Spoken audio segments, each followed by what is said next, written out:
the building. I can't even make the number. I'm so damn excited. Hey, how everybody doing? What's up? It's Mike Watson in the building. 100th episode. Let me calm down. All right, I'm calm. Do you understand what today is? Do you realize what this is right now? This episode today on a Saturday in the afternoon. 100th episode of Chat and Mother Freaking Draw. Dude, I've been holding on to this since late last night, all this energy. And y'all about to get it all today for this first 5 minutes, and then Sean Mack is taking over, and I'm going to draw. I'm going to draw what hopefully is another banger illustration, which will be the art cover book for issue 3 of Chat and Draw. I am stupid excited. This is crazy. I can't believe there's 100 episodes of this show happening, right? This is 100. This is it. I can't. I'm like, my heart is racing. That's how awesome this is. Super excited. We got tons of stuff to do today. This is going to be a long one. So if you tag in and tag out and come back in, I perfectly understand. We got like 20 some odd people that are going to be here today, coming in today for this episode. But let's get the pleasantries out the way. This is Chat and Draw live from my studio basement in Columbus, Ohio. I am the publisher of Short Fuse Media Group, founder of Freestyle Comics, the most enthusiastic person in comics, 1/4 of the ages of nerdy, Mike Watson, your host today, well, part of the day, and every day that we do Chat and Draw. And what is Chat and Draw if you're here new to the show? Chat and Draw is a show where I literally sit down from the virtual art table, chatting and drawing characters. Mally, what's up, man? Thank you for that. Happy 100. Appreciate it, Daniel. Thank you, Danny J. Quick, who will be on hosting later today for the second half of the show. Release the energy. I'm trying to. Brad, what's up, baby? Brad Arnie's here. I got a little solo bet with myself who's going to be first on this thing that I got popping up today. Andrew Duggan, what's up, baby? How you doing? Andy, what's up? What's up? Richard Catajon, what's up, man?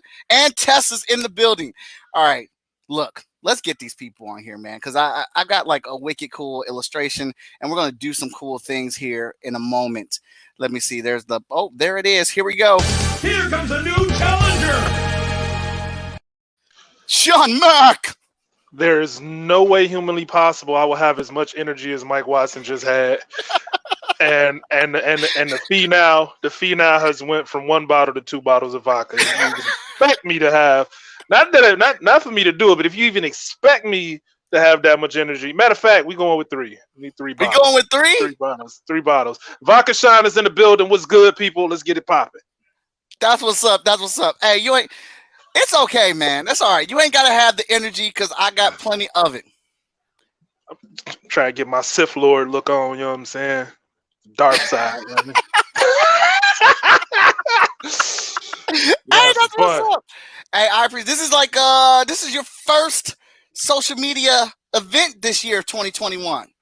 Yeah, man. I had to take a break, man. I had a lot going on at the end of the year, so I'm chilling, man. I'm chilling. Happy to be back. Glad to be on this show, man. Glad to be on the show. You know what? It's been a while since I've been on this show, to be honest. It has been a while since you've been on the show. It has. Yeah. It has. Yeah, I'm intentionally trying to stay off the show because I don't want people to think it's the Sean Mack show. Because one day I'm gonna take it over.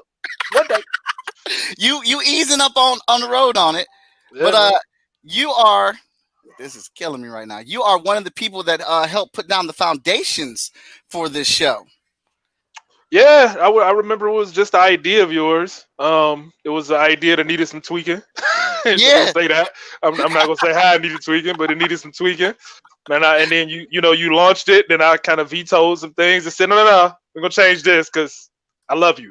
We're gonna make this right. And then and here you are, 100 episodes later. After I done stepped away, like, all right, you got this. You good.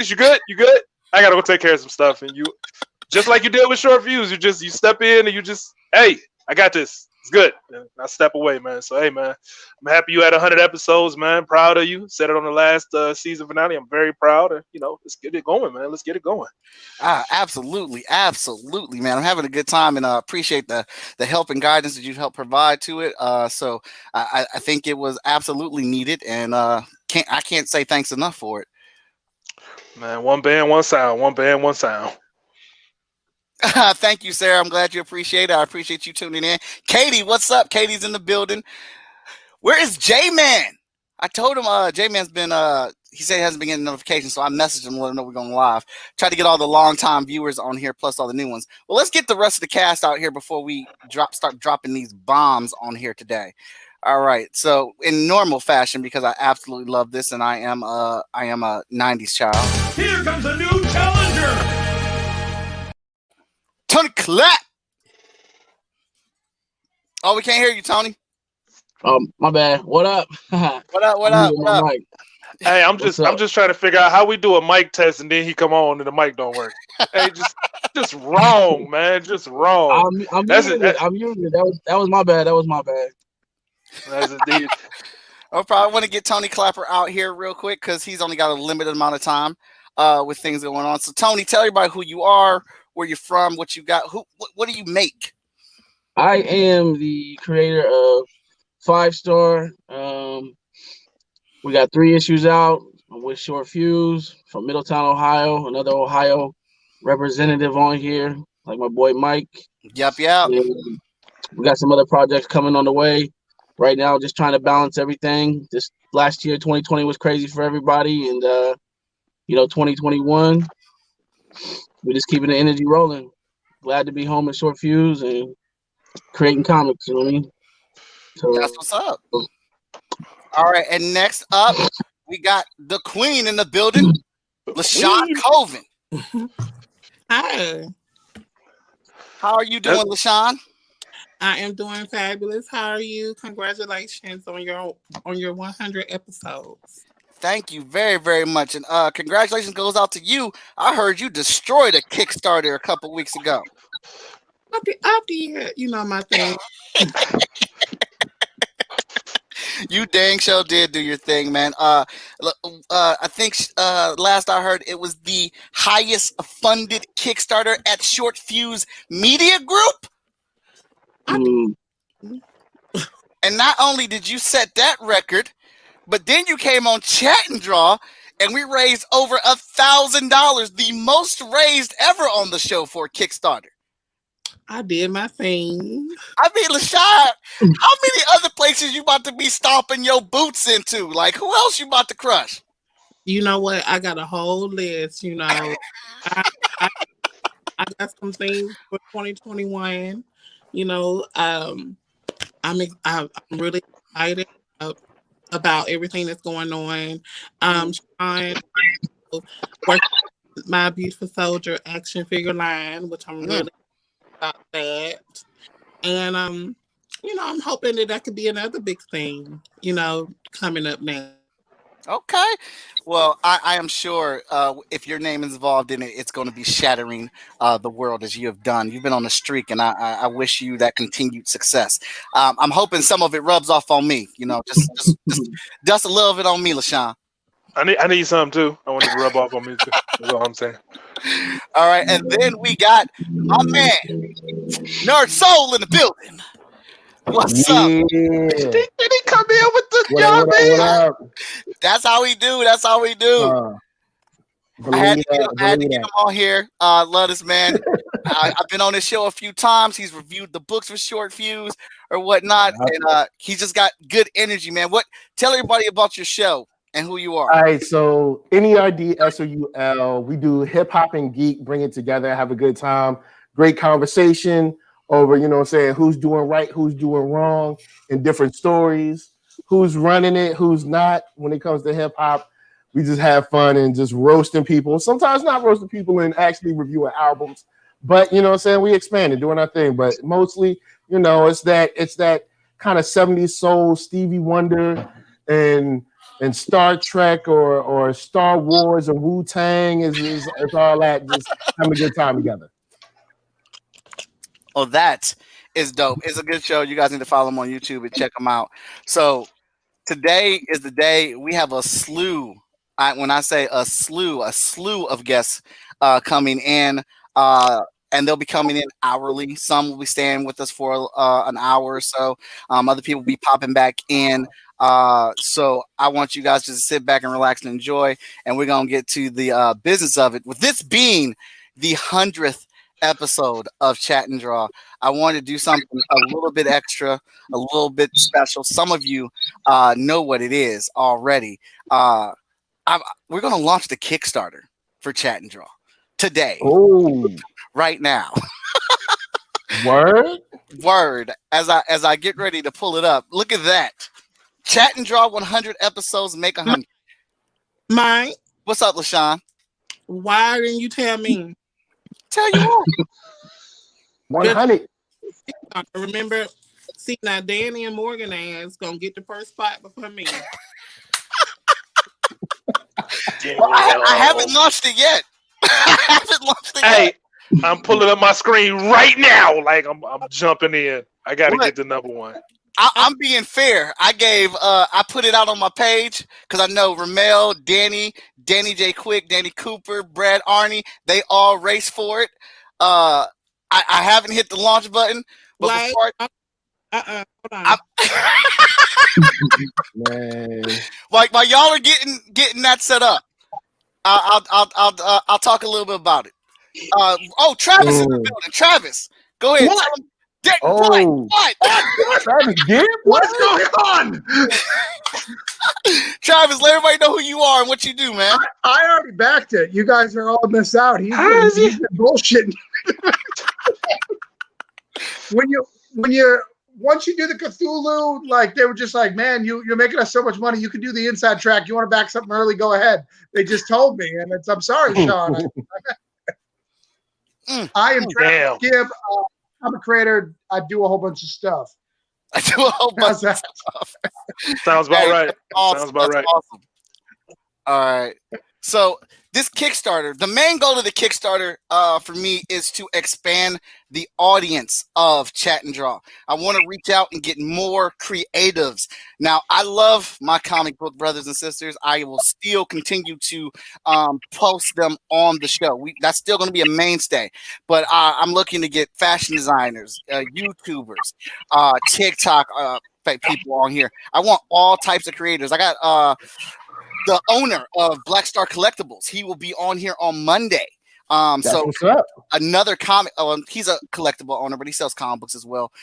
So that's going to be on Monday show. I was hoping to secure the date for another big name that I have coming on, but they have not picked a date yet, and I'm not about to count my roses before they blossom. So as soon as that date is picked, you're going to hear me from the mountaintops when I announce this one. But we want more people on the show. We want more variety on the show, and we want to increase our audience. So that's what we're pushing for. Sis is in the building. What's up? And also the art book that I know LaShawn and Sean Mack have been riding my butt about. Should have been released it, but we releasing it with this Kickstarter. Season 1, Season 2, Season 3, collecting the art from all 100 episodes of Chat and Draw. Danny Cooper, you are so funny. So there's tons of stuff on here. We're doing a new intro for the show for Season 4. We're doing a new perk for Season 4, which is called the Versus perk, where I'll bring 2 creatives onto the show, and I will draw your characters fighting while you debate who would win, and then the Chat and Draw audience says, "Nah, dog, you won. You had a better argument for it." I'm doing sizzle reels, which I'll be showing you one of the sizzle reels today. So you will be getting your WWE style introduction on the show. So you can get one of those on the pledge level. Plus just tons of art, man. So I just want to be the top 10 backer. All right, Daniel. So let's just get this. Let's get it. Let's hit the button. Let's launch the Kickstarter. I think everybody's ready now. I'm not about to drop the bomb. You're not ready yet, LaShawn? No, where is Carter? I don't see it. I'm about to launch it. Together. I'm not on the page. Oh, you're not on the page. Where is the page? Chat and Draw 100. I put that in there and it didn't pop up. Draw. Here, let me grab you. Let me grab you the link. No, that's cheating. That's cheating. That's cheating. cheating. Just take your L. Just take your L. Wow. It's not. Sean Mack said no, not having it. It's not there. That's not there. I don't even see it. Let's see here. I can do that for you, LaShawn. I can put that in here. Ba-da-da-da-da. I've been posting it like crazy though. My I probably haven't seen it. Look, LaShawn, I know you're a businesswoman, store, fashion, comic books, editor. I got you. Let's be fair to everybody. Danny Cooper said, "Stop stalling." Don't tell I got to. Hey, I just put the link in the chat. Okay. Uh-oh. What chat are you talking about? It's on Facebook. It's on Twitch and YouTube. I just put it on the Short Fuse chat or comments. Oh my God, I don't see shit. I'm about to lose. All right. Well, hey, I gotta stop stalling. We about to hit this launch in 3, 2, 1. This one. Oh, I didn't. This is the first time I've launched it. Sean normally does these.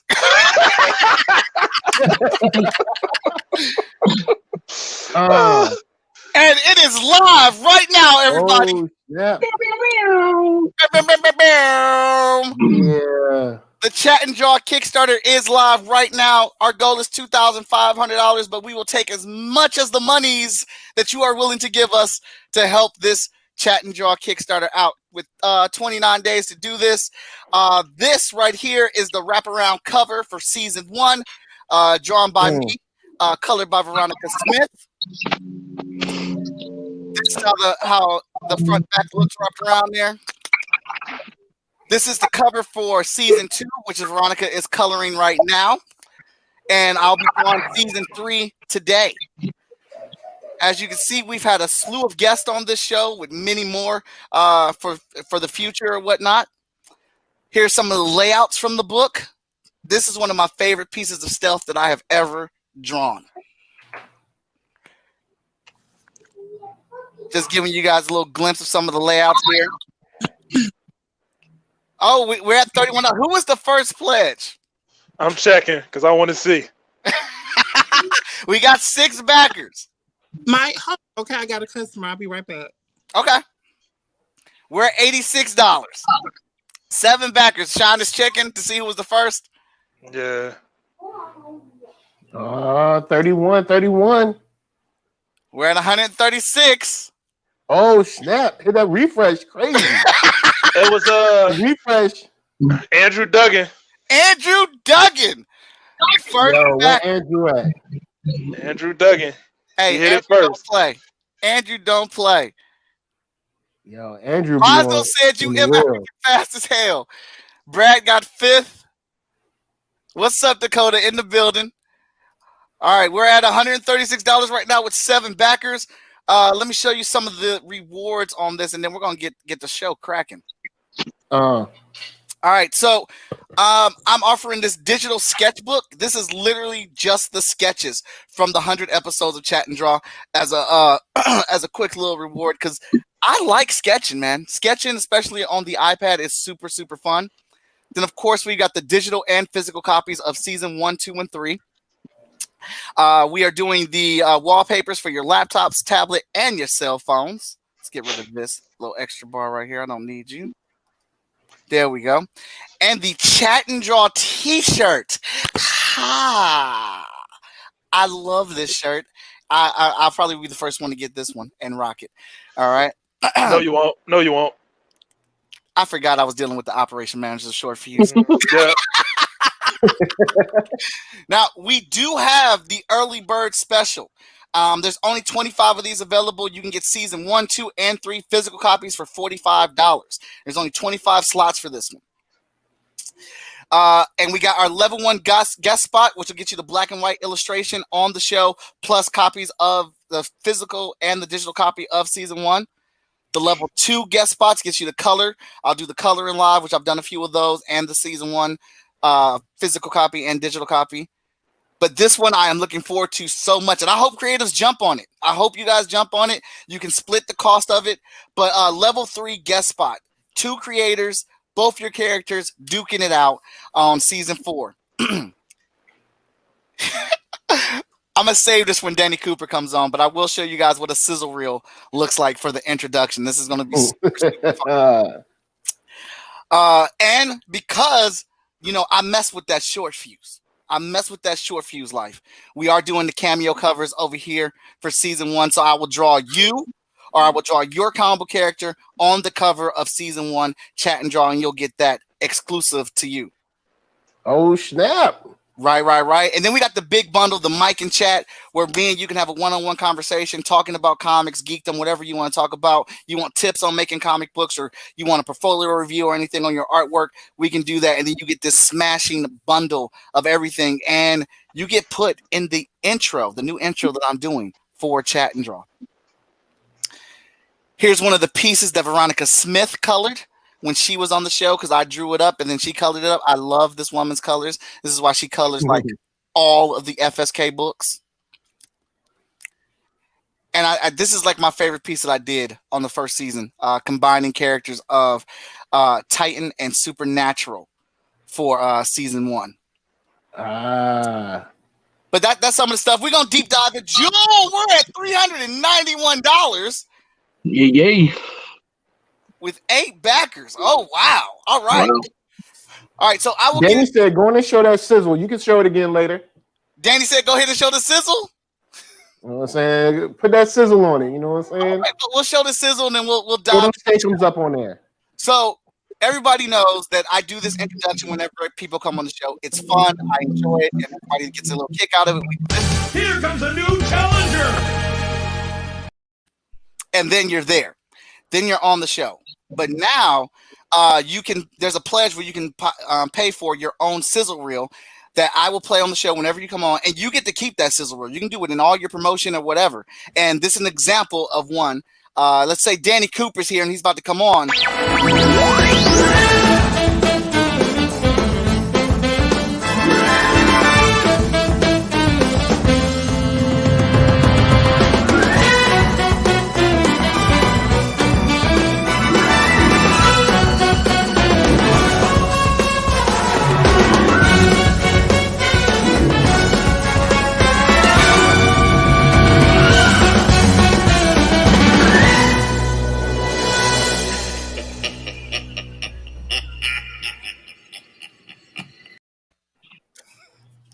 So those are reels.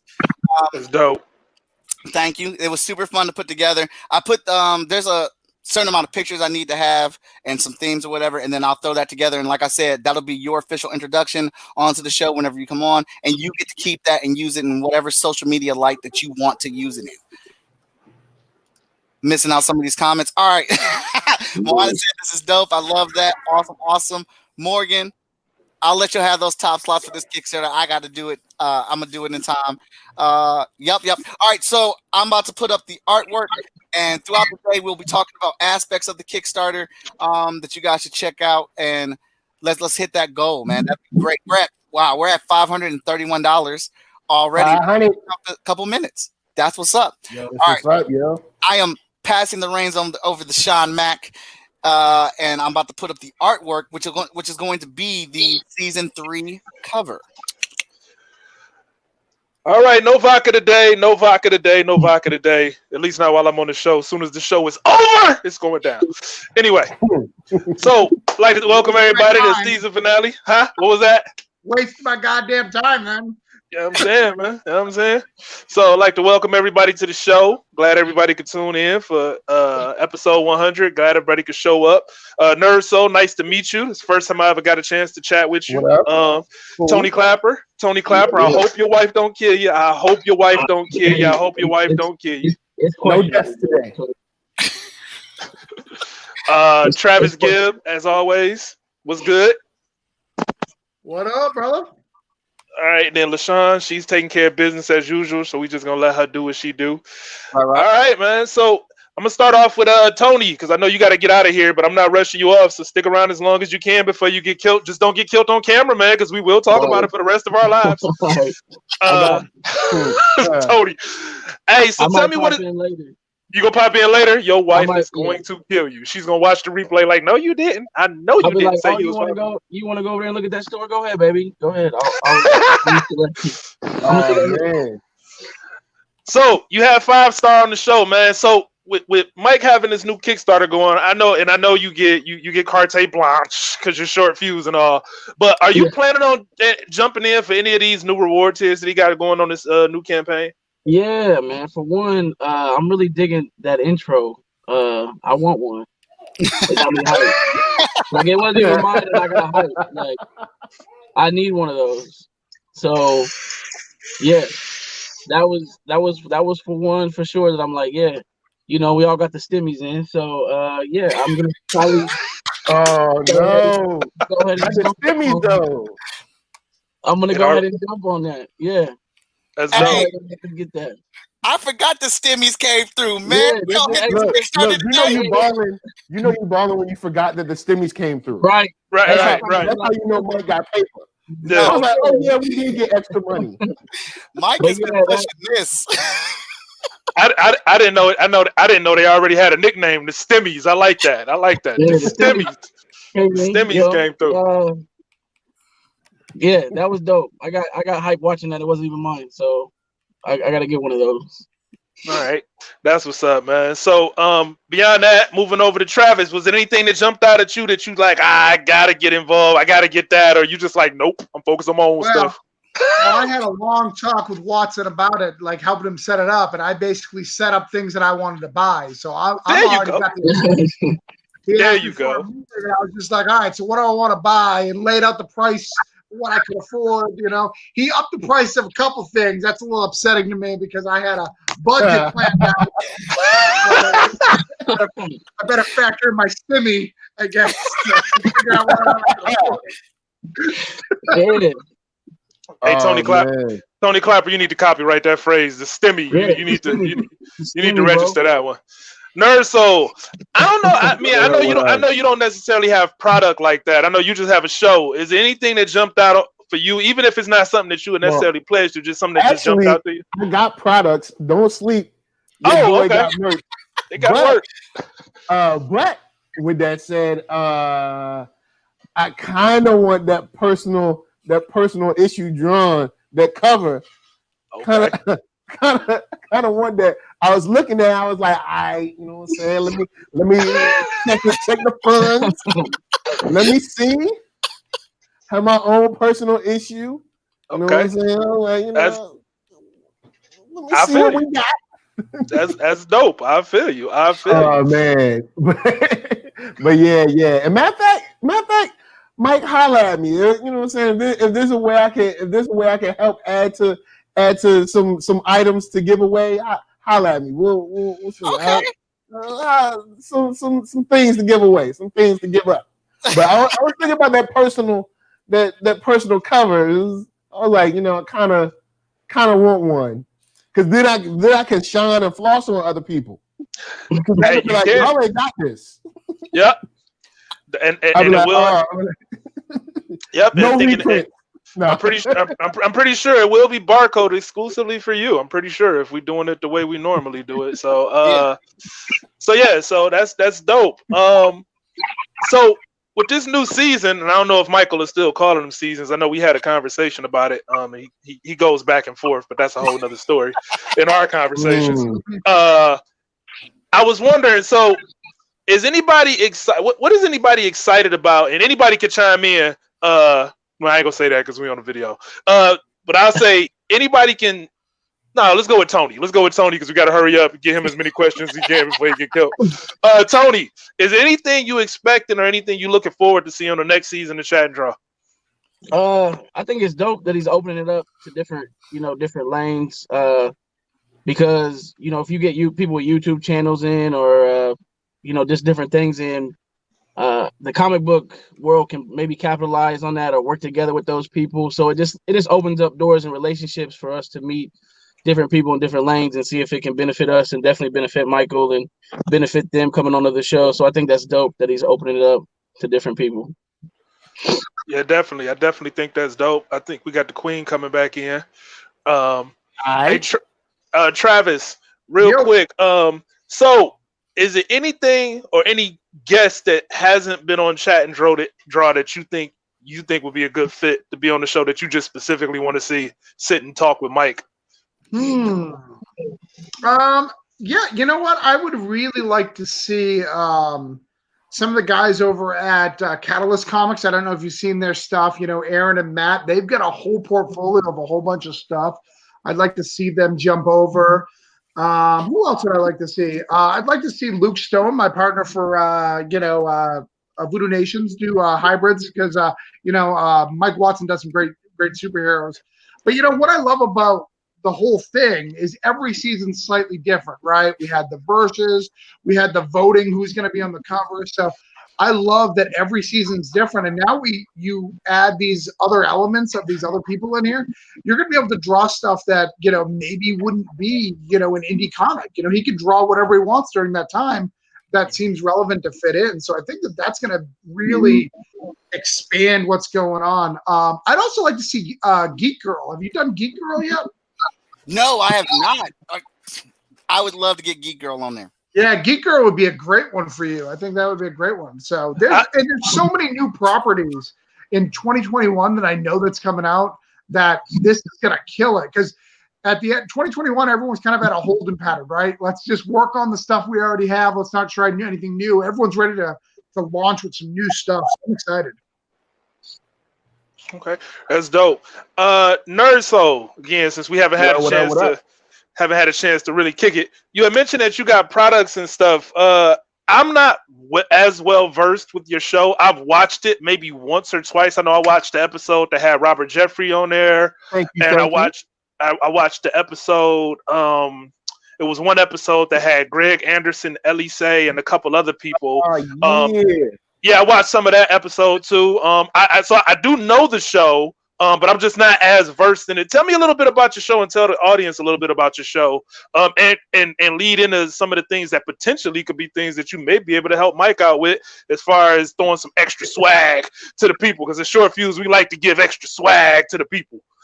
So, like I was saying kind of a little bit earlier, Hip Hop and Geek put together. So on the hip hop side, like reviews, topics, what's going on in the culture. Also, then on the geek side, comic book reviews, movie reviews, show reviews, but then also talking about the industry as well, getting into like the psyche of the characters, and then using those things to have deeper conversations about our culture at large.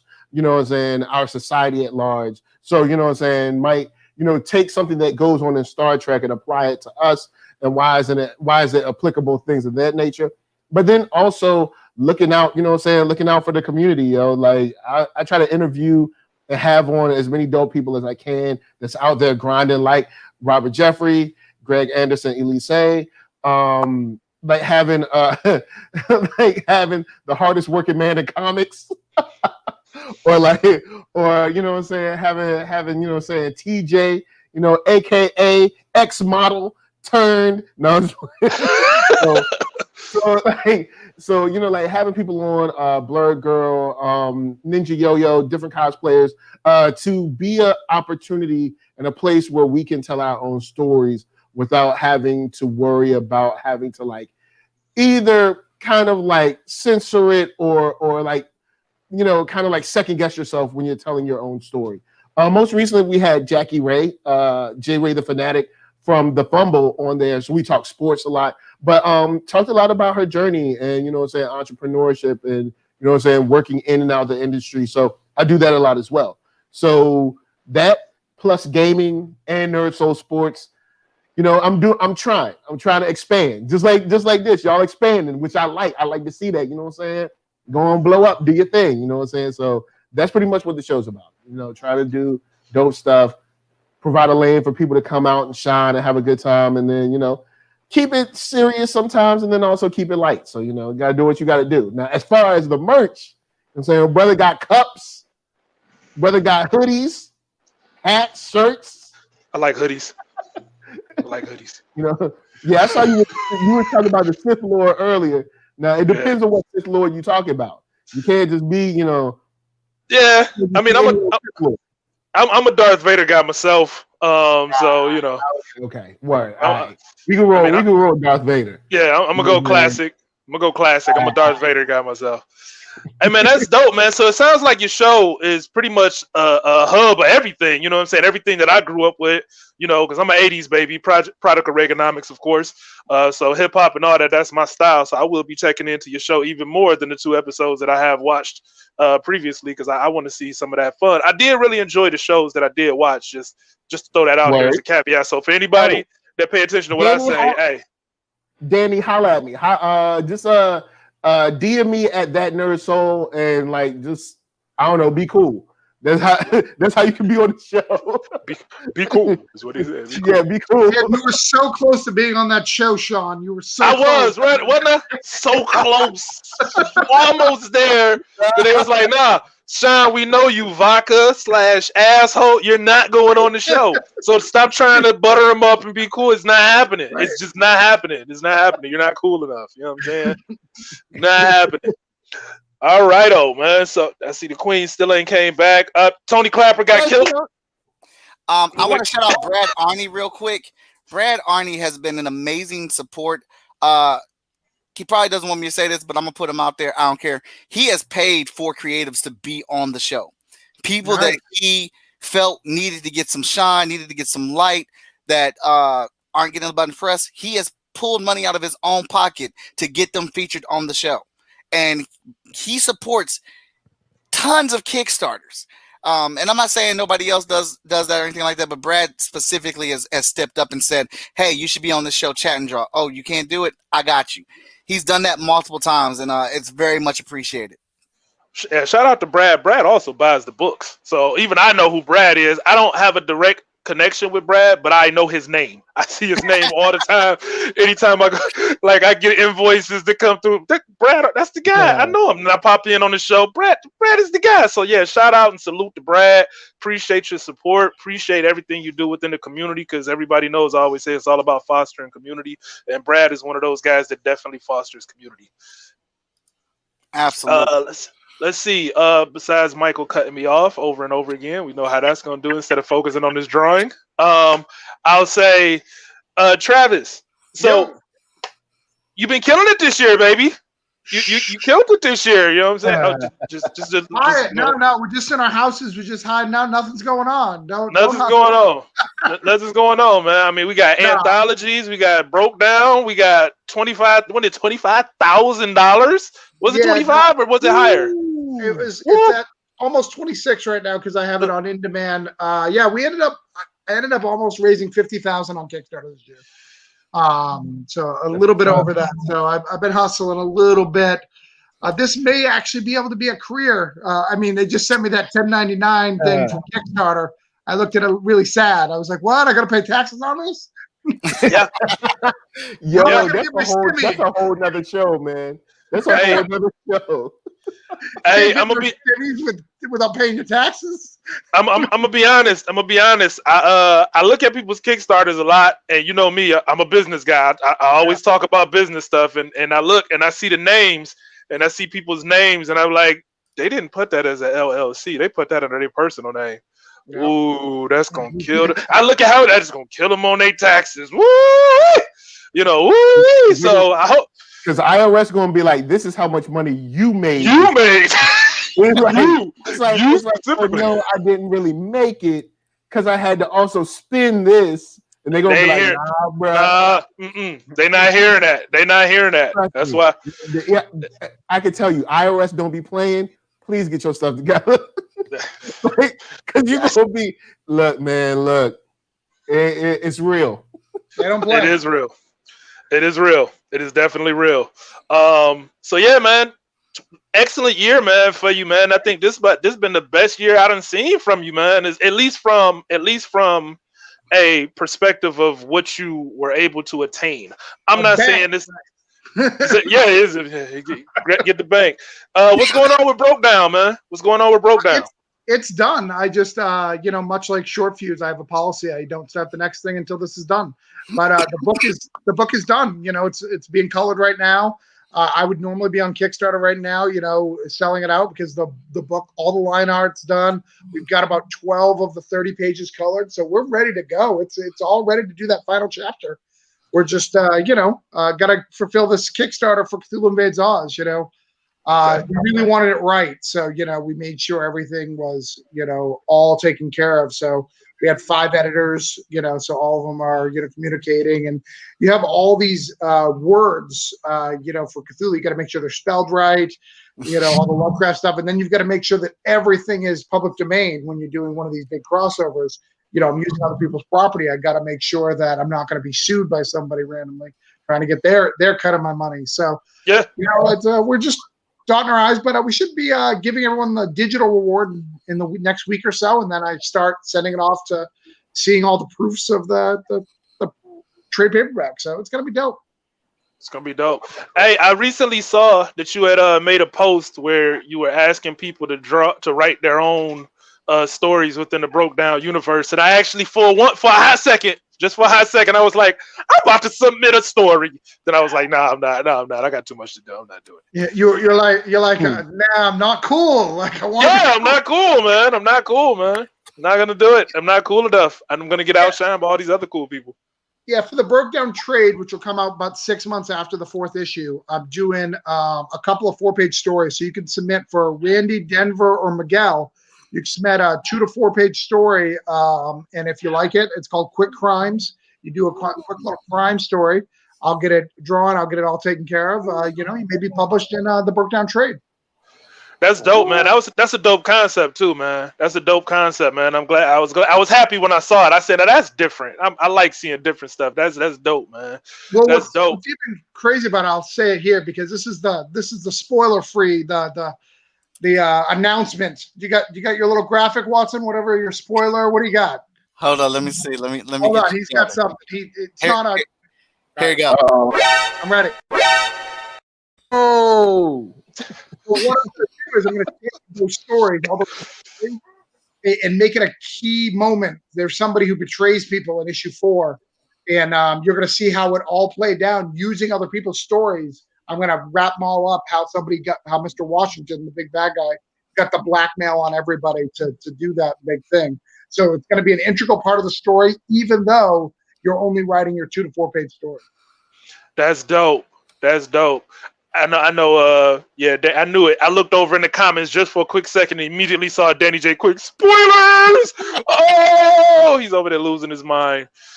Anyway, shout out to Danny J. Quick. That's my guy. He's actually snapping it to message everyone who commented or liked. He's like, yo, just so you know. Pretty much. That's pretty much. So let's see. Just want to go through the comments, see what we're missing so far, because I know Mike's busy and I want to get it before he chimes in and start, not drawing, because that's not the point of us being here. Tony Klapper, Tony Klapper wrote, had to leave, love y'all. I try to hop in later. Yeah, dead. He's going to be dead. I don't want no trouble. Don't get yourself killed, Tony. I'm telling y'all, man, I understand what it's like when your wife is looking at you like, hey, what you talking about?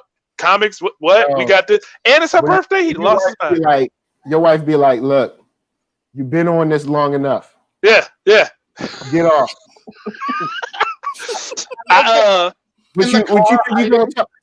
You talk about Transformers. We talking about Transformers? Yeah. I actually, this past, the end of last year, on the 29th, my wife's birthday, I had a meeting scheduled and totally forgot that it was on her birthday. Man, I'm still in the doghouse about it. So I can imagine what he's gonna go through for the rest of the day. I stepped away from my wife to be on the chat and draw show. What? She don't even care what that is. Draw. Anyway. I don't care about no chat and draw. Right. I think all of us being men here who have wives, we all know how it is, right? We look in the fridge. All right, what are we missing? All right, I got to go get this right now. We don't need ketchup right now. No, we need it like tomorrow. We're going to need it. I don't have time to get it. We got to go so we can make that quick phone call. Yeah, that's exactly how it goes. And the wife say do it, you jump up and do it. Or the husband, for anybody else that's watching, it's the same thing. I don't think it's the same thing, but I'm just gonna say it's the same thing. You know what I'm saying? That's it. Molly wrote in. He wrote He wrote number 1, 2, and number 3. Oh, they call it Marvelous. The miniseries is done. Issue 1 and 2 of the miniseries has been seen. Sent to the backers. All right, that's dope. Katie wrote Kickstarter is giving me problems. I'll try again. Mike, you might have broke Kickstarter. Maybe you broke Kickstarter. Maybe we lucky. Daniel wrote we up to $747 on day one. Not even an hour in. That's dope. We're at That's old 803. We're at 803. That's old news. Okay, I'm just reading the comments, Travis. Oh, snap. I'm saying I don't want no trouble. That's old news. That's old news, man. I don't want no trouble, man. I don't want no trouble. Moana wrote, yes, thank you, Brad. Ren McKenzie wrote, love Brad again. Salute to Brad Arney. Executive producer Brad Arney is what Danny J. Quick wrote. Yeah, man. So a lot of Brad Arney love today, man, which is well deserved. It's a couple people that's like that within the community. I know Brad Arney is one. Another one that comes to mind is Lawrence Bell. Lawrence Bell is a big supporter. I'm trying to think I can't remember all the names. I know that one came to mind too, but I know those are guys that consistently support and always show love. Mike, I do have a question for you while you're drawing, so I am going to stop you for drawing just for a quick second. What's up? What made you decide to launch Chat and Draw on Kickstarter this time around instead of just doing your usual, just doing it and having at it? Oh, because I wanted to, like I said, I want to reach a bunch of people. I'm trying to get Chat and Draw out there to new people, new audiences, new areas, and things like that. I figured with all the success that Short Fuse has had with Kickstarter, that that would be a good avenue for me to take to at least try. And I wanted to have pretty much a whole month of promotion for the new features I'm doing and the art books that people, I know a certain group of people have been waiting for a while, that have constantly been supporting the episodes, watching them, and asking me when is the art book coming out and stuff. I figured this is the best way to get the most press on it that I had available to me. Dope. All right. That's dope, man. That's dope. Sorry, I'm going back and forth because I got a million different things going on as usual, which is why I'm not cool, Travis. Because I got stuff going on, man. I always got stuff going on. I'm just saying you're better when you're drinking. That's all I'm saying. Hey, man, I swear to God, if I could do everything drinking, I would. But it's just life doesn't work like that. Not a good idea. I stay in the house when I'm drinking. Just FYI, if anybody watching, like, he's an alcoholic. Yes, I am an alcoholic, functioning alcoholic, but I do it at home. Just want y'all to know. I don't go anywhere when I'm drinking. Hey, it's safe. It's safe. Plus, we in a pandemic. I'm gonna be honest. I was doing that before the pandemic, but that's a whole nother story. You was drinking before the pandemic, like yeah. Man, I get it in. Shout out to Morgan Iverson. One day we're gonna get it in together. I was at Baltimore Comic-Con with Morgan Iverson, and I didn't know he was a drinker. So, spoiler alert for him and Danny. They one night when we was at Baltimore Comic-Con, they was up in the room because we stayed in the same room together, and I just disappeared on them. I went down to my van, for like a couple hours or whatever, and I didn't know that at least Morgan was drinkers. Morgan, I'm telling you right here live on Chat. Yeah, I was drinking. It was great. I was drinking alone, and it was cool because I was in my car and I was going right back to the room, so I was good. I came in, they was asleep. No, Morgan was playing video games. Danny was asleep. It was great, but I was drunk. It was great. So next up, we got. So next up, LaShawn, I see the Queen. Are you back? She's adjusting. Yes, I'm so sorry. I had some customers that came in. Oh snap! Oh, so, it's all good. It's all good. You got a store to run. Nothing wrong with that. You've had a banner year just as well as Travis Gibb. You opened a store. You had a $15,000 Kickstarter. You got all kind of stuff going on. Talk to the people. Okay, I'm sorry, y'all. Let me just get this phone to do right. While she does that, I'm gonna shout out Ren McKenzie. He got his pledge through. Thanks a lot, Ren McKenzie. Appreciate you, love you, bro.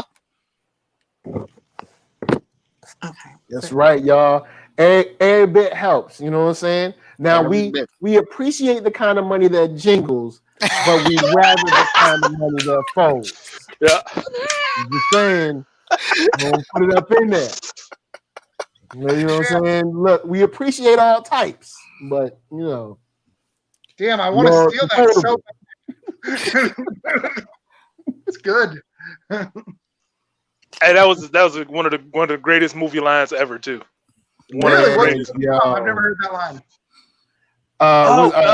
Coming to America. Yeah, Coming to America. Oh, During the Black Awareness rally. I mean, of course, Yo. I've seen Coming to America, but I don't remember. Oh man. So what was you asking me, Sean?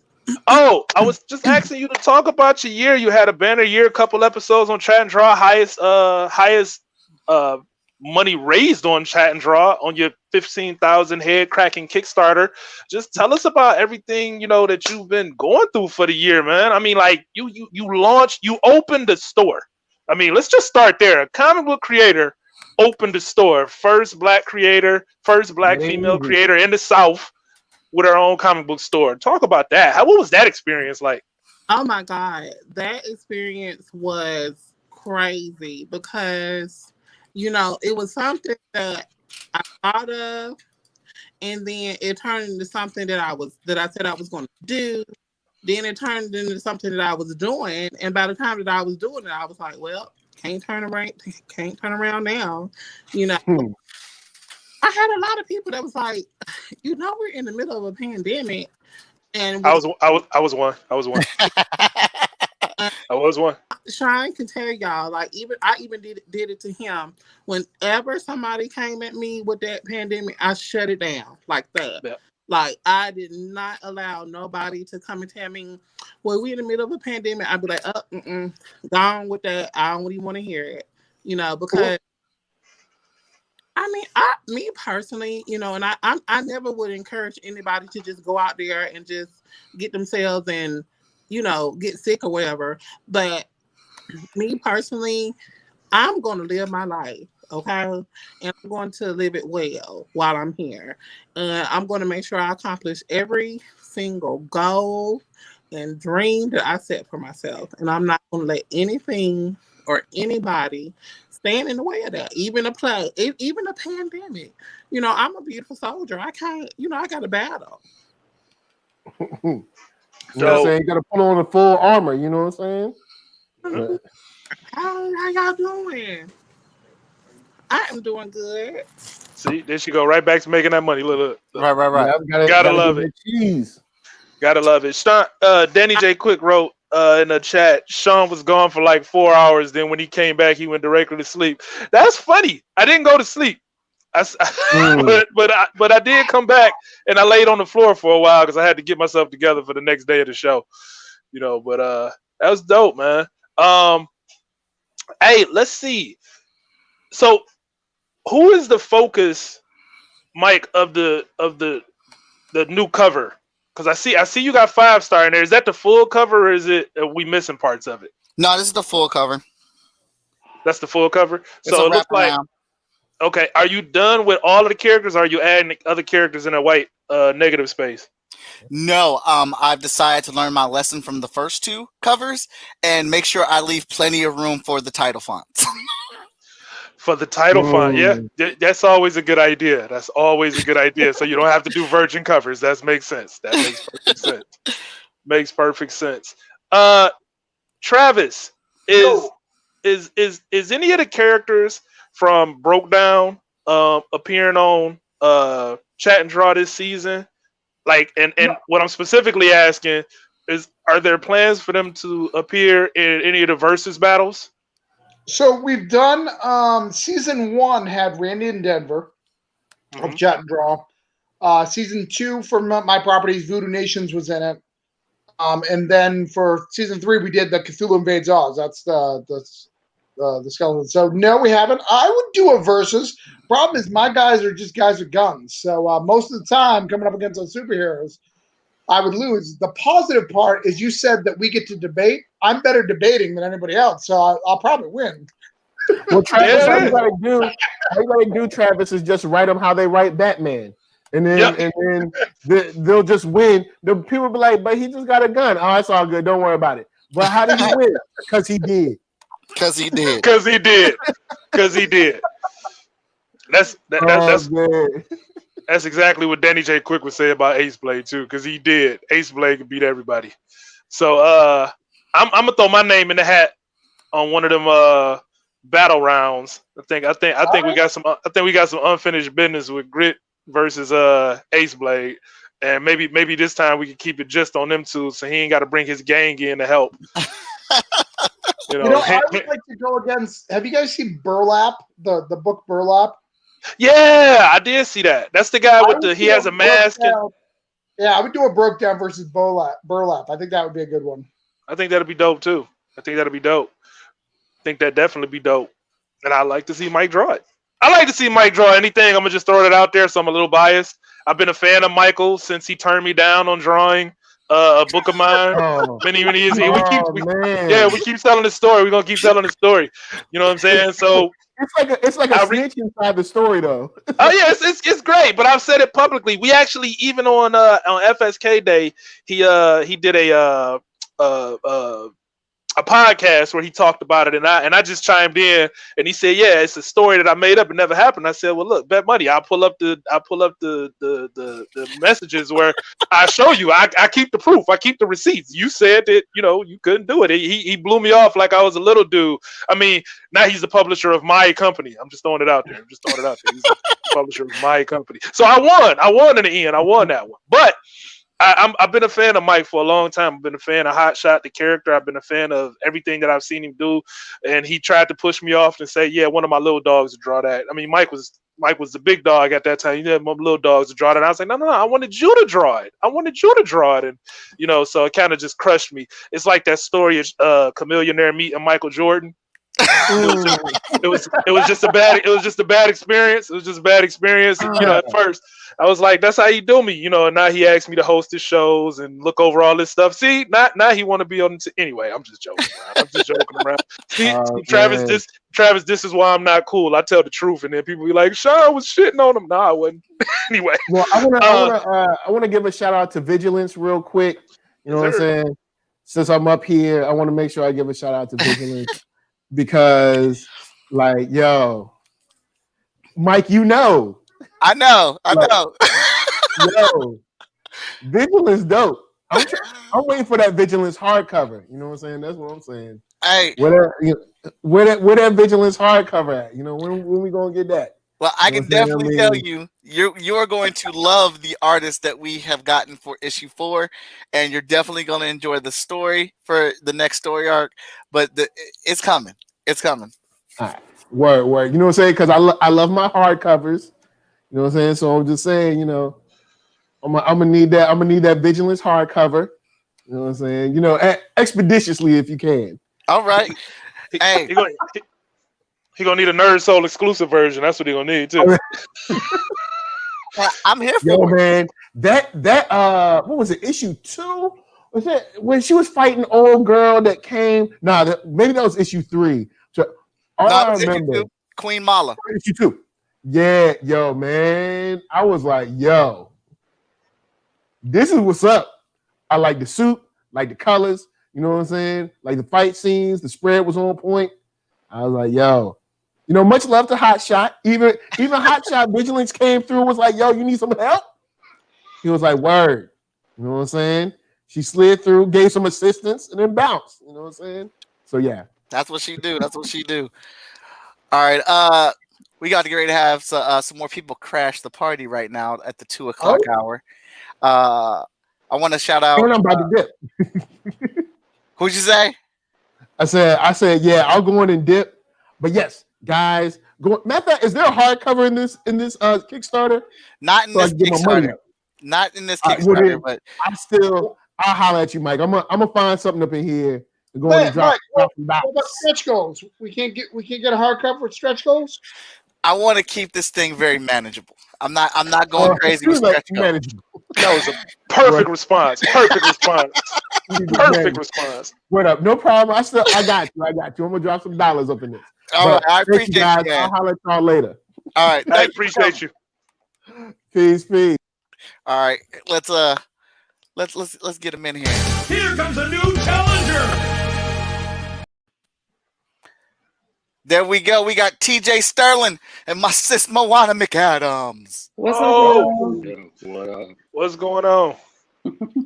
We got the I Michigan see squad. podcasts. Let's go. Oh shit, Sean Mack, what up, man? What's going on, bro?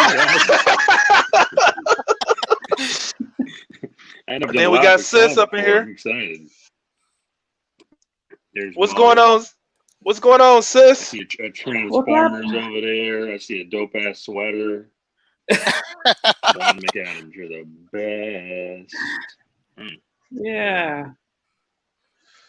Why don't you, TJ, tell everybody who you are, what you're from, and then we'll get Moana and Sean Mack can continue in with these questions and putting me on blast. Oh man, just a guy who makes comics, man. TJ Sterling, president, lead artist to Ray Comics. Happy to be here. Happy to join with such amazing creators. Always fun to just talk shop, talk Kickstarter, talk making comics, talk the business, everything in there in between. Absolutely. Moana. What's up, everybody? Moana McAdams here, editor for the Wildcard Chronicles, writer for the Adventures of Nakoa and Nohea children's book series, host of the Moana Nui podcast, and supporter, champion, and advocate for the indie community. That's what's up. Hey, I'm gonna start this off. I'm gonna tell y'all I own my stuff. Moana, I owe you. I bet I was off of social media and I was offline dealing with some personal issues. I'm pretty sure you know what I'm talking about. Yep. I am not that guy. I need your PayPal link. It's going down. It's going down. So I am not that guy. And I say it live so everybody know I am not that guy. It never will be me. So I'm gonna leave that there so everybody know. But Moana, excellent year so far. I told you I loved everything I've seen you doing, especially all throughout the pandemic when you really diversified and broke out with Mask and children's books and everything beyond what you was already doing. I loved it. How has this year been for you in regards to just your previous years? Like, has this been a better year during the pandemic, or has it been about the equivalent? Did you taper off, or did you stay the same, or did you go higher? Oh, that's a multifaceted question for me. Yes. So I will say that, 2020 was difficult for a lot of people, but what I loved about 2020 and what I appreciate about 2020 is the chance for everybody to slow down, reflect on what you're doing, the regular life, creative life, all the things, and just really look at what's important, what is the message that we need to be getting out to people, because the media will have us believing a lot of divisive stuff, right? Just pinning people against people. And that's not productive for anybody. It's not the way for all of us to move forward.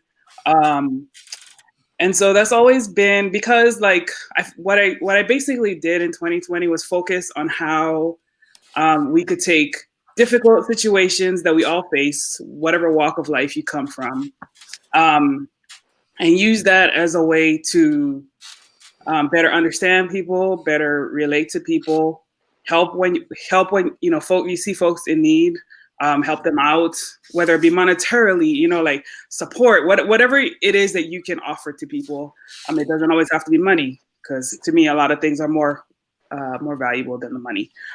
Even though we do need money to be, to keep our hustles going. But I just kind of reflected back on a book. I wrote a short story called Aftermath. It's in an anthology, and I did that in 2019. It basically talked about, a very difficult part in my life growing up in Hawaii, where we had this really strong hurricane, Category 5 hurricane that decimated our island, right? We didn't have power for over a year, almost a year. A lot of people didn't have it for even longer than that. And so when you take the very basics of what people need to live, you really see what people are made of. and you're forced to come together to survive whatever that, you know, situation might be. So that kind of led me to, you know, doing the mask and just trying to help, you know, people and communities that were in need on a very basic level. To me, it's small, but it's more about the message and the encouragement that I'm trying to push out there for other people to, you know, be inspired to do something similar. Reach out to somebody in your sphere, see, you know, something that you can do to help them. Because it's so easy for us to be, I mean, like on social media, it's easy for people to attack. Somebody says something, oh, I feel offended, I got to say something back. You know, like, let's just step back. Like, let's just try to understand what that person is dealing with, where they are. So from that perspective, it was good for me. For my husband and I, it gave us a chance to kind of look at the things that we're doing. You know, we had a whole bunch of conventions set up. And so that was like a downer. Like, this whole thing happened like right before we were supposed to go to Emerald City, which I was excited because that was going to be our first time vending there. You know, I had my books. I was ready to do my thing. And then they shut everything down like that week of Emerald City. So it's like, it kind of forces people to pivot. I mean, it's something that you always have to be ready for, whether it be COVID or, you know, anything that comes at you as a creator, as a business person, as an entrepreneur, all those things. You got to be able to move and adapt in order to survive. So we just got, you know, we just focused on, okay, we can't be out there on the circuit. So let's just, you know, focus on putting more time and energy into the projects that we already wanted to do. You know, I launched my podcast because that's something I've been chewing on for at least 2 years. You know, we're putting together, building up the things that we want to do for the Lion's Den, which will be, you know, some of the stuff that you see behind us, the collectors type of thing. And then focusing on the Wildcard Chronicles, because we haven't, you know, done an issue since 2019. So just trying to adjust our strategy instead of like writing the story issue by issue, having, you know, the story written out further ahead so that we can keep our artist team together, you know, and the whole scheduling aspects, simplify that a little bit. So yeah, I know it's a long answer, but it's all the things that we got going on. There's more to that.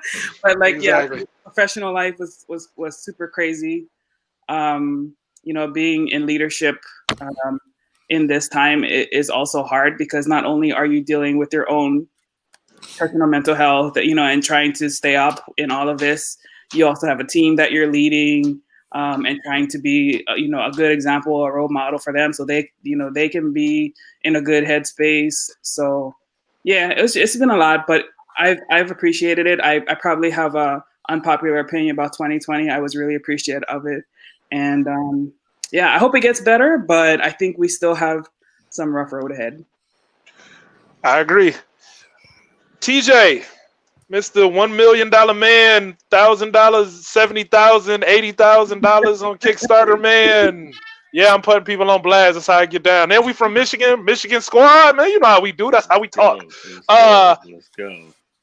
Man, what I got to talk to you about, beyond you just having a banner year, breakout year out of nowhere. Listen, I need issue number 5, man. I need issue number 5 of Okemos, man. I'm not trying to. Yeah, listen, brother. Listen, you are now on the Royal Coop list of.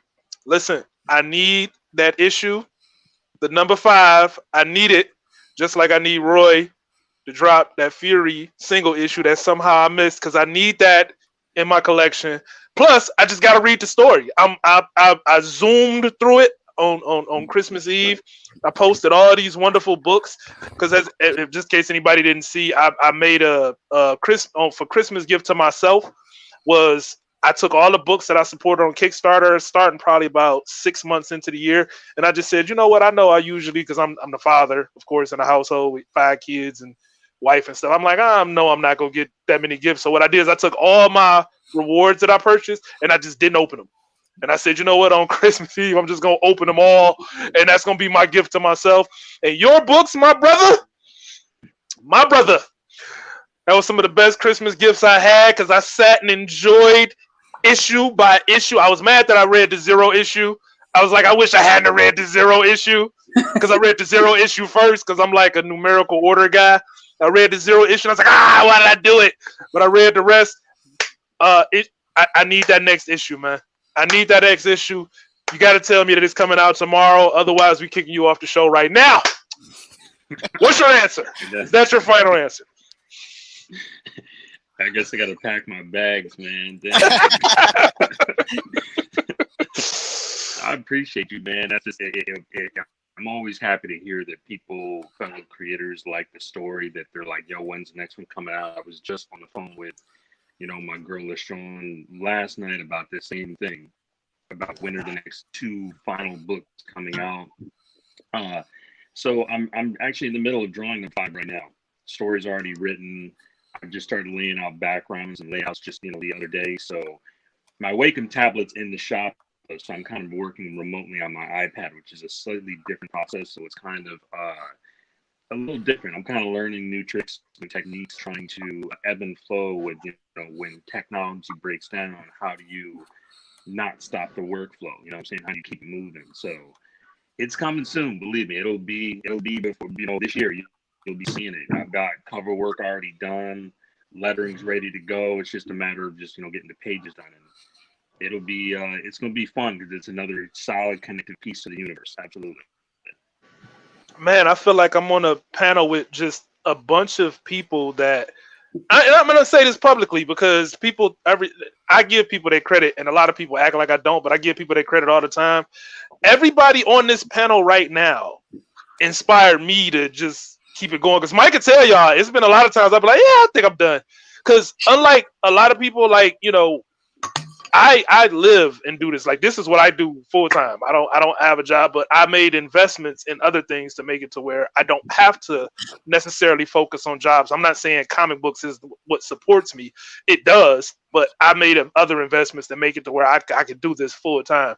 And the people on this show, Moana, from launching podcast to the clothing offerings and things like that, and just diversifying. Travis Gibb from having just a banner year to TJ seeing you come out of nowhere. I remember you messaging me just about action figures, and then just out of nowhere, it's like TJ just came out of nowhere. Because like when you first messaged me, I was like, I know the guy, like I'm friends with him, but I don't know the guy like that. And I'm like, all right, well, but then he just blew up, and I'm like, God, where did this come from? It's like all of this stuff is really inspiring to see. It's very inspiring to see creators like just reach for goals and just grab them during a pandemic at that. To me, that's like the most beautiful thing, like to see creators just do it big. So I salute every single one of you. And I say, good job. Beyond that, man, I want to know what's the mentality like to go from being in the struggle, and I know we all still in the struggle, but being in the struggle to want to get to one level to exceeding that, and then just going higher and higher. And did any of you guys go higher than what you expected to go with your projects? Yeah. I'll quickly, Travis. Yeah, go ahead. No, go ahead, Mama. No, Travis, go right ahead, bro. Please. Well, no, I'm exactly where I thought I would be, but I didn't realize what the cost of that is, right? So Cthulhu Invades Oz is the biggest Kickstarter I've ever done, but I didn't realize that putting an anthology for my friends, you don't make a lot of money on that. People think, you make $25,000, but I've got to pay $50 a page for everybody. I've got to print. People want comps. There's a lot to that. Mm-hmm. The money is very, very slim. Potential money is really good, right? Cthulhu Invades Oz can sell itself all day long, all the other stuff, but the actual Kickstarter. But then I didn't factor in the delay the time that would take. We took a year to make it. It's going to take me about 3 months to fulfill versus what I normally do. I'm fulfilling 2 weeks after my Kickstarter ends. I'm fulfilling before the money's in. That's the way I was taught. It's the way I want to do business. I want to make sure that everybody's taken care of. So I make sure my stuff's done. So it's killing me one of the first questions you asked, Sean, where's Broke Down? I'm like, it is done. It's in a folder. I can launch. I have another book that's done in a folder ready to launch. And when you and I met, that was not even a thing. I'm just like, I'm struggling hard to try to get the pages done. I've got about 3 books that are either all done or can be done within 30 days, ready to go. But I want to be a man of integrity. Fulfill the one, get to the next one. So what does that look like? And how does that look like for me? If I want to keep doing this and get bigger and bigger, I'm going to have stuff under other people's label, even though I had a really bad experience with that early on in my career, which, by the way, I can announce the line art for Dog Days is 100% done. Believe it or not, which is crazy. And I know that payments have been made for the colors and stuff like that. So we may actually get a book for people who backed it back in the day 2 years ago. I'm sorry, Ren. I ain't got no stickers. I had a bad experience with stickers before on a Kickstarter, so I'm staying away from them. Yeah, I agree with that statement. 100%, Mike. TJ, you was gonna chime in? Yeah, I was just gonna say that,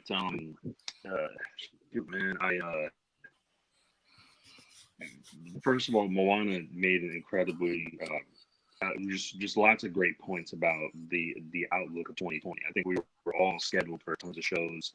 I've had the pleasure of hanging out with her and John at numerous events, and we always kind of just, spend a lot of time talking about what the concert looks like and what we're going to be next year, plans and stuff, and to kind of like have that rug pulled out from underneath you, and kind of have to pivot very, very quickly about how are we going to continue to keep money coming in, on a whole different platform. Because for me, online sales have always been pretty steady, but like I think this year was my best year for online sales on top of Kickstarter, just because I was promoting more with like Facebook ads and getting to know more people and being on more podcasts. Like, so I think there was definitely a silver lining for a lot of comic book artists in this pandemic, and ultimately, not really knowing what it could look like, and for me to exceed some of those goals and some of those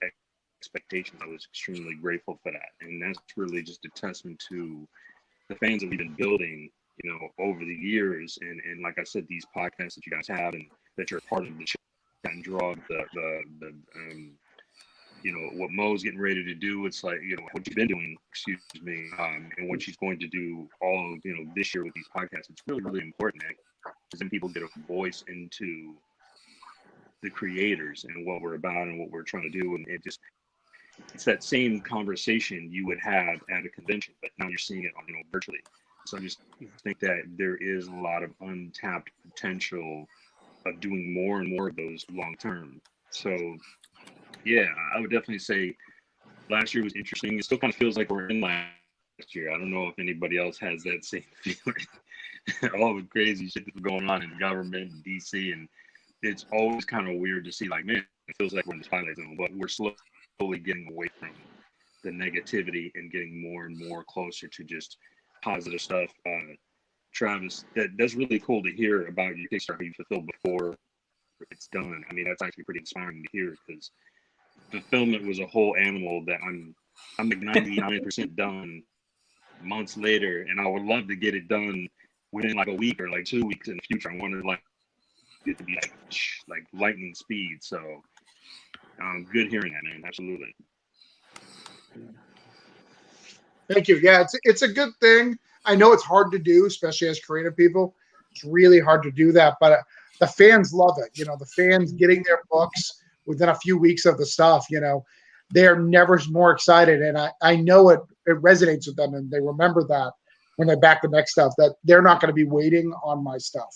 I think that sets a good precedent when you can do it, But the negative, much like during this whole conversation, since we've been on here 2 hours, things come up, when you get, pledge goals and you're thinking of new stretch goals or stickers and this, all those other variables are what cause that. So keeping it and planning it ahead is a secret to making that happen. Moana, you was going to chime in with that too? Oh yeah, I was just gonna say that you know, kind of along what both TJ and Travis said is with Kickstarter, you know, depending on like the scope of your campaign, right? Like for me, I was doing my podcast and my goal was much smaller, but and then you see like a lot of people from the outside will see bigger campaigns and be like, oh man, they just made all this money. But like the stuff that they don't see is all the logistics of what it takes to fulfill that. Like TJ, I can't remember how many you had. I think you had like 500-600 backers. And so like just think about that. Like maybe it's not all 500 packages, but that's hundreds of packages that you got to put together.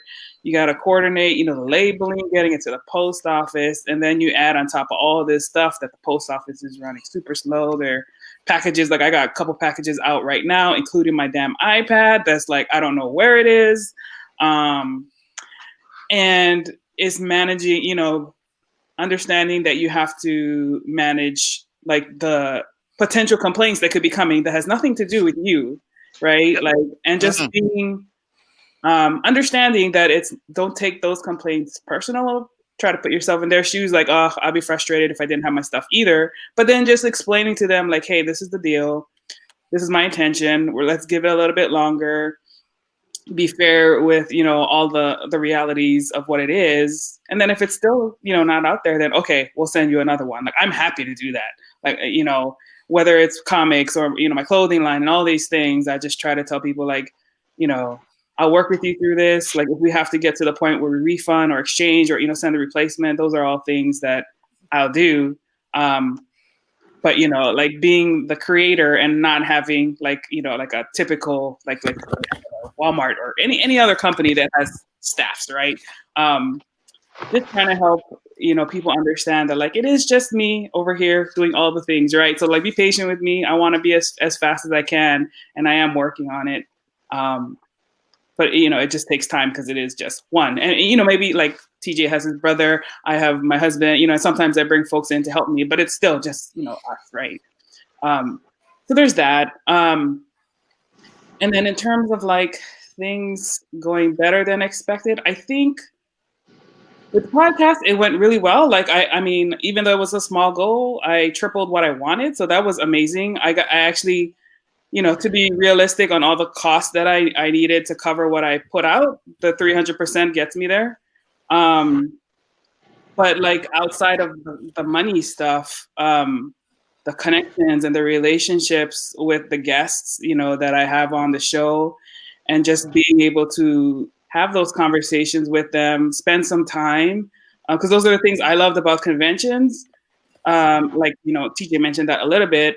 I just like talking to people, and one-on-one, for me, I really get to know you and understand what you're doing, and, you know, find ways to be supportive and, you know, help you in whatever small way that I can. And then even beyond that is helping to bridge connections between that group to find ways where people can work together. Like this past Thursday, I had a talk with David Crownson, who creates Harriet Tubman, Demon Slayer. And then I had Alan Zhu, who's a rapper and an artist. So, you know, going to Mike's comment about wanting to expand the audience, you know, I was talking with Alan. I was like, hey, you know, he mentioned something about needing to have posters and promo stuff done for when he goes back on tour, you know, when things open up again. And Mike was the first person that came to mind. You know, I was like, hey, you know, you should come on Mike's show. I'll put you guys together.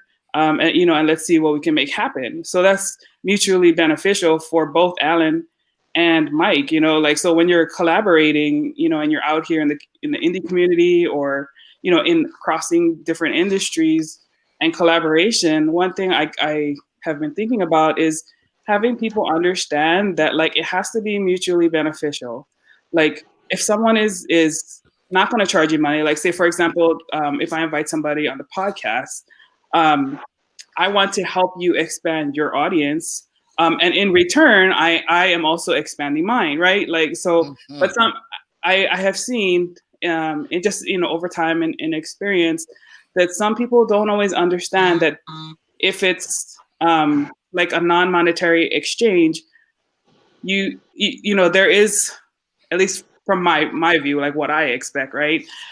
is that you will also help that person grow whatever it is that they're trying to grow, right? Like, how can I help them? How can I be conscious about that? Because that's just how relationships work, like friendships, like husband and wife, like everybody's giving and taking something, like, so, yeah, for new folks who might be stepping in here and, wanting to be like, so what about me? What about me? I'm like, okay, but what are you giving as well? Like, what are you putting into this community, so that people will want to pay attention to you, like, naturally, instead of being like, hey, I'm over here. Be like, oh, look at all these great people that are doing this. That's essentially what I'm doing with the podcast. And, as a part of that, like, people are also getting to know about me too, and they're coming to me, right? Like, I don't have to go out now as much, so yeah, I just, I encourage people who want to do this, but just know that there's a lot of behind the scenes. And I think that's something I want to incorporate more in 2021, just helping folks see, like, behind the highlights or behind the reel or whatever. My guest was talking about that. And so, she and I might collaborate on something. So we'll see, Yeah, I know you remember, I used to do a lot of videos where I showed a lot of behind the scenes stuff, because when Short Fuse was really had our footing going, the way I really liked it, kind of what Travis alluded to earlier, like, delivering the campaigns immediately. That was always a big thing where people would be like, how do you guys ship out so many packages so quick and things like that? And the thing is, it's a lot of work. It's a lot of work. So you can participate in the celebration and saying, oh yeah, you guys hit this goal, or you had another success, but it's like, well, we still had to do a lot of work to get there. And that's the thing that a lot of people don't pay attention to, or a lot of things that people take for granted. Like you said, you have your husband, and TJ may have his brother. I'm not gonna lie, I put my kids to work, put the wife to work. We get the assembly line going. When I was back in Michigan and I had an office, I had interns that would come in. I had office staff that would come in and help. So, I mean, and those are people that you got to actually pay to do something. I mean, I've fulfilled campaigns where we've shipped off hundreds of packages back to back. And it was like, well, it's not like that stuff. It's like you said, Moana, it's not like those packages just package themselves all by themselves. Like these 300 packages that we got to ship out, they just automatically was in the package ready to go. It didn't work like that, because each package had to have certain things in it based off of the tier that someone selected. So yeah, I get it 100%. That's why I had to give you the hand clap while you were saying, because he's like, I wanted to just put a GIF on the screen, or a GIF that said preach, preach. Because I swear to God, I understand it better than most. TJ got a little love, got a little taste of that this year too. And he saw I sent him some, not putting his business out there, but I just sent him a couple pearls to help get him through, and he was like, and hopefully it worked out for him. And I know you sent some too. So I mean, it's a lot. It's a lot, and we not big corporations, we not big huge companies. Although sometimes, even though people know that, they act like we are. Right. And it's like, yo, we just people. I mean, one of the hashtags that I've used all this year is regular people making comics, because I want people to understand it's just regular people. We just make comics. We're regular people that make cool shit, even though Travis say I'm not cool. We make cool stuff, and everybody on this podcast makes cool stuff. So I'm just saying you're not cool enough for podcasts. I mean, you'll get there. You'll get there. I believe in you. I'm not cool enough for podcasts. I understand. Hey, I will say, kind of pointing to Moana's point though, once you start doing more videos and podcasts and things like that, people reach out to you. In my short tenure with trying to run Sean Mack Live, I had so many people reaching out that it was like even that became too much. I had more people reaching out than the time that I had to do shows. So for me not to be cool, I had a lot of people asking for stuff, Travis. So I'm just throwing that out there. You know what I'm saying? For me not to be cool.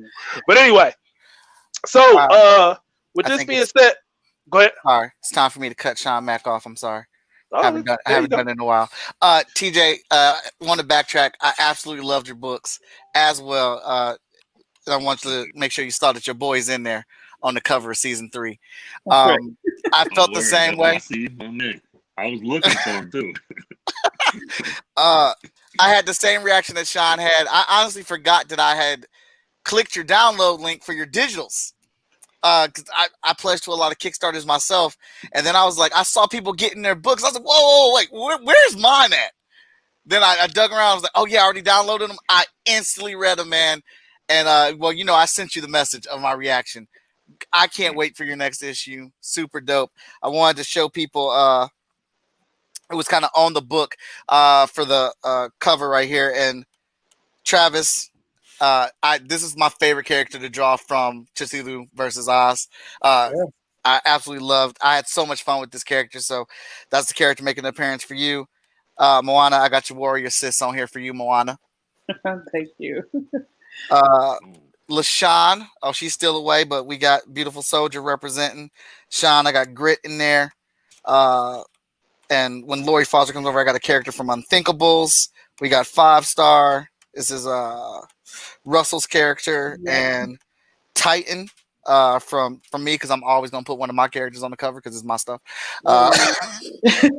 And ID as a ninja, because ID was the first kind of like YouTube TikTok episode that I did.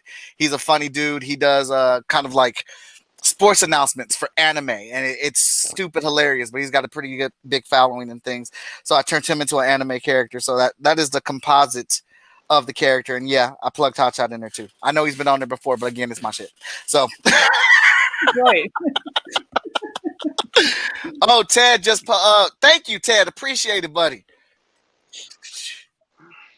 Ted just did a donation. So, Watson, I just want to tell you what I did. I'm making Sean work. I just bought a whole bunch of issues of Hot Shot off of the Short Fuse website. Thank you. And Sean needed work to do, so I'm helping him. That's what Sean Mack needs, is more work. Thanks, Travis. I really appreciate that. And he's not lying either. He actually did. I just saw it. I'm looking over at him like, seriously? Yeah. Thanks. Hey, yeah. So let's keep him busy. Yeah, Mike, he hates it and loves it. Don't I?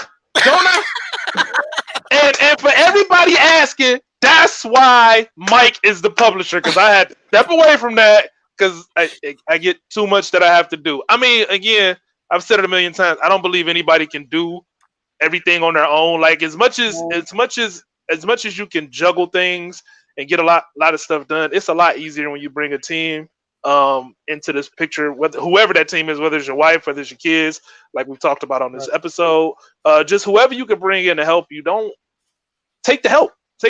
I'm lucky to have Mike. I'm lucky to have Danny J. Quick, even though me and him seem like we always beefing online. I'm lucky to have LaShawn.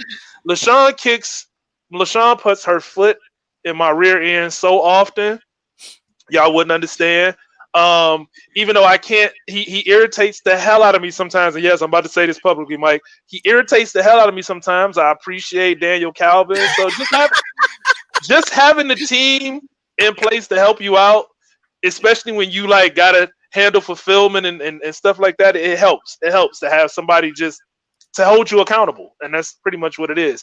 I'm not the biggest fan of the people that of like our supporters holding me accountable, because it's kind of like fandom. They can be a little rude, you know what I'm saying? But my team, they can be rude in a way that's okay, if that makes any sense. If that makes sense to you guys.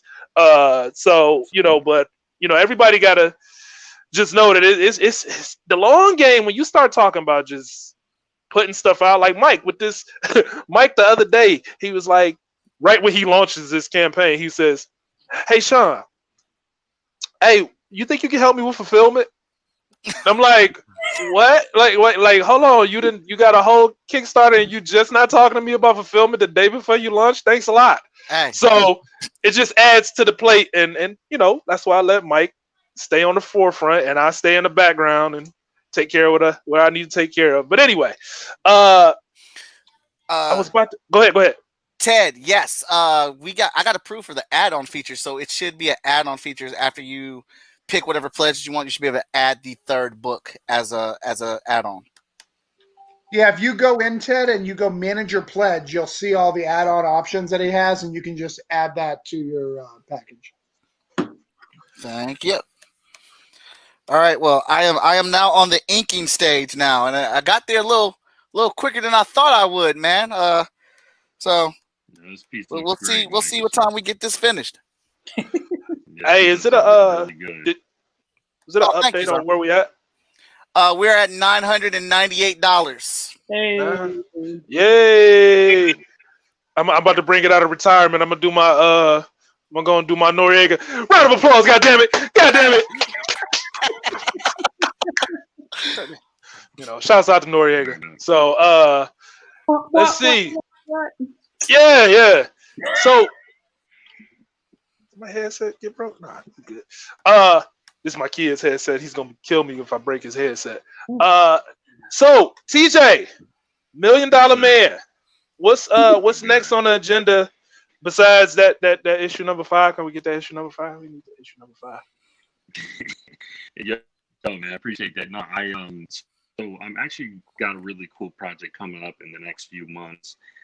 Me and my brother Jay Spencer Sterling, who is a producer, engineer, rapper, a musician, you know what I'm saying, all around talented cat. We actually co-wrote a book together. And this particular book is really dope because it has the voice of 2 different people kind of writing simultaneously. So it's a really interesting collaborative feature, collaborative element, this book. And it's basically to kind of strip it down and to give you an idea of what it's about. It's like, there is like an evil parasitic empire of aliens in space. And the last force that can stop this are basically a bunch of young kids in space that are pilots, you know what I'm saying, that are space pilots, if you will. But there's a lot of like Star Wars reference in there. There's a lot of Star Trek energy going on. There's lots of just, if you like space and time travel stuff, you know what I'm saying? Like, it's a cool story. And again, there's going to be a musical component. So we're going to be dropping our first collaborative, book together through Kickstarter, probably in February. Well, probably March or April. That's what we're looking at right now. So again, it's a totally new tale outside the Alchemist universe. It's a different type of book. It is kind of like a YA title. So again, lots of action and suspense. And if you like, spaceships and aliens and creatures in space and like that space opera type feel, this is definitely a book that I think you and a lot of other folks would like. Did you notice how he said, I think you will like it? Because, he's trying to tell me, hey, you bought all this stuff. Make sure you get that too. I love that marketing. That was great marketing right there. All day. What did I just miss? I saw a crazy comment. Morgan Iverson wrote, Cobb's Harlem. Yeah, no. So henchmen don't get no love at this episode. So sorry. Where was we at? Mike, who is that big monster? You said was that Travis's character? Yes, sir. No, where? I think that's the one you're working on now. Right, that's TJ's yeah, character. Okay, that's what I was thinking. I said Travis. I meant to say TJ. Yeah, I was the main character in his monster form from. Yeah, that's what I was gonna lead into. That's what I was gonna go to because I was looking at the picture. I said Travis. I meant to say TJ. But anyway, what made you make the main character of your story, the quote unquote hero, the monster in the story? All right, first off, yeah, because you out here playing games with that little flip around.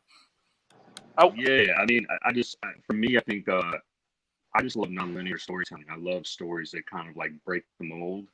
And one of my favorite things about some of the creators that are on this podcast, whether it's Beautiful Soldiers, or whether it's Hot Shot, or whether it's Wildcard Chronicles, each one of these stories kind of defies the status quo, and that's what I really love about your comics, and it's something I love, about the stories that I create. Like, so to me, a hero necessarily doesn't always need to be squeaky clean, and maybe he has a dark side, and what if that dark side manifests physically and he can't control it? So in the lines of the hero and the villain are kind of blurred, so it makes you question, who is this character really to the main continuity of the story? What's his place in it? How does he affect other people?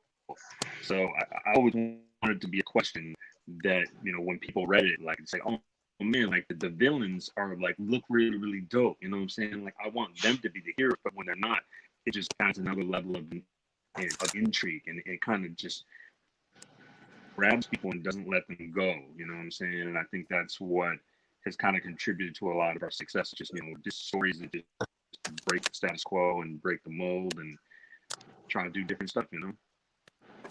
Dope. Moana, Yeah. hey, question. So,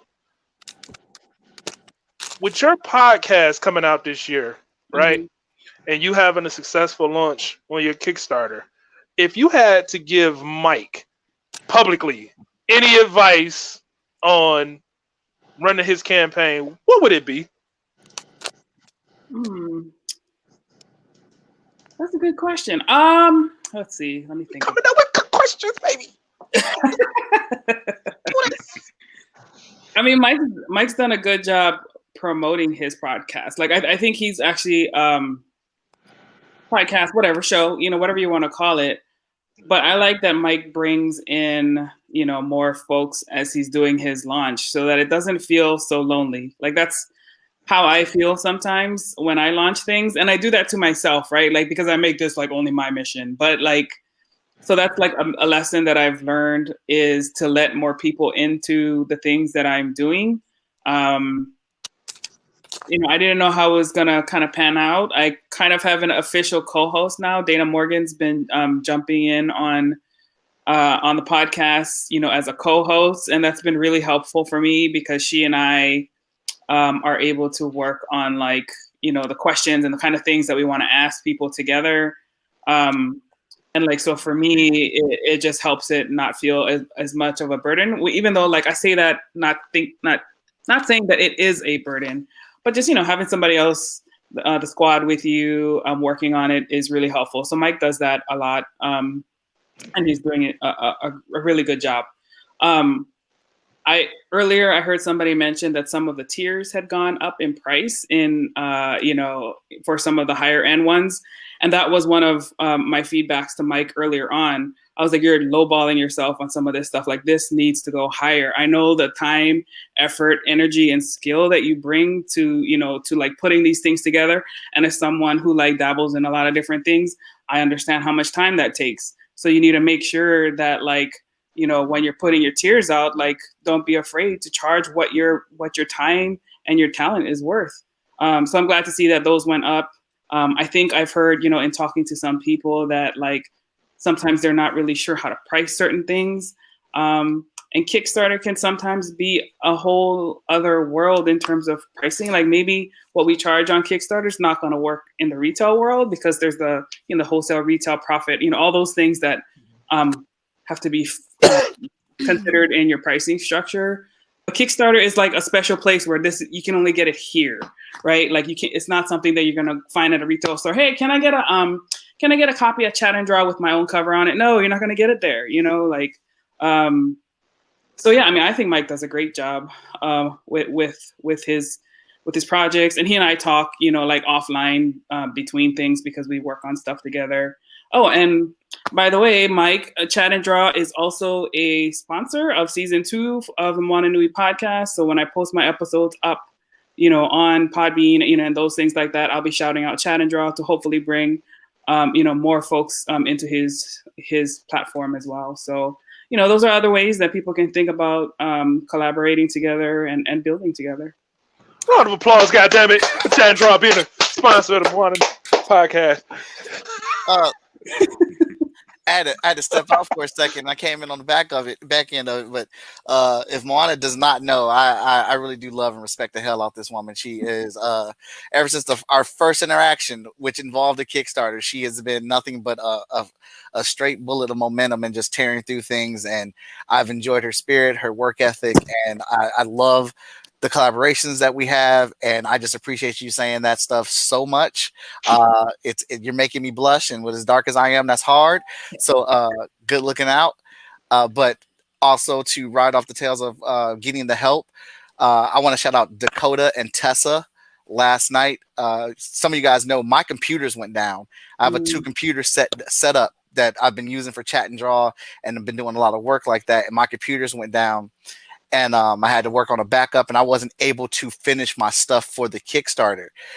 So last night I had to finish it because I just got the computer back. And Dakota and Tessa helped me with the writing, the grammar, while I was doing the graphics and working on the layouts, and they have been a true blessing over at the Agents of Nerdy because they're my production team for the Agents of Nerdy. And I've had a couple people message us and say, "Hey, Mike, ever since your first Twitch stream, you have jumped up in improvement." And I'm like, I can't take credit for that. That's Dakota and Tessa.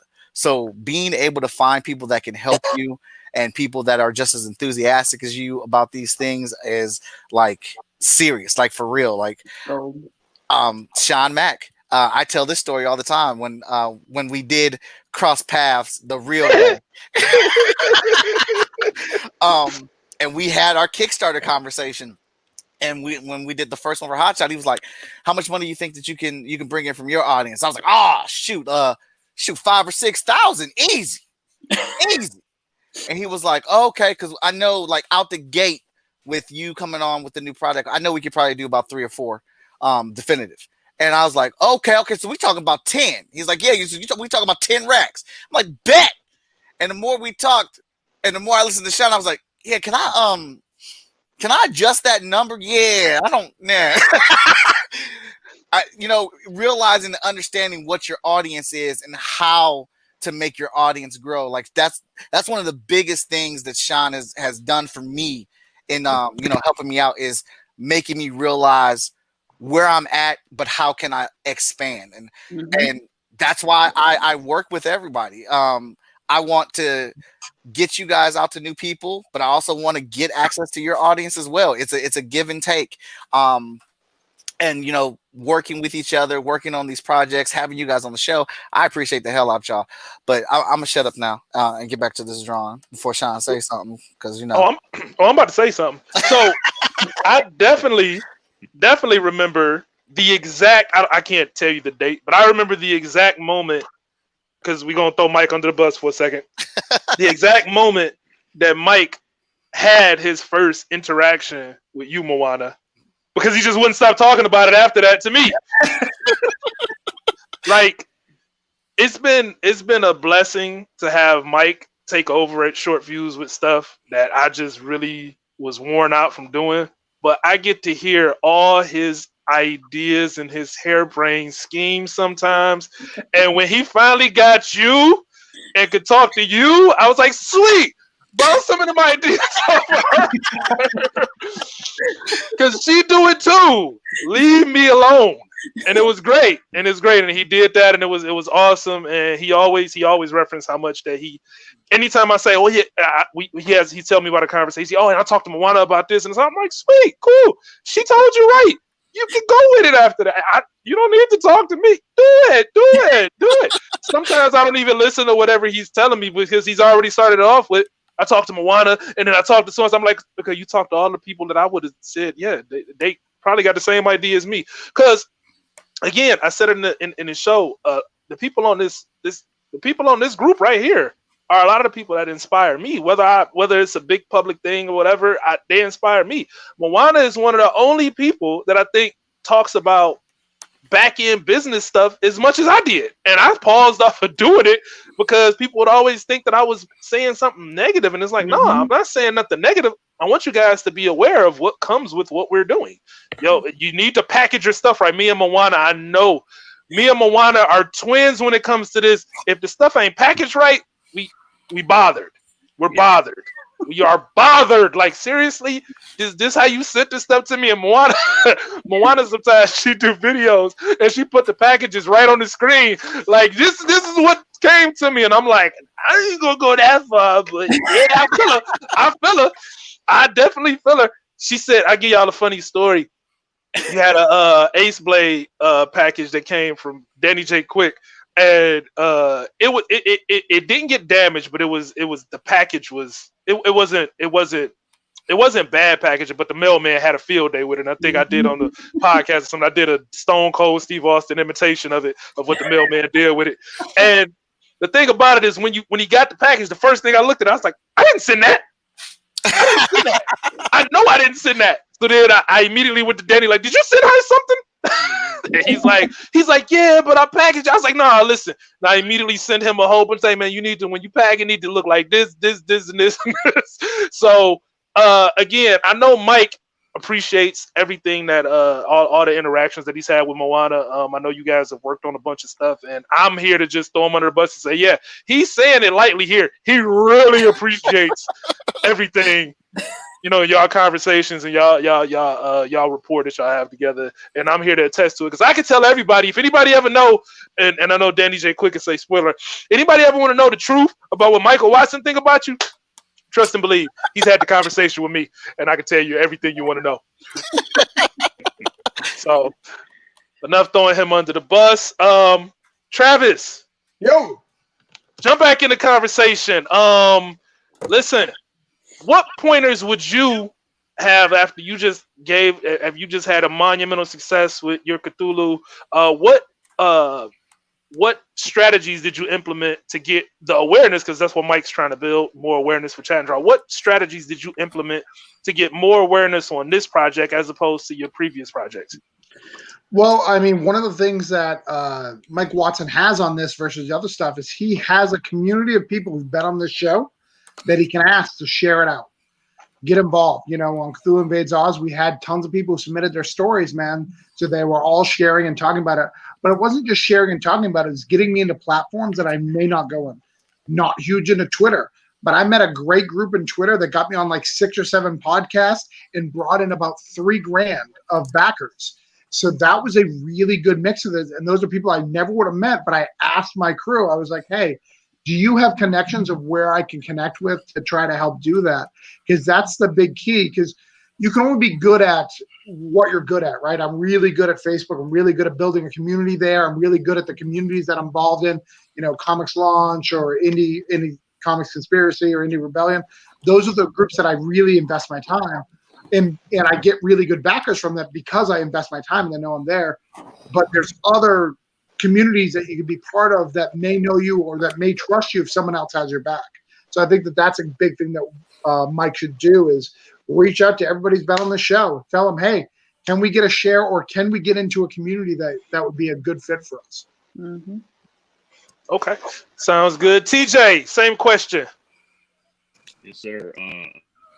Shoot, man. I mean, Mike, you do some great stuff already, man. Like you already, you talk to the right people, the right people, you're a real dude, you're a good person. You know what I'm saying? I think that just goes a long way. I definitely can agree with Travis. I've been discovering that folks on Twitter are very much supportive. And I also, for me now during this pandemic, I'm starting to understand like the market a little bit more.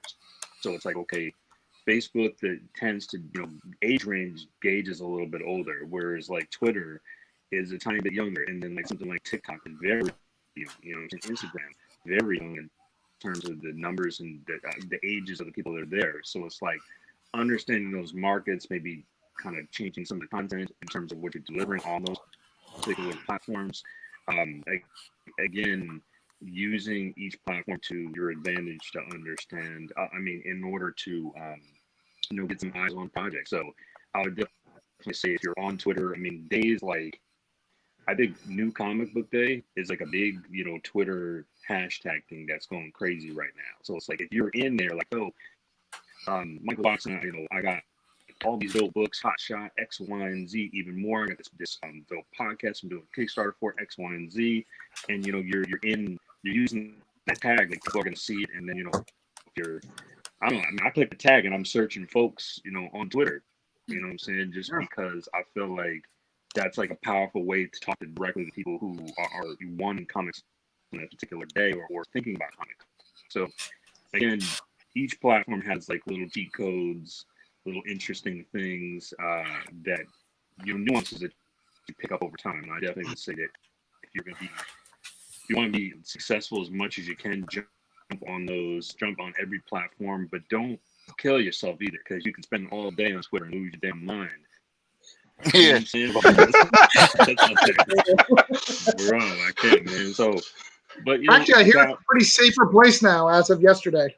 Yeah, I do. There's a little bit of celebration going on now that we got some folks banned. Absolutely. So that's I agree. That's pretty cool because I didn't think about those. That's you saying that I didn't think about those social networks as age ranges, and those age ranges that you're saying is like this. That's spot on. Yep. Yep, because I'm too old for Twitter, so I don't Yeah. be on Twitter. I'm too old. I got grades. They see a picture of me. This old man, Uncle so and so, Uncle Sean. Nah, I don't want no trouble. It's the Queen, LaShawn. Are you back? Yep. Hey, Hi. same thing. Got the same question for you. After you had your nice monumental $15,000 Kickstarter, would you have any pointers that you would want to give Mike on what he could do to make this chat and draw Kickstarter campaign be a success? I mean, everybody pretty much, said it. I mean, I don't have anything different than everybody else. All right, and there's LaShawn Coleman, everybody. So, everybody pretty much said it. Can I quickly say something Hey, about LaShawn, let's LaShawn? goodies. I want to say that LaShawn and I have known each other for a while. I think the first time I came in contact with her was through you, Sean Mack. So like when we linked and started talking, I was always impressed by her ingenuity and her outside the box thinking of how to like network with people. You know what I'm saying? Like how to talk to people, how to build an audience very effortlessly. You know what I'm saying? Like she does it better than a lot of people. When they trying. You know what I'm saying? Like, but again, LaShawn's a real good person. I think she's just a real individual, so it's easy for people to like what she's doing and support what she's doing. And her product is very unique. You know what I'm saying? Each one of her books is special. You know what I'm saying? The artists they have on there is special. She's got a great eye for talent. So when you have all of those kind of components already, it's just kind of like, and Mike, you have this too. You know what I'm saying? You already understand layout are clearly with this amazing piece that you're doing. So leveraging that, you know what I'm saying? And like having people share your stuff is super helpful. Continue to talk about it. But I mean, Mike, jump on some podcasts yourself, you know what I'm saying? Like, but as a creator, not, because you're creating now, but think about it like, someone has a podcast and they're interviewing you, Michael Watson, the artist, the publisher, and you take the drawing hat off for just a minute. And you can be very conversational, about it. I just wanted to add that. If I could. Okay. Thank you, TJ. That was very nice of you. All true, Queen. All true. And LaShawn, you've been away manning that shop like you're supposed to be, getting all that money, taking care of your business. Didn't know if you saw. I got your girl in there.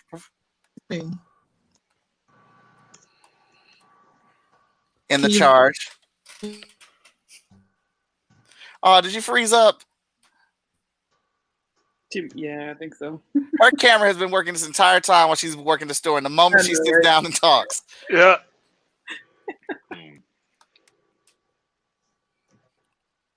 But yeah, I appreciate all that feedback and the praise, y'all. Yeah, yeah, there she go. You're back.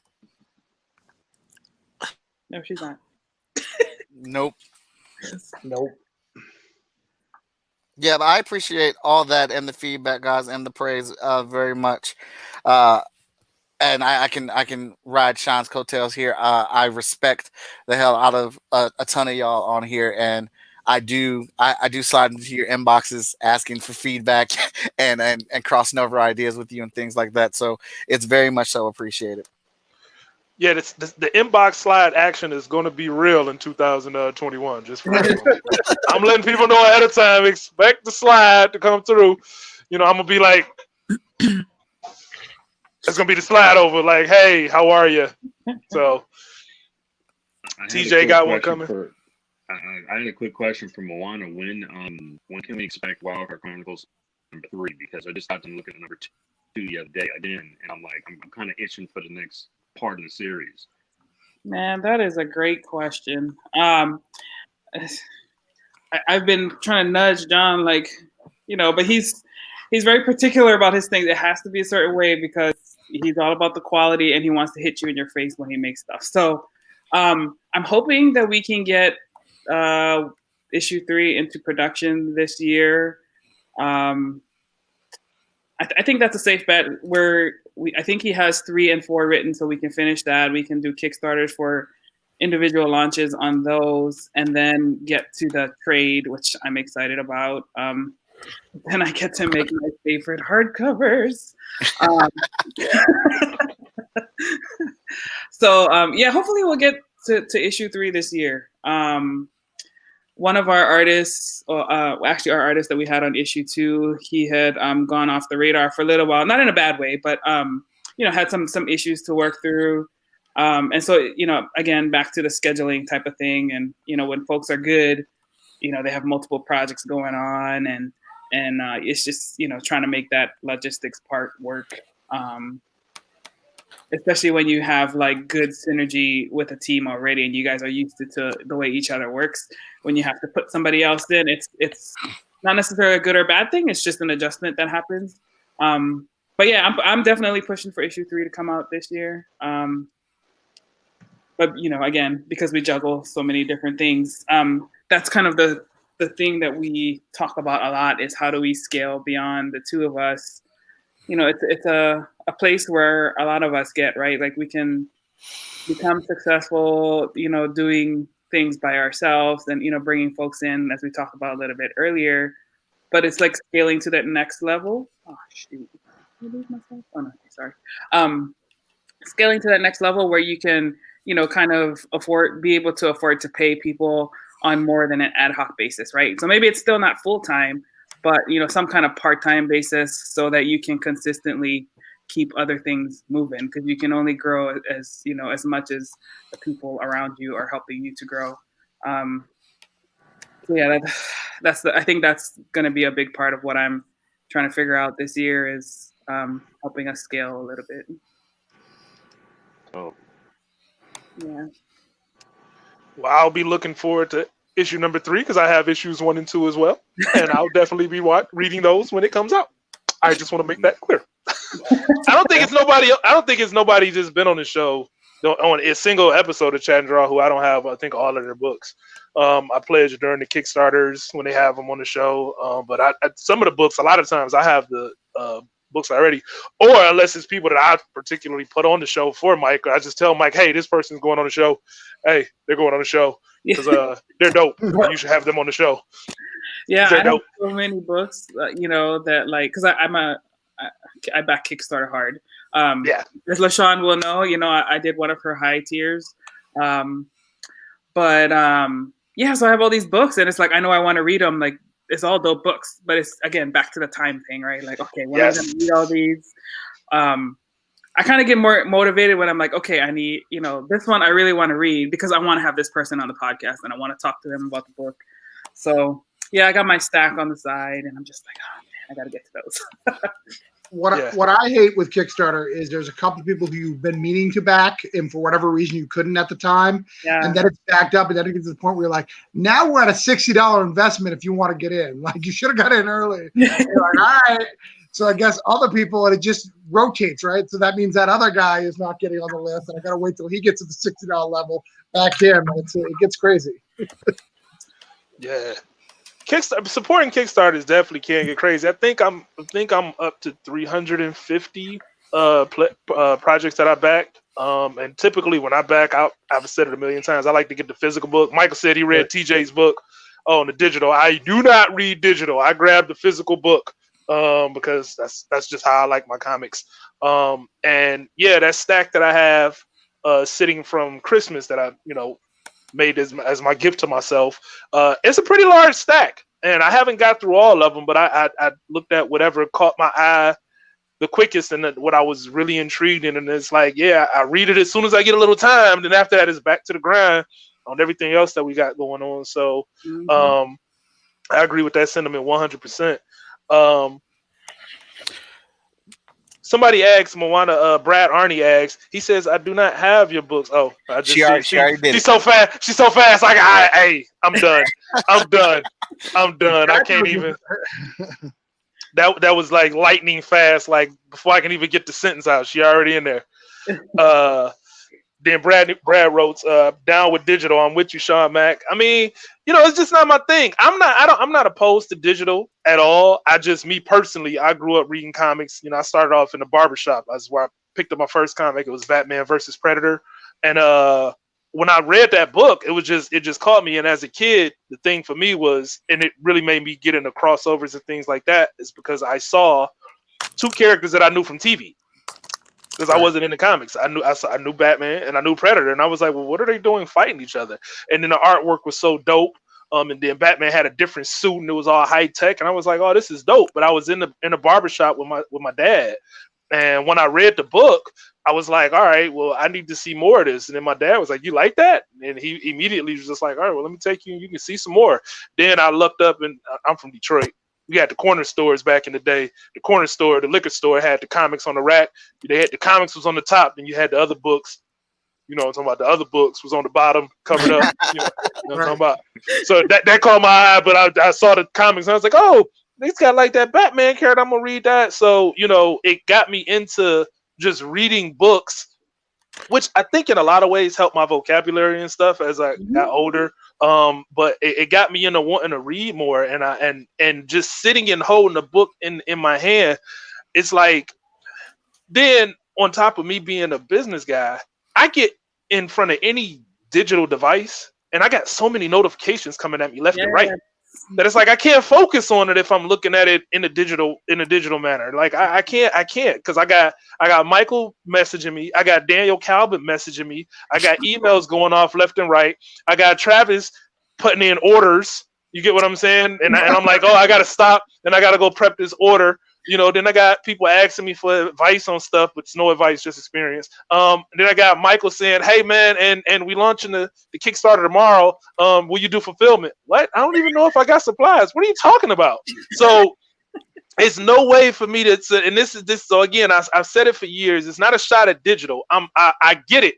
And when I launch something, the Gospel Collection is coming. When I launch something soon, it will be some digital. It will be a digital avenue incorporated in it, but hands down, 100%, without a shadow of a doubt, I'm a print guy to the end. I'm a print guy. I want to hold it in my hand because it's something about the tangibilization. Yes, I stole that from John Campia. Michael knows this. It's something about the tangibilization of having that product in my hand that I don't want to read the digitals. I don't care when the links come to me. I just want to hold it in my hand and say yes. Yeah. Same here. Yeah. So I asked my wife for Christmas for a tablet so I could get more digital because I wanted to switch. I was like, babe, it would save us a lot of money. And she didn't buy me one. So apparently that's just carte blanche to keep buying as many physicals as I want on Kickstarter. I asked. Great excuse. Great excuse. It's a great excuse. I'm using that. I'm stealing that actually. But nah, I can't do the physical thing. It's just something about holding the pages. I like to see the paper quality. I like all of that, and I like different paper qualities. I know some people, I need the glossy. I like the newsprint. I like all of it. I just want to see what was different. And sometimes people do some really dope things with the paper and things like that enhance their books. And to me, I just I like to take it in how the creator intended for it to be. In most cases, I haven't met a creator yet that has created something with the sole intent of it only being consumed in a digital platform. They want like most of the stuff that all of the stuff that I've actually had. No, I will take that back. It is one book from a guy named Sidekicked that he did not the guy's not named Sidekick, but his book is Sidekicked. He did originally do his as a digital, but he converted it over to print, and the print was just as dope. So hey. And I went and bought that too after I already supported the digital. So, I just like the print versions. I like the print versions and stuff. Unless it's like Travis when it's a $30,000 book, then it's like, man, come on, man. Like I can't. That was a joke. Michael, what's the plan? What is the plan for? We talked briefly about the seasons of Chat and Draw, and I know you mentioned that you're not doing seasons anymore because season 3 rather ended up being like over 50 episodes because you was trying your best to get to 100. What's the plan for doing when are you going to call it a wrap to have another season finale? I guess that's the gist of what I'm asking. I think I'm just gonna gauge that on how much content I have. And that's what made me once I looked at all the artwork that I had going on, I was like, oh shoot, I'm almost at 100 freaking episodes. Because like honestly, I just lost track of it. Like I wasn't numbering the episodes, and I had to go back and count because of how many pieces I had or whatnot. But I'm probably gonna stick around. It might be the next 100th episode just to keep it as a big milestone to do it, and it's a whole bunch of new content or something like that. These actually come out pretty fast because of how many people I've had on the show, and each episode averaging about an hour and a half, hour and a half or whatnot. And I found I have Veronica Smith helping me with colors, but I also found this other guy named Aries that is really dope. And I'm actually going to show one of the pieces that he has colored so far for the book because the coloring is happening right now. Let me stop that. This is super, like, I was very impressed with how these colors came out. And I can't wait to see him jazzify the rest of it. By the way, Mike, do you have people in the background? I do not. Okay. Whoa, Okay. okay. Yeah. That's dope. So Greg's character, right? Yep. Yeah, that's dope. That's dope. Yeah, he's having a lot of fun with these, and Veronica is exclusively doing the covers for me right now. And then there's a group of singles that she's coloring, but he's coloring all the rest. So he's doing about 45 of them right now. That's dope.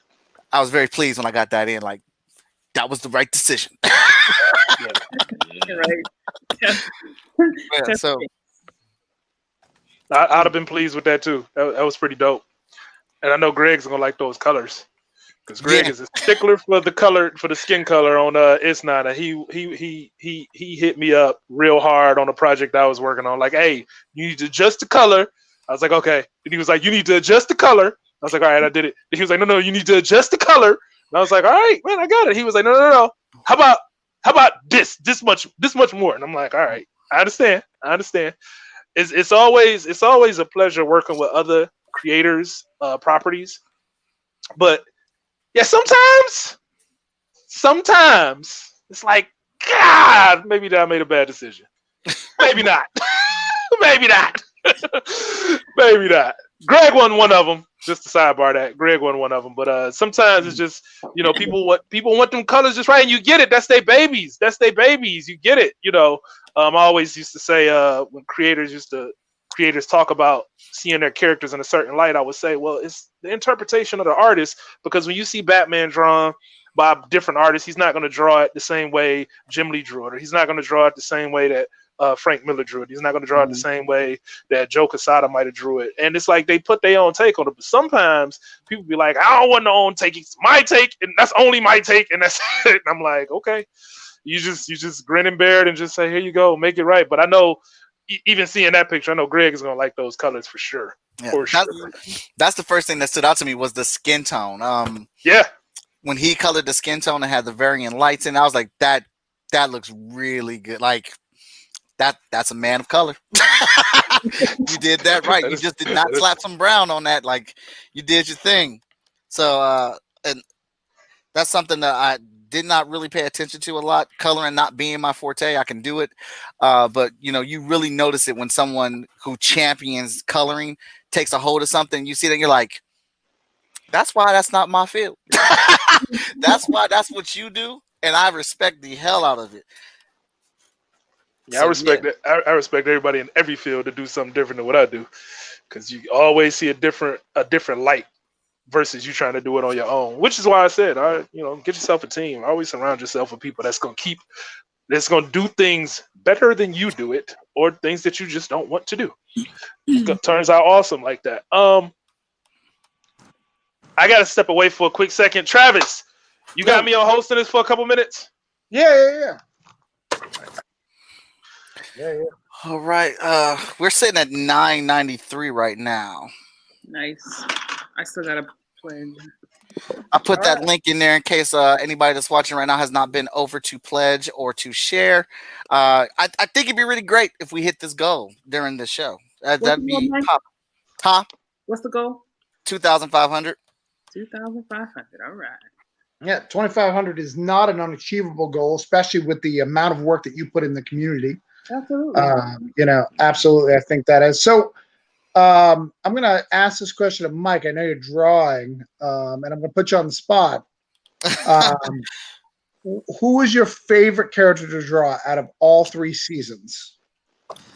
Out of all 3 seasons, that you mother. That's a lot of characters. That's a lot. Dude, I can't even pick a single character. And if it's not one of mine, you're wrong. So I can't even pick a single character because one of the reasons I wanted to do chat and draw was to force myself to draw things I wouldn't normally draw. Right. For example, I had LaShawn on the show, and LaShawn, she's very particular in how she wants her female characters to look. So I know I have to work within that caveat of her female characters. TJ, I don't like drawing monsters, but I love drawing his freaking monster character. Like, that design is cool as hell, and like I would avoid something, and like it's not a diss, but his design is complicated as hell. And it's a matter of trying to find it in my style to make it work, but I still want it to look cool as hell. And then I had TJ drawing the voodoo character, which that was so much fun, but that was like so out my range of what I draw. Moana, I make sure I try to do people of color very strongly, like and have that natural look, because I know that's what Moana is looking for. Guns, I absolutely hate drawing damn guns. Lori Foster, every time she's on my show, I'm drawing a damn gun. I know it's coming every time she comes on there, but it's helped me, draw guns better or whatnot, and being on the spot.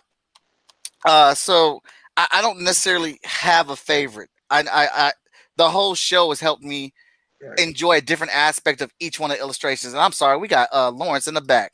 My fault, Lawrence, man. What's up? What it is? Welcome, Lawrence. I am Sean Mack for the minute. Introduce yourself. Tell us what's up. What's going on, family? How y'all doing? Doing good, sir. Hey, Lawrence, what's up, man? So, Lawrence, it's for people who don't know, What's going because on, they brother? clearly don't like indie comics. Who are you? I'm Lawrence King of Constant Hustle Comics. Can you hear me? Yep. Am I good? Can you hear me? Mm-hmm. Okay. I'm Lawrence King of Constant Hustle Comics. I created the last line, and Avery the Astonishing, and the Astronauts Chosen, and some other stuff that'll be coming out this year. And that's basically who I am. Friend to the industry, hopefully. Yes. I think you are. I think you are. Built like a superhero, though. You feel like a power lifter. Right? Oh, yeah. In there, benching like 3,000 pounds a day, like squatting a G, like it's leg work. But I still can't wear a red sport coat like my man TJ can, though. I still can't do that. Yeah. All right. That monster crew right there. So you're talking, but we can't see what you're drawing. So. Oh shoot, my fault. I want y'all to be able to see Lawrence. Here we go.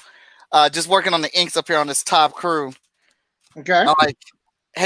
Going back on it, like TJ went to work on this design, man.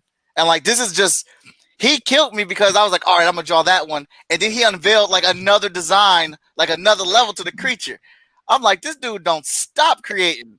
Like it's just on top of one and on top of one another one. But again, monsters aren't my thing. I don't like drawing horror. I've had Stephanie Menard on the show a few different times, but Stephanie writes horror books. So I'm trying to capture her characters and figure out how to draw that horror aspect in the characters as well. So I just enjoy drawing it all, man. It looks incredible. It really does. All the characters is incredible. Thank you, sir. Thank you. No, it's looking good. I know originally you were talking about all these guys going against Cthulhu. Did you just realize it was just too much to draw?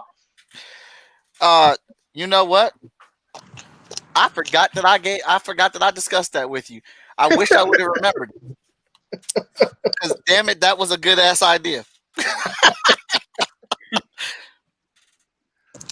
So let's talk about some people. So during the course of the show, we've talked about people who they've asked Moana when her book's coming out. TJ, they want your issue 5. What is it like? I'd love for us to explain to kind of the audience what it's like to have fan bases that are used to a monthly schedule, like they've been taught by Marvel, DC, and Image that a monthly schedule. And then we're like, yeah, we'll see you in like 4 to 6 months, or maybe a year. I don't know. We'll see you. What is that like? Do you want to take that first, Juana? Yeah, sure. Hold on, Moana. Sorry. Ted Score, thank you very much. He upped his pledge so we can crack that $1,000 gold. And I need to look into getting the add-ons fixed because it looks like a few people are trying to add on stuff and they're not able to because I know I has that feature. So I updated that. Well, you got to go back to manage your pledge. It's kind of a pain in the butt. You got to go back to manage your pledge and then click the add-on tab. Okay. Oh, weird. If anybody is listening, Travis has instructed you got to go to manage your pledge and then click the add-on tab. But after the show, I will definitely look into it myself. All right, go ahead, Moana. Please send me the link when you have a chance, man. I want to jump in. All right.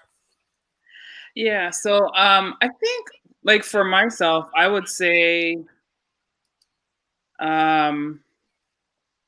I mean, it is challenging when, most people are used to having the monthly thing.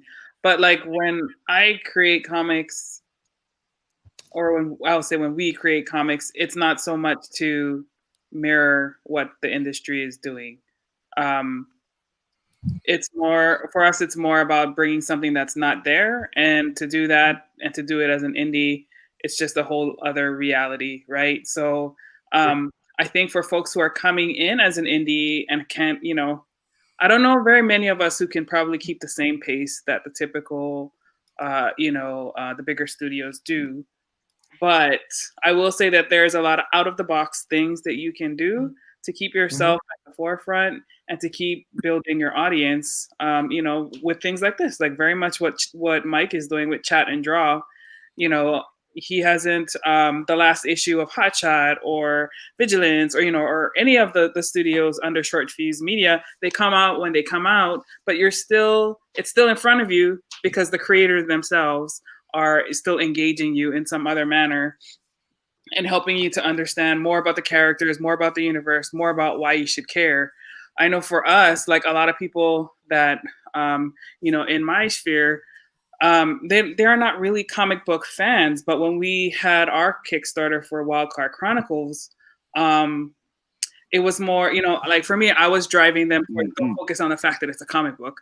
Focus on the fact that at the very core of everything that we are creating, it's a story about someone or something, and getting them interested in that way.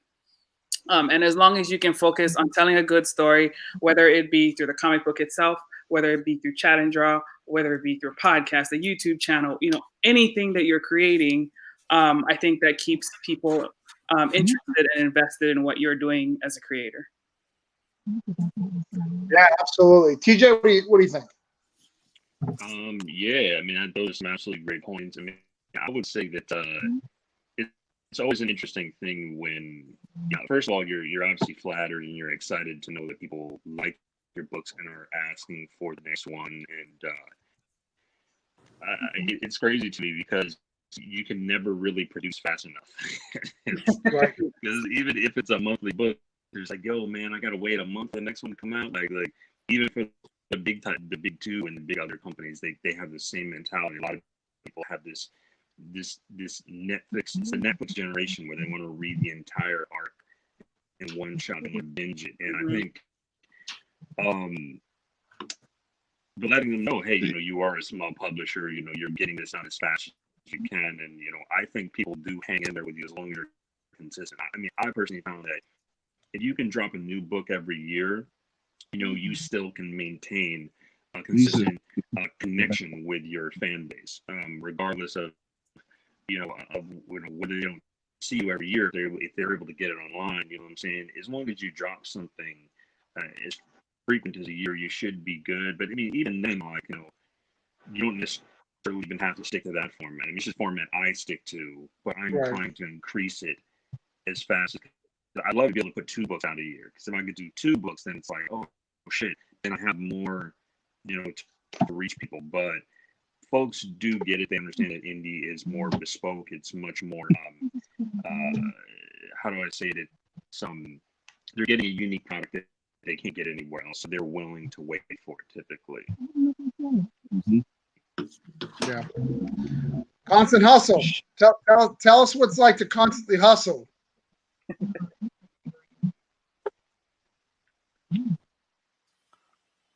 think he's frozen. Uh-oh. He was not frozen. Yeah, he's frozen now. Well, I'll answer. This thing takes a lot. Well, LaShawn, I think she's still there. Miss Colvin's there, the queen.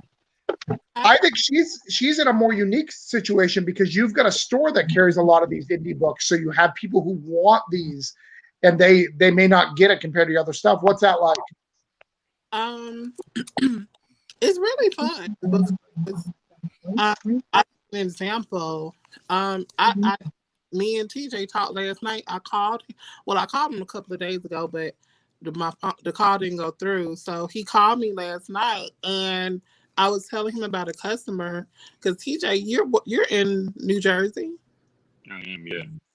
Yeah, and so I'm way down here in Alabama, and I have customers who came in asking me, did I carry his book? And I told him no. We were trying to get that set up, and it's just really interesting that, you know, when you put it in front of the customers and you pushing it and you grinding it out real good, it's really rewarding when you got customers way across the country coming into a store to see if you carry a particular indie book, you know? So I really try to tell all my customers about my indie selection because I am an indie creator, 1, and then 2, like, I know how good these books are because I know a lot of the creators personally, you know? So I'm working on my Black History Month section where I'm really going to really push a lot of good Black indie creators and their books. So, you know, I think it's just really good if you can market the stuff in front of the customers, let them know that it's here and that you got it, and, you know, I think it'll pay off. No, it's good. That's good. Yeah.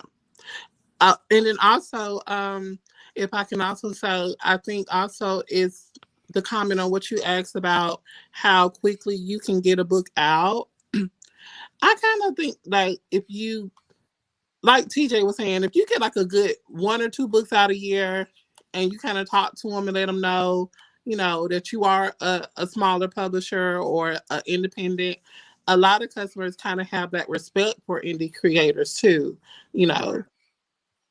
I think it's good that the indie creator also respects the customer and not make them wait too long, you know? Yeah. Yeah, no, absolutely. Yeah, I think it's a hard thing, you know, for me, you know, I look at Broke Down, you know, I'm wrapping it up, my 4-issue miniseries to finally get to the trade, you know, and I started it in 2016. It was the end of 2016, but it was 2016. And to go to 2021 when I was like, no, I'm going to get it done in a year, like really thought about that and just how that's just not possible, what that looks like. It's really interesting and getting to that point, really exciting to be done.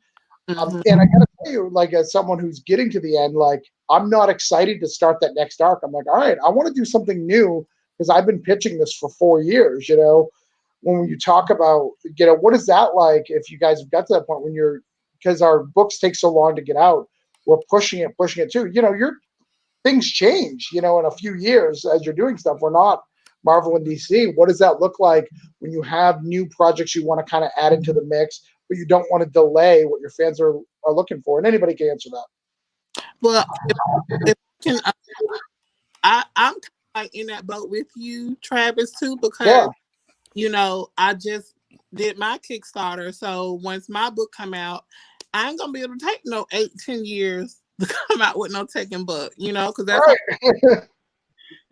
to do my first book. I've been working on it for like almost 10 years, but it was so much that went into that book.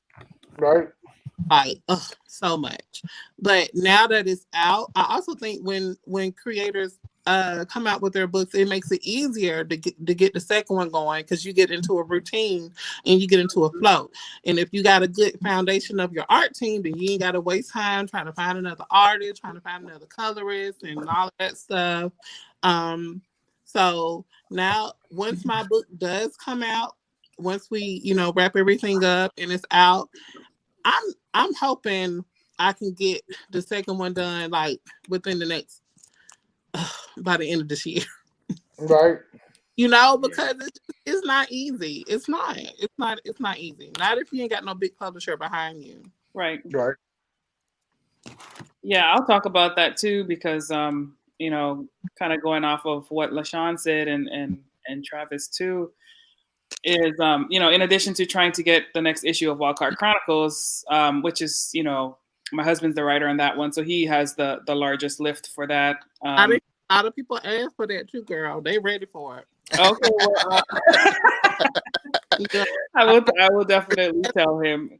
You let me know if you need more stock, but so we have that, and I try to keep pulse on what that's doing, and then I myself, I'm trying to keep my children's book going, my series going, so I'm working on books 2 and 3 this year. And then Mike and I are working on a project, amongst all the other things that we're a podcast, chat and draw, all these things. We're trying to, find some time to work on, the new comic that we have, in development. We're working on concept art and things like that. But any new project, as we all know, like, is a time commitment, right? So you have to choose and filter your ideas, really well, because these are characters, these are stories that you're going to be focused on. It's going to take up a good chunk of time of your life. It's a couple years, so you have to stay passionate about your work, because a large part of making your book successful is how much you love it, and just how much you want to get it out to the community. But yeah, it's always bumping up against the time. I talked to so many different creators, and the challenges are often time, money, and inspiration, the right people on your project. So it's a challenge for sure, but if you focus and you have discipline and persistence and those kinds of things, those are the kind of not necessarily creator related type of skills, but more just personal skills, and just characteristics that you have to adapt and practice. Being a creator is keeping the discipline, being persistent, being consistent, and being dedicated to that. Yeah, I'd like to add to that if I could. Yeah, it's for us being the newer of everybody here, pretty much involved in this. Y'all got to excuse me because my dogs are going crazy. It's hard for us with multiple titles and multiple creators, and of course everybody wants to bring their book out first thing, and I have to teach everybody, or shouldn't say teach, but share everybody that patience is the best thing they have going for them, because you could put stuff out earlier. Yeah. If you just wanted to put anything out. Right. You could come out with a bunch of stuff real quick if you want to do that, but you do that too many times, or you do that one time, and then nobody wants to see any of your stuff ever again. Mm-hmm. So the idea is to not just come out with something, but come out with something that everybody wants to see and everybody's going to want to see more of. That's what for indies takes so long, because you got to pour. It's like you're waiting for the encore or hoping that you get an encore. Mm-hmm. So you gotta pour your heart and soul, everything you ever wanted to do with that comic, into that first issue and hope that it goes good. Danny Cooper, I just added the shirt as an add-on. Yay. Good. Hey, if the public demands it, and Danny wasn't gonna let me not do it. You got hats in there? Do you have the hat in there? I do not have the hat in there. Well, I'm gonna need you to get that together. And I think also part of that has to do with exposure as well. Okay. Yeah. So exposure for not necessarily new things that you may come out with, but new ways of showing the stuff that you already have.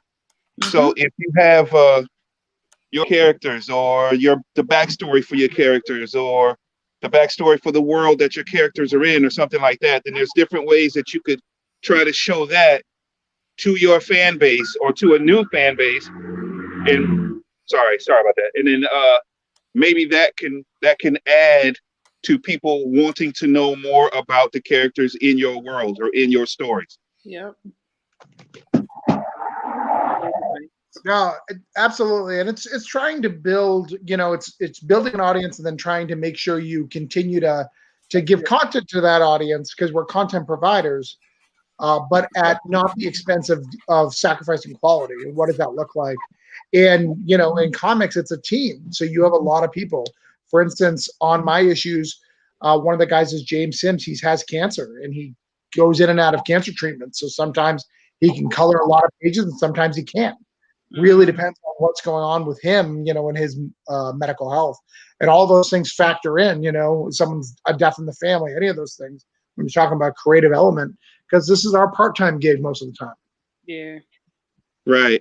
Yeah, we run into the same issue. We have for a new project, an existing project, but we had an artist, a concept artist from Africa involved, and in the region he lives in, there was a coup, which I didn't know anything about. So I didn't hear from him for like weeks. And I reached out to him and I said, hey man, is everything all right? What happened? And he's like, yeah, there was a coup here and this happened and that happened. I was like, well, damn, bro, tell me something. What can I do? How can I help? I mean, I didn't know what to say, but the funny thing about it was he said, well, there was a coup, but it happens all the time. And here's all the stuff I didn't get to you before. Dang. All the time. Wow. And I've heard that story over and over again of people like floods and other stuff when we're dealing with foreign, stuff. You never know what's going to happen. Yep. All right. I don't think Sean's ever coming back. I think he left me, which is fine. Yeah, he has a issue that he needs to take care of. Everything's fine, but he's the only parent at home right now. Oh yeah. I feel you. So let's figure out what's your plan. What is the most exciting thing that you're trying to come out with in 2021? Let's start with you, Mike. So you haven't talked in a bit. Let's talk with you. Tell us what you're most excited about coming out with 2021. You got a whole year, not just right now. Oh, right. Katie, please don't give up. Keep trying to make it work. I know Kickstarter does have glitchy days. Yes. You don't forget her choker. The choker. All right. Oh, you see what I'm saying? You see what I'm saying? LaShawn is bagging and boarding books. She's selling comic books. She's on the show with us, and she's in editorial mode all at the same damn time. Because I definitely forgot about that choker. Hey, she ain't playing. It's not a game. Probably the thing I am most excited about is releasing the new Hot Shot story arc. The pencils and inks are done for issue 10. It's being colored right now. I am about 8 pages in on issue 11. Lori Foster's inking that. The script for the last 2 arcs or books are already done. It's a very personal story, and it answers a lot of questions that people have been asking about where his powers come from. It asks you questions about him being like, what does it take to be a hero? Can you fail? Can you have made mistakes and still be one? Is that really your is that really the color of who you are or whatnot? And it's been about, I don't know, a year and a half since we've released the last issue of Hot Shot, and I know we've had that conversation about gauging your own timeline for when you can come out with your books because we are indies, but I can't front. And it's something I'm still working on. I know it's a patience game, but as a creator, I want to come out with content. I want to drop these books, and I'm I hate to say it, but I do appreciate the COVID situation a bit because it forced Danny and I to hibernate and really look at what we have coming out and really plot and plan how we can drop our content. So we are doing the things that we need to do because when we start coming out with stuff, I don't want to come out with that's a lie. I do want to come out with stuff every single month, but I'm trying to be realistic. I just want to have a consistent flow of content dropping, whether it's something every 4 months, every 3 months, or every 6 months. I just want to be able to consistently have stuff coming out where people can expect it, whether that's Hot Shot, Vigilance, Heroes International, Cypher, or any of the things I'm working on. The project I'm working on, BLS, with Moana and Lori Foster. So that's what I'm most excited about. All right. Let's go to you, DJ. Yeah, I mean, I would say this year is going to be very interesting. I spent the majority of 2020 writing a ton of stories, collaborating with other writers. I've got joint books coming out with a couple of different people real soon, which I'm very excited about. We're going to talk about and announce them. When time is right. Again, I've got another issue of my own series coming out. The book that me and my brother are working on. Yeah, just more content, man. I mean, my goal is to have at least 2 or 3 books that drop this year. If I can do that, I'll be a happy camper. I'll be perfect. I'll be like, and taking also to. You can just move it. I think he could froze. It froze up. I was just going to ask him a question too. Oh, say it's the multimedia stuff, man. I'm looking into just how can the next level of comics be like where those conversations. I want to have more of them, like with the studios and the agencies and the animation teams. Like I really want to get to know more of these people. So it's like, what does it take to bring some of our characters to that next level? So more conversations, more getting to know people, and more books. God willing. Yeah, are we gonna see Okama's Dark History this year? Yeah, I mean, I would say because Sean's like halfway done. So if we can I guess now it's in the hands of the colorist. If the colorist can get everything done before the end of the year, we'll have it printed and ready for our Kickstarter backers who are who pledges at that high tier.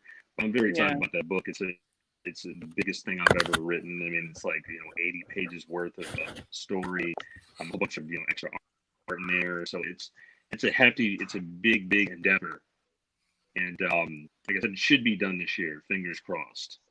Absolutely. Nice. No. All right, Moana, what you got? I'm excited about a lot of different things. It's hard to choose just one. That's probably my issue as a creator. But I mean, I'm just really excited about the podcast because that's something that it's not just only about me. It's about the community as a whole, and it's just kind of what drives me. It's not just I don't like when things are only about me. That's not how I roll. But yeah, so just the podcast, bringing more folks on, expanding, like into different beyond just comics, and just bringing folks in from different industries. And then definitely. I mean, I definitely want us to get finish up Wildcard Chronicles, the first arc, which would be 3 and 4. Because the next arc is going to be even more fire. That's when we bring in Sovereign and we dig into the different royal families that are within our universe.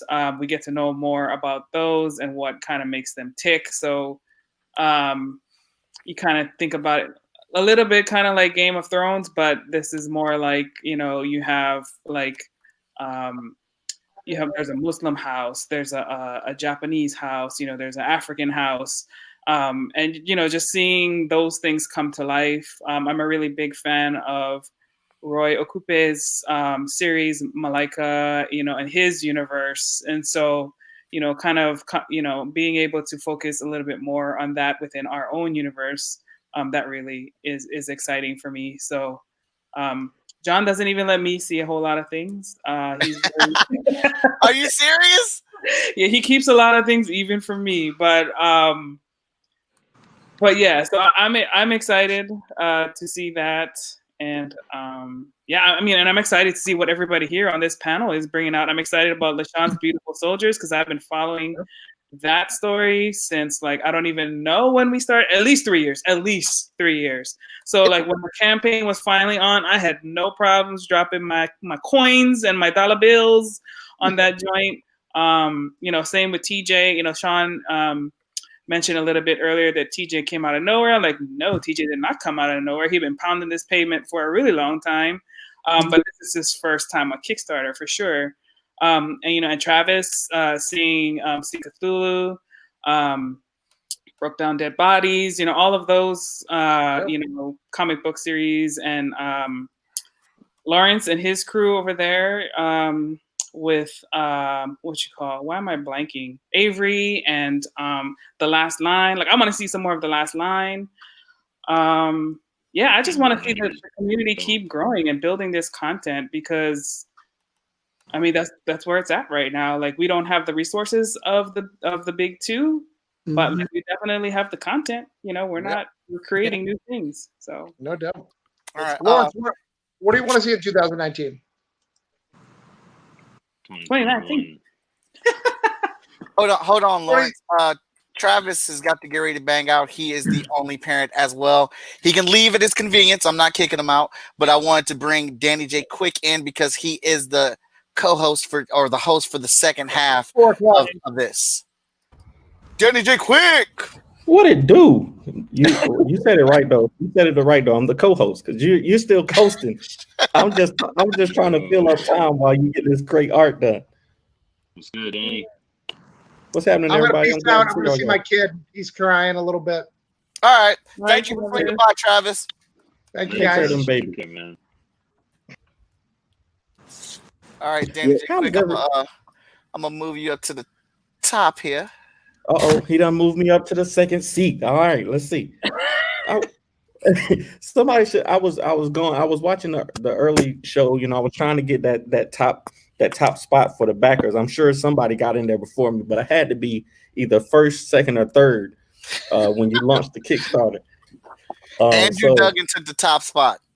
Okay, Andrew got the top spot. I know me, Brad, and I didn't message Morgan because I knew he was probably asleep somewhere. So I wanted to make sure I got that at least in the top 5 for pledges. So it looks like you're doing pretty good right now, though, bro. Yeah, $1,093 right now. Killing the game is what I'm talking about. Okay, so if that 1,000 you're over 1,000 now, you got the record that was previously held by the Queen LaShawn Colvin for most raised on Chat and Draw now, right? So that's a new record? Well, I'm not going to say it's a new record because LaShawn did it in an hour and a half. That's true. We've been on here for 2 hours and 48 minutes. She gonna hold on to it for a little bit longer. Hold on. Danny, see what we do. You're not gonna come over here trying to. We not. I knew she was gonna say something. I saw hands going like this in the background. I knew something was about to happen. She couldn't even get it out fast enough. Say this right here, Mike. I hope you surpass me and get this money because you deserve it. Oh, LaShawn, girl. I hope you get it.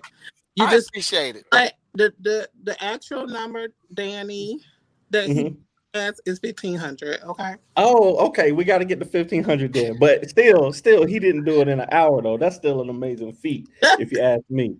Yeah. Mike got this. He gonna get it. Hey, I think he's doing good. He's doing great so far. Mark has been putting in the work. I'm proud to have seen the show grow. Say that again. I still got to put my pledge in. Oh, we about to cross the goal with that one pledge. Then I already know what's going to happen. I can't tell you guys. I've enjoyed drawing every single one of y'all's characters though. Complications or not, things that I'm not used to drawing or not.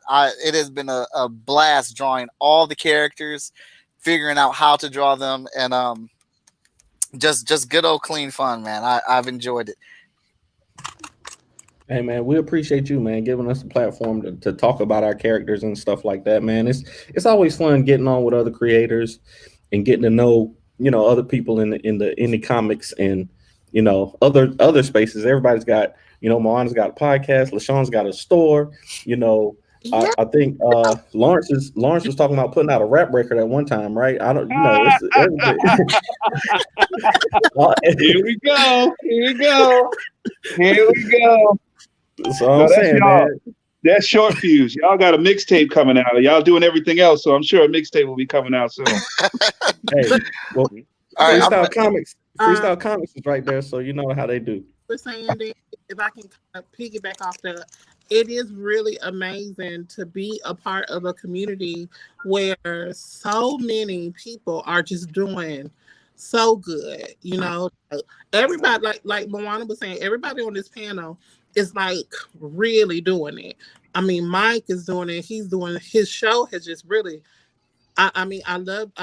It's just doing really good. Moana. My sis got so much going on. I'm impressed at how she hustles. Okay, and TJ is doing really good. And like he was saying earlier. I've known TJ for a while and he deserves it. I mean, oh my God. Was it 2018, TJ, where you was hitting cons every weekend? And I remember I called you. You remember I called you and I was like, oh my goodness, like are you tired? It was no excuse. So just shout out to everybody who is just doing so good. All right, well, we are approaching the halfway mark. You guys are more than welcome to stay, but I got to get the next crew that's in here for their time slots. I got Rodney and Russell in the background that are trying to get in right now. I'm looking at the schedule. This is always the sad part about this, that I got to kick some people out. It's all right. Y'all have a good day now. It's good to talk to y'all. Hey, Lawrence, thank you for coming in, man. I appreciate you. I know you was in the midst of doing stuff too, man. So good looking out. All right, brother. Y'all take care. Oh, Mike. So that way, Lawrence. I'm gonna go ahead and go, Mike, so I can go ahead and finish everything I got going on in the store. I didn't rearrange the whole store, and I'm trying to get my Black History Month together. I went and got some balloons, and when I got to the store to blow the shit up, it was dark purple. So I got to go back to the store. And get it was good talking to y'all. It was good to have you, and thank you so much for coming by. Okay. Oh, and Mike, one more thing before I go, Mike. What's up? You think you can ink Tara's hair for me because it's black? It's gonna be black. It's gonna be black. I got that. I thought I just make that happen. She commands it, so be it. Bye. All right. So let's get Rodney up here, and let's get Russell up here. What's up? I'm gonna take this down. Rodney, I'll let you go first. You go ahead and introduce yourself to everybody where you're from, and then Russell, you can go right after him. Okay. All right. Hi, everybody. I'm Rodney Fike. I am writer, artist, inker, colorist, letterer, everything. I work with Hasm Production. That's Hazzum. Titles Peanut Pudding and Jelly, Pitter Patter. We did a Roadkill Rampage last year, which was our first Kickstarter, which was a pretty good success. And I am currently working on a book now with Sean Forney called Power Ninja Tunes, which is a parody book. I wrote that and I'm inking that. And so, yeah, I got a lot of stuff going on and working on the issues 2, 3, and 4 of Roadkill Rampage. And yeah, so that's who I am. That's what I do. All right. And Russell. I am Russell Nolte. I'm a USA Today best-selling author. I made all this stuff behind me and a whole bunch more, including those books that are on our Kickstarter right now. I am super excited because I don't think I've ever talked to Danny live. I know I've talked to TJ, Moana, but I don't think I've ever talked to Danny live. And I'm very excited to meet you too, Rodney. Likewise. Awesome. This is the first time I've talked to you live, Russell. I was thinking about a couple of times when you would put your phone number out when you were thinking of having conference calls. I always was just about to press the number to send, but I was always doing something. So I'm happy to talk to you as well. Yeah, it's great. Cool. I'm excited. Yeah, those things ended up working well for the people that took them. I know. I wish. Sometimes I wish I didn't have a day job, but I have 5 to 4 children, so I almost gave myself an extra one right then. But I have 4 children, and I have to feed them. So Mike knows what that's like. Mike, you got what? 7 kids now? How many? Hold up, sir. We're not gonna get out of pocket. I got 4. 4. That is it. That's it. It's like that's it. We finally got my son. He was the last one. Shop closed. Shut down. Close it down. That's all I can do for you. I'm right there with you, Mike. I'm glad to have all of y'all on, man. I've been following. I think this is my first time I'm talking to Rodney. Also, I think he and I recently became friends on Facebook. Yes. But, the rest of the team and TJ, just like they were talking about earlier. I think LaShawn was saying people thought that you came out of nowhere. I was one of those people because I'd never heard of your stuff before. I saw it was like 15,000 on Kickstarter. I was like, who is this dude? What is this amazing art? What is this going on? And then getting to meet you and talk with other people about how you've been putting in the work and grinding. It's really cool just to see people start from the bottom and now be where we are now. So it's a funny story. I have a funny story about TJ. Can I tell it real quick? Yeah. All right. So I met TJ a few months ago. He booked a session with me, and I was like, all right, like, who's this dude? I never heard of this dude before. He had a Kickstarter going, and I was like, all right, so what is it? Like $2,000, like $1,000? Like most people that can get in touch with me, like it's like way too late to save them. No offense to the people. Like their Kickstarter's already like done. It's like 3 days left, and they're like, how can I help? And I'm like, I don't know, do another one. So I go to TJ's Kickstarter page, he links to me, and it's freaking incredible. I'm like, what the like I love it when you find somebody that like just like blows you away immediately. It does not happen often to me. So yeah, it's been great to see how well it's done and like and what's everything that's happened since then. I appreciate that, Russell. That is the story. That's a real thing that happened. But in all fairness, Russell meets 1 billion people a year, and I met Russell years ago. I've had his business card sitting on my desk for a good 4 years before we even ever had like a second conversation. So I've always followed his work, and he's been an inspiration in terms of how he handles stuff online, in terms of like his strategies and his methods. I mean, this guy's a master at Kickstarter. So it was just cool to finally get a chance to have a one-on-one with you. So, and I appreciate your assistance, your advice, because that really went a long way as well. So, thank you for that.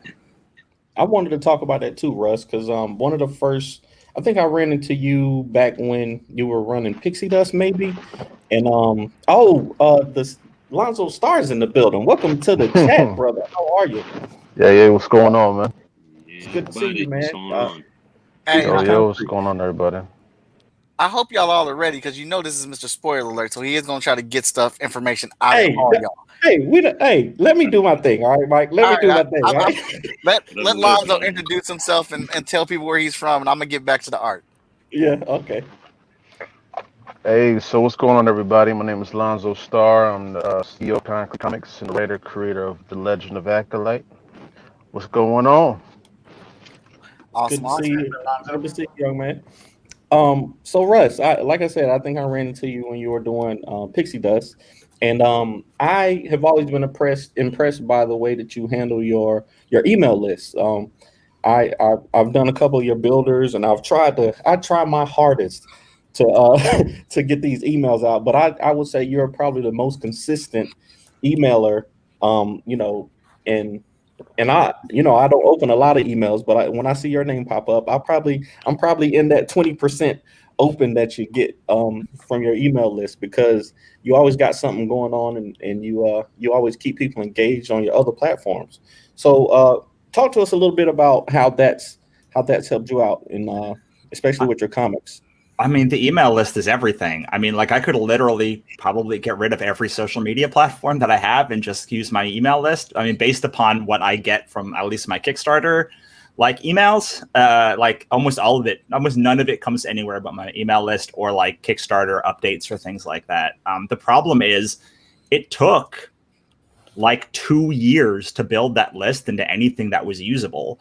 And it took 2 years basically of like emailing every week and building the habit every week and then comparing what worked and what didn't work, and then finding things that are that like people liked, and how many times could I update, and like what did it mean to do an update. And I mean, the thing that I always am shocked at is people that I know have email lists because I helped build them suddenly don't like actually email when they do a Kickstarter or when they do a launch, or like they don't, I don't know, that maybe they think that it's like an intrusion to like email them. But like I have to make the assumption that if you've been on my list, like you want to be there. And then my job is to do the thing that I do, which is entertain, which is to like tell stories, which is to give you new information every time I do a launch, which is to show that I am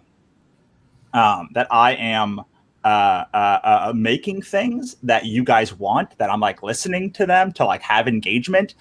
And I find the email list is the easiest thing that I do all week, because it takes hours of social media.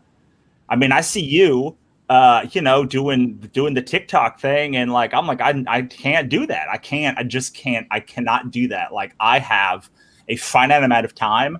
And even when I do Facebook or Twitter, like I'm doing that for engagement. Like I'm not expecting any money to come out of there. Like I do that so that, people like Mike invite me to do things like this, and to like to find collaborators for things. Like I am not reliant on social media for any amount of money. All I have to do is maintain like the core of what I am, and it takes half hour a week to do that, to write those emails.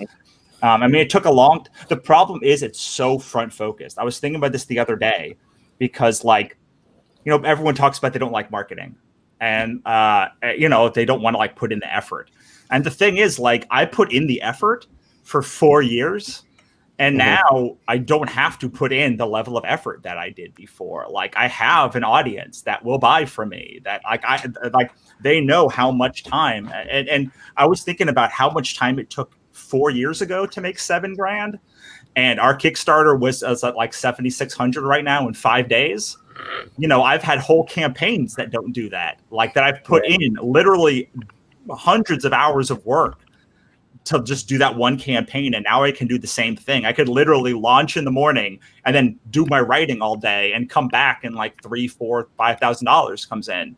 And that's the power. I mean, that's the power of it, but it takes the fortitude to do it every week. You've got 400 people on that list, and only 1% of people are buying from that list, which is a good conversion rate. Like you've got 4 people, and you're like, dang, I just spent the same. I spent so much time like spend for like 4 people to buy. But like when you've got 4,000 people on your email list, or 10,000 or whatever, and like you've got the same 1% buying, that's 100, 200, 300 people. And so it really is about consistency and staying like I have found in my career, the amount of people who stay is next to nothing.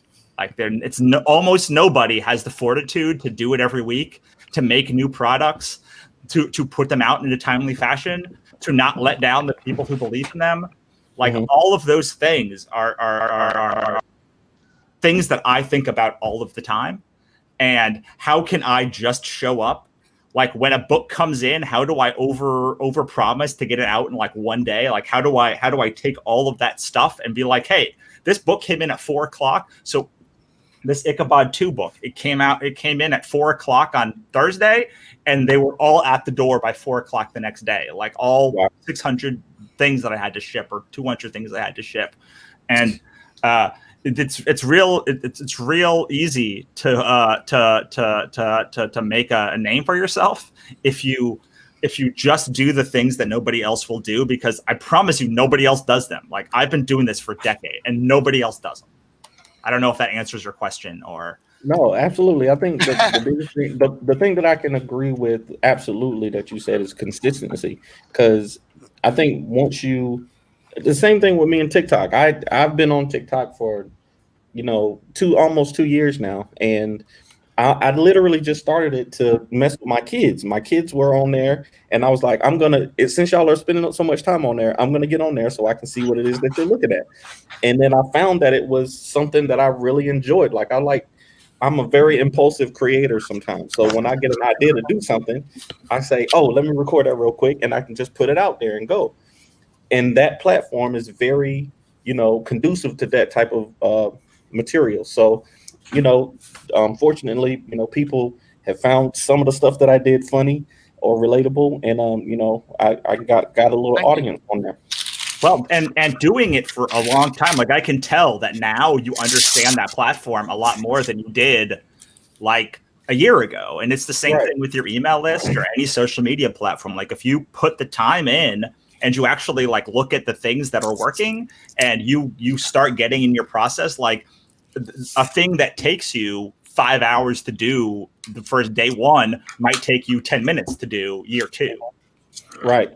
And I think I've seen some of Lonzo's TikToks lately. I know he's gonna kill the game too, because he's got a little brand building on there too. And I know people are gonna be flocking to it like I am every time I see a notification.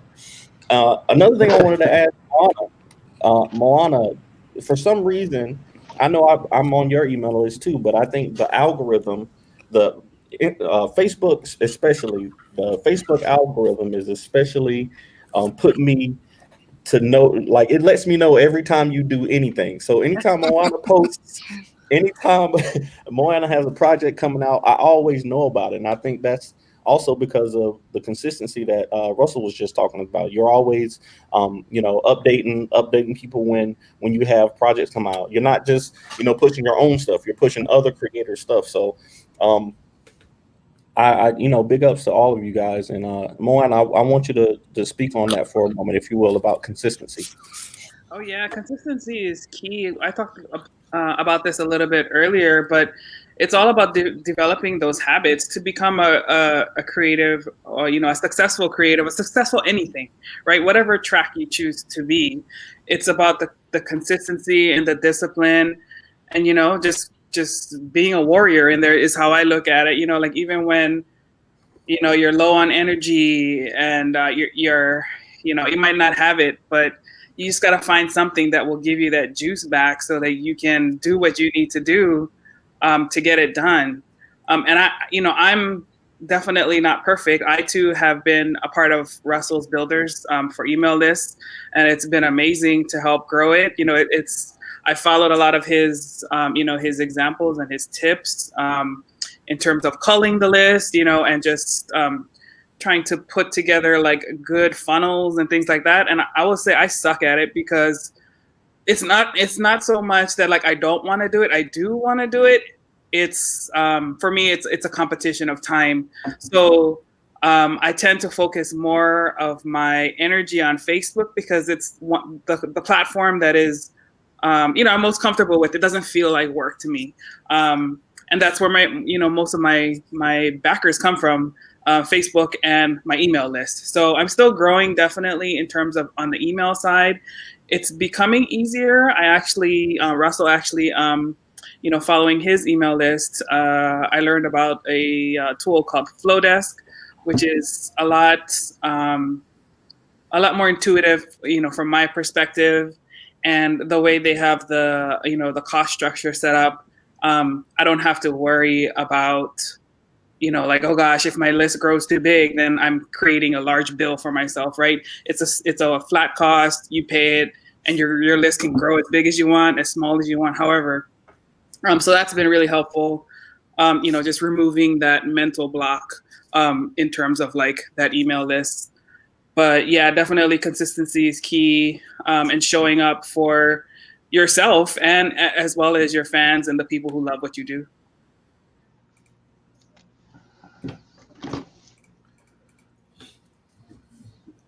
You're muted. Thank you for keeping me straight. I'm over here trying not to click and clack, and I'm muting myself. But Rodney, Rodney, I saw recently that you posted a I think it was a Minions Nightcrawler mashup or something like that on your page.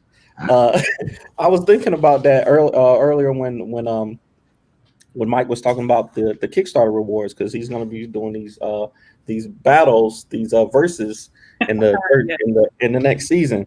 Have those things like that helped you, reach new people, or or is that just something you like to do? No, that was actually a commission. Oh, was it? Okay. Yeah, and it was the third commission in a row. He got 2 commissions from me, and he's like, "Hey, I want to do this."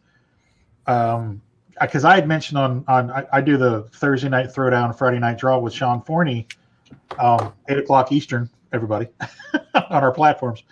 But I had mentioned that Nightcrawler was one of my favorite characters. I love the costume and yada yada yada. So he messaged me and he said, "Hey, would you be interested in doing a Minions Nightcrawler mashup to go along with the other commissions?" And I was like, "Sure." He's like, "Okay." He says, "It doesn't scare you?" I was like, "No, Minions Nightcrawler. What's there to be? I love both of those things." So yeah, that kind of stuff. It's funny because it melds 2 groups of fans into one thing, and then everybody starts going, "Well, how about this?" And then how about that? And people that you wouldn't normally be looking your direction are like, "Okay, well, let's see," and it just snowballs and snowballs, and they tell 2 friends, and so on and so on. Yeah. So yeah, it's been a big help for me as far as increasing the exposure. Yeah, I know there's a big word of mouth factor too, especially in indie comics. Yeah, for those of us who don't have great email lists like Russell and Moana, that word of mouth is good. And even my wife, she's a hairstylist. She runs her own hair salon, and a lot of her business comes from one person tells another person, and then pretty soon you got established a pretty good basic clientele. Well, on top of that, it's still the same for me. I mean, word of mouth is the number one best refer. It's the number one best thing. And the thing is, the more successful that you get, the more word of mouth helps, and the more projects that you have. I just had someone this morning back our campaign for $450 to get every book we've ever made, and that kind of stuff is not the thing that just comes day one. So yeah, I mean, word of mouth is still the best. I mean, still the best thing, because if you put a book in someone's hand and they give it to someone else, they come in too, and then you have a system to turn them into rabid fans. That's at least what I'm looking for. I am most worried at all times about word of mouth. Yeah. And actually, Mike is doing. Isn't this your character in Necromancia right here? Necromonica. Oh my God! Yes, I love it so much. She is the cover. The cover of the second volume. Mm-hmm. So she is the first wizard of the apocalypse, and hates every minute of it. I love it, man. Your whole Ichabod series is just killer to me. And I saw Brad say that he loved it earlier too. I know Brad Arney is I think I'm gonna see if we can make him executive producer of Chat and Draw, and just to make it official, and then but he's a big supporter of indie comics, and I know people really love these characters. Yes, thank you so much. Thank you so much, Brad. And honestly, thank you. I think more than half of the people on this call should be getting a package with Ichabod Volume 2 that all went out yesterday. So I appreciate that. Nice. So Michael, back to you now. Since you said it earlier, you know I'm team spoiler alert and all that. I need to know what's going on with my girl Vigilance. I need to know. Okay. Um, at the end of the at the well, all right. So I'm not going to spoil it for other people because you know we got a lot of different people's audiences in here. But since I got you with us, when are we going to get? When are we going to get a Vigilance chat and draw? Like when can we get some of your characters on chat and draw so we can hear you talk about Hot Shot and Vigilance and Heroes International and all that good stuff. Well, it's funny that you asked that. That is exactly kind of my plan for this year. I've got Okay. on the Kickstarter, I've got 65 slots available to be filled for chat and draw. Mm. Between the regular black and white illustration, the color illustration, and the versus spots, and then I got some higher tiers to just get a special edition episode or whatnot. But Danny Cooper is going to be joining me on some episodes to talk about characters because we have several titles or several issues that we are going to drop this year and talking about those characters. And we just completed our search for our artists for Vigilance. It's been a long look. We wanted to make sure we found somebody that could bring the noise and draw Vigilance in the light that we want to see her. Do not want her over sexualized. We want her looking like a strong, dominant female character, the world's strongest superhero, because she's going to go through some stuff. Stephanie Menard has written an awesome script for issue 4, which is complete, and the artwork is going to go into production in March for the new issue of Vigilance. So our goal is to get 1, if not 2 issues of Vigilance out this year, but there will definitely be some Freestyle Comics exclusive chat and draw episodes happening this year amongst the other ones. Nice. I love it. I love it a lot. I'll make sure I've probably watched out of these 100 episodes, I would say I probably watched a good 75 of them, maybe, or at least parts of them. It's really one of my favorite things, and I'm glad that you've expanded out to Twitch and YouTube, and like I said, man, you killing the game, and I'm glad to be. I think you've actually drawn 4 of my characters on this show. I know you did Ace Blade and King Supreme, but you also did Mystic, and you did somebody else too recently. Gutshot. You did Gutshot. Yeah. So I'm trying to be on every season, man. I'm trying to make it happen to be on every season. I just gotta create more characters and put more comics out because I'm run out of characters for you eventually. Well, you already got an episode in a hole because you're helping with the voice acting stuff. But I automatically assumed that you was gonna get a versus episode, so I knew you. I partly came up with that as you as my inspiration for it. You already know. You already know it's down. It's either gonna see. I heard Sean Mack talking junk earlier about Ace Blade versus Grit, and that mess that he was talking back in the day. Grit's got superpowers, but he can't take Ace Blade. So Ace Blade doesn't need any help to take Grit out. But we'll talk about that in the next season. I'm not gonna go back and forth with these people. I'm living my best life right now. Brad, don't worry. We got some sexy characters, but Vigilance that's not her motif. That's not who she is. But don't worry, we got some. But I know you're partly joking as well. So I got a question for the Birdman of indie comics, as they call him, Lonzo Starr. What do we got coming from Concrete Comics for 2021? Man, it's to tell you, I might gotta take you out back and throw you in the dumpster, but I'll let you know a little something right now, man. You know what I'm saying? This year is really a year just about us expanding the universe and bringing in a slew of new characters that fill in voids that you haven't seen yet from Concrete Comics. So it's gonna be fun, man. We got some new creators coming on board. Dropping issue 3 of all of our prominent characters. So it's gonna be a dope year. I saw you got a the year 1 trade. Is that right? I saw you posted something. Oh, yeah. And an acolyte, right?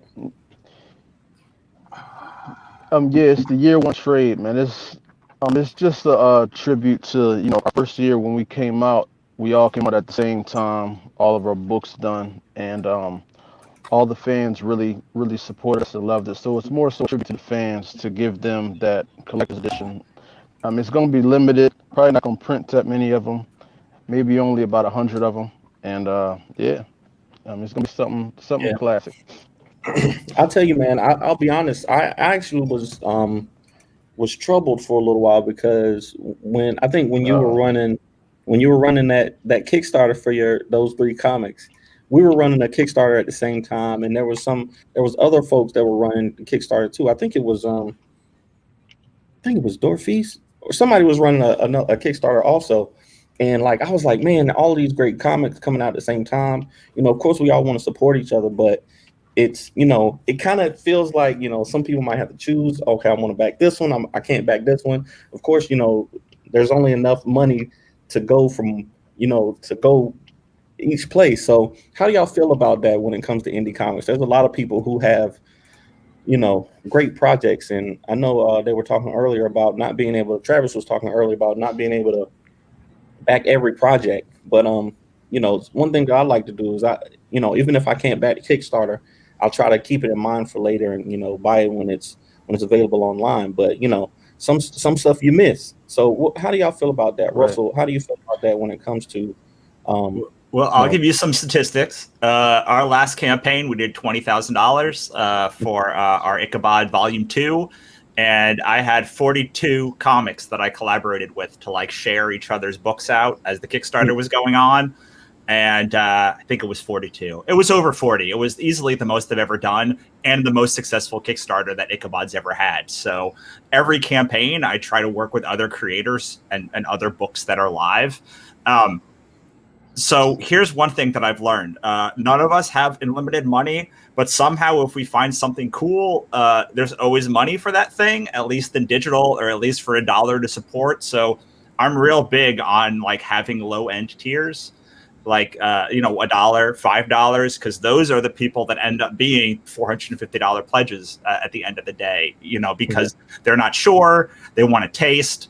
And so there's a lot of people that I started years ago at $1, $5, and now they're backing all of our books at $40 or $25, or heck, some of them at $100 every time we put out one of these bundles of books like we're doing right now. So I am a firm believer that we all rise together, and that the more people can be involved in the process, the more cool books. Because we all get these little pockets, right? I mean, even the people here, the 6 of us here, we all got our little pockets of indie comics, and even though we think they all mesh up, I know of Lonzo's work, but I'm sure that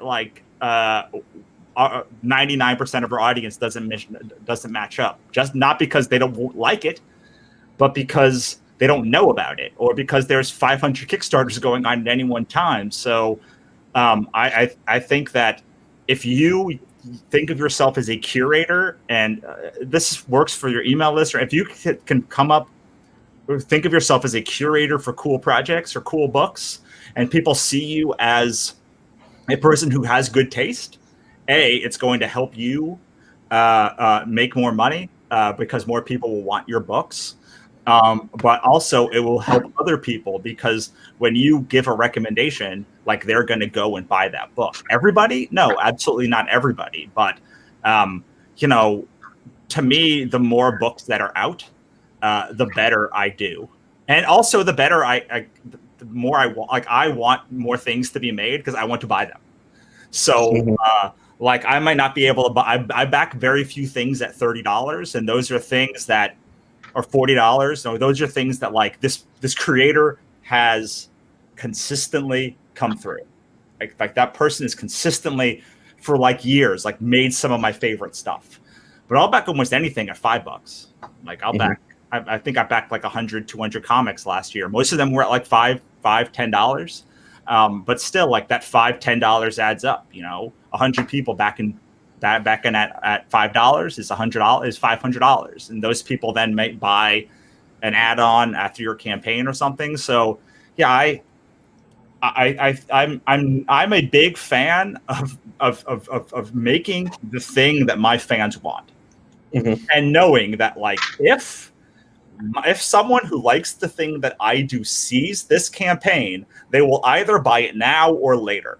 But like to have a distinctive style, to have something that echoes out, Ichabod is 10 years old now. So it's a thing that echoes throughout comics. And just because it's old and I've been around for that long, that like a lot of people have read it. So people are more likely to give it a shot because or Cthulhu is hard to spell. The same thing. Like these are things that if people see them, it is distinctively a Russell Nolte project, whether it's edited by me, whether it's created by me, whether it's written by me, whether it's drawn by me.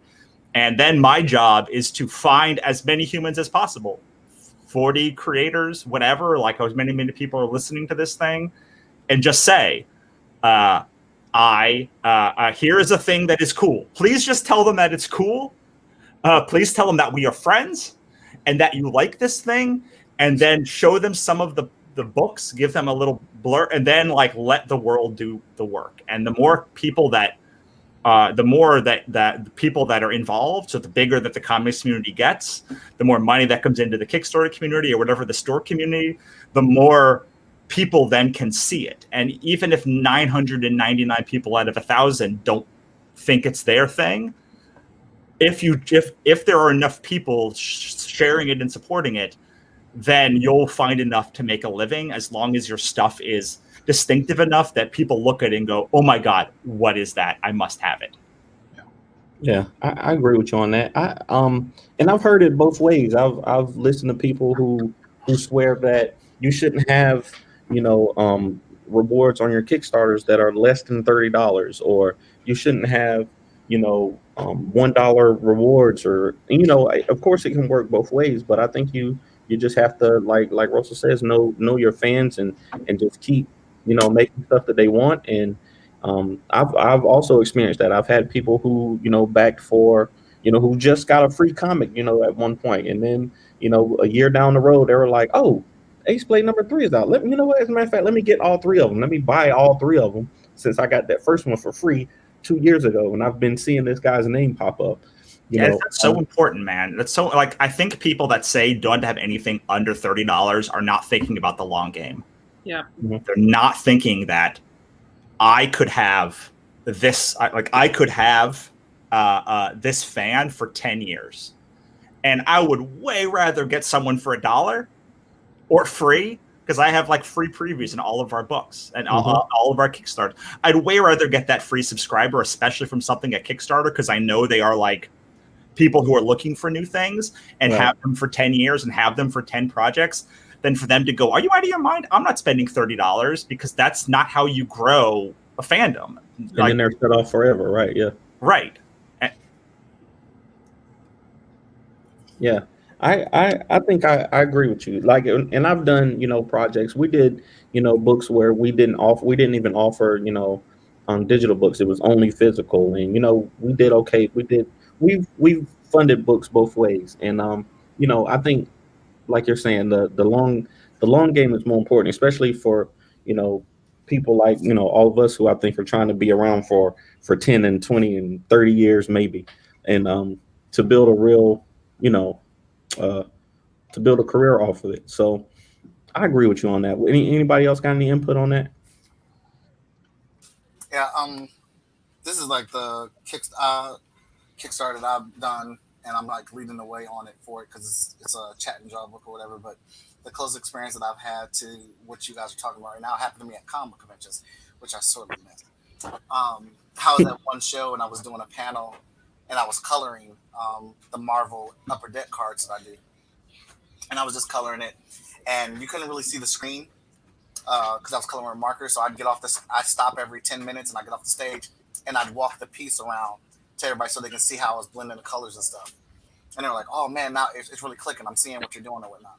And this couple had really enjoyed it. They had just got some markers, and they were asking a bunch of questions about how to blend and how to color and stuff, and I was answering all of them. And skip ahead a year later at a local show here in Ohio, I'm doing a sketch cover of Hot Shot #1 just for shits and giggles. just Mhm. playing around with it, like just experiment with fire and marker. And I look up and it's the couple. They're like, "Oh, babe, look, this is the guy that was doing the coloring at Wizard World." I was like, "Oh, hey, how you guys doing?" And that's cool. You guys remember me or whatnot. And they were like, "Yeah, we've been coloring ever since we talked to you. And thanks for all your tips. They're really helpful." And they're like, "Oh, what's that?" I was like, "It's my book. Remember, I told you guys I sell poetry comic books or whatever, but this is the $1 issue. I just got some sketchbook covers. I'm playing around." I was like, "Playing around? How much do you want for it?" $150? Bet. Here you go.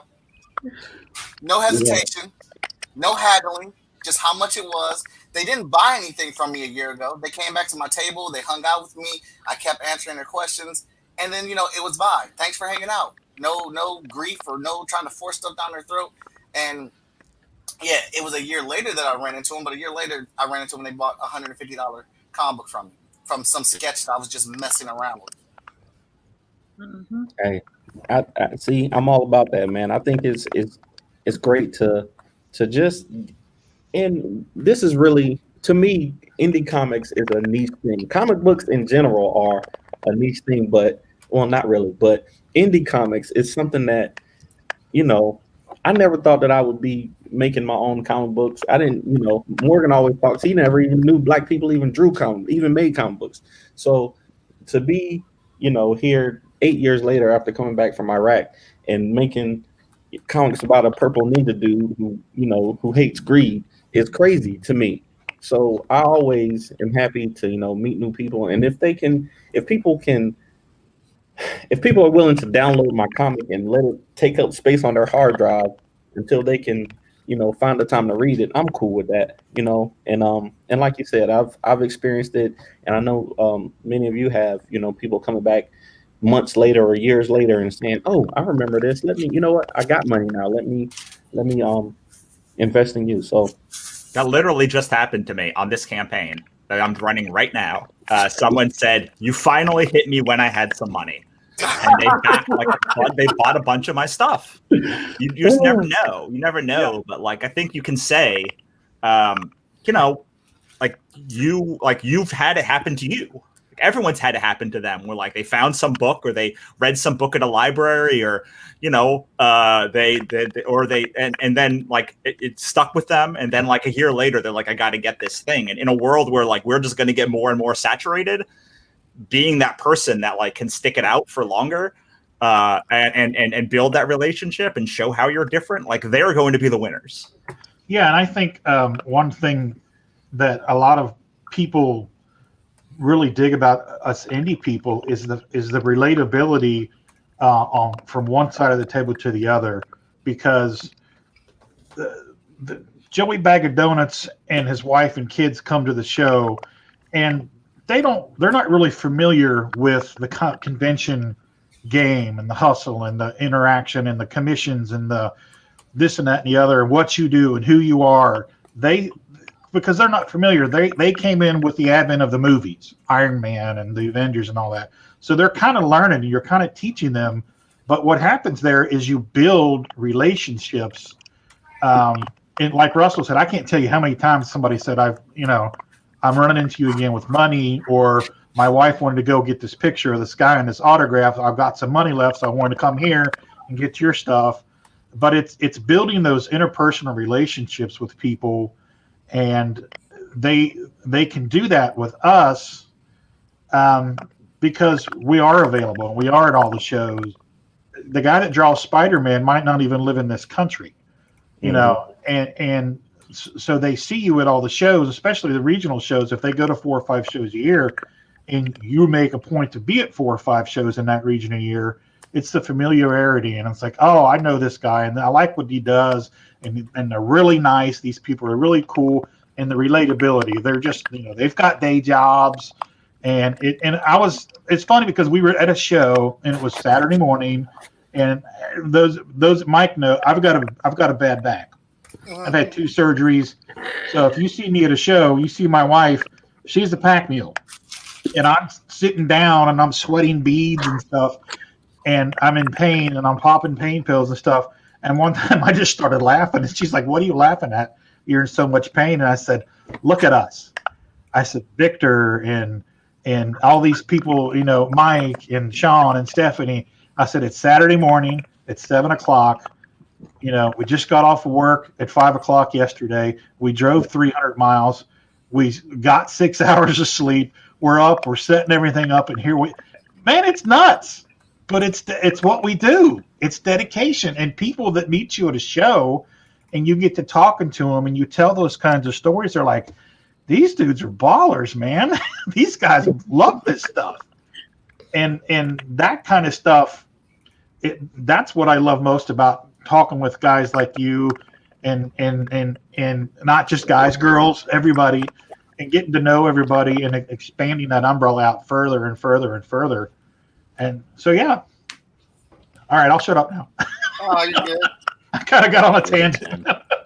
No, I love it. I love it, and I love how I was thinking about this earlier when Sean was talking about his introduction to comics and how he grew up in Detroit and certain places you would see comics and stuff like that. And I realized, especially for comic book lovers, everybody has a different avenue into how they got into comics. Like me, I didn't even start reading comics until I was an adult. Like we didn't have comic book stores where I was, but we had cartoons. So every Spider-Man cartoon that came on, I watched every episode. Batman the animated series, everything. If it was cartoons or anime, I was watching it. So I really started loving superheroes. So then when I got the chance to buy comics, I bought them and I read them and I took them with me to Iraq and I, wrote them and everything that I could. So that's my next question for everybody. I wanted to see, what was your introduction to comics? I want to start with Moana, if we can. What was your introduction to comics, and how do you interact with comics now? Are you still reading comics, or are you just doing cartoons and stuff? Well, so for me, my first intro to comics, we didn't have too many. Like, I don't remember having a comic book shop. Honestly, I don't even remember how I got my first comic. But because I grew up in Hawaii, and my first exposure would probably be through the X-Men, cartoon series. But I do still have a couple copies. I mean, they're old and they're probably not worth. Maybe, I don't know. But a couple copies of like Ghost Rider. And Punisher and X-Men, and Spider-Man. Spider-Man was another one that I liked. So that was like my intro, but I didn't really start understanding just like how broad the content could be for comics until I was an adult, and that's when I kind of became more of a collector. I tend to be more of a novel type person. And like I've always loved books. I grew up in a library, but we didn't have comics. So, I became more interested as an adult. And then when we started creating, our own comic, I had an even broader appreciation for it. Like behind the scenes of actually being a creator and just how difficult this is. Like as a typical reader or consumer, you're just picking something up. It's like, oh, this is cool, but not really understanding just all the hard work that goes on, behind the scenes. So when I create, I try to create from the perspective that like what I would want to read, what I would think is exciting, and I try to keep that in mind, as we do that. Awesome. And TJ, if I'm not mistaken, you used to work for one of the big two, right? If I'm not mistaken. Yeah, man. Can everybody hear me okay? My earpods died, so I'm just screaming at a phone now. Yeah, we hear you. Cool. So yeah, man. I mean, comics was just another way for my parents to make sure I was doing my chores and I was reading and stuff like that. It's like, oh well, you want money, you want to get that new video game, or you know what I'm saying, like, oh, you want that, you want this, you want that, then I need to see you read X amount, you know what I'm saying? And I think naturally I've always gravitated towards art because I'm just an artist by trade. I've always doodled. I mean, I was a big Looney Tunes fan when I was a kid. He-Man was like my shit in the 80s. Like I had every single toy. Like I just loved pop culture stuff. So I just kind of naturally gravitated towards comics, and my parents used it as a tool for learning. You know what I'm saying? So I was buying comics at a shop, and I think the very first comic I ever bought was, X-Men #1 by Jim Lee in 1992 or 94, whatever the year it dropped. It came out with the 10 gatefold cover. That was like my first comic book, and I still have it to this day. And I was always blown away by the quality and the detail of the art within the 90s era was like my favorite. So it just really inspired me to pursue a career in comics, and that just took me to being an art student all throughout my high school, middle school, high school years, going to college for art, working for Marvel as a production artist and putting together pieces of the book, and interfacing with freelancers across the country and the world and things like that. And then just wanting to do my own stories, man. Like I've always never I always never felt there was enough representation of all different types of people from all different walks of life on the shelf, period. So I was kind of my mission to kind of rectify as much of that as I could, one issue, one book at a time, one story at a time. And I said, it's just been fun, man. I for me, comics is work, but it's like the funnest work that you can do, like ever. Like it's like being a kid all the time, Oh yeah. Yeah, I love it. See, that's me. I always tell people that when they say if you don't use it, you lose it is a real thing, because I used to be able to draw. I used to have skills, when I was younger, and I could draw anything, but I stopped for some reason. I just didn't keep developing those skills. And if I had them now, I wouldn't even need y'all, man. I can do it all by myself. You know what I'm saying? But it's a double-edged sword, Danny. For real. Yes, it is. But for I'm my own worst boss. Like I'm the other half of me's like cracking the whip. Like, oh, when you gonna get that shit done, man? Like they waiting on this book, B. You know what I'm saying? Like, hurry up. Yeah, right. So for folks like you and Rodney, it's cool to see how, going from, people who created, who just, may have drawn early in their life, and then, decided to, because we need art everywhere. Art, every industry in the world needs art, needs, art and storytellers, people who can visually communicate with the audience. So it's wild for me to see folks like y'all who with these great talents like Mike. Mike is over here killing it and could do literally anything in the world for anybody, in the industry, choose to, tell stories through comic books and superheroes. So Rodney, what about you? How did you get into comics? And have you always drawn, or how long you've been How long you got? Somebody asked me this on a podcast last week, and my introduction into comics was the spinner rack at the grocery store. Mm-hmm.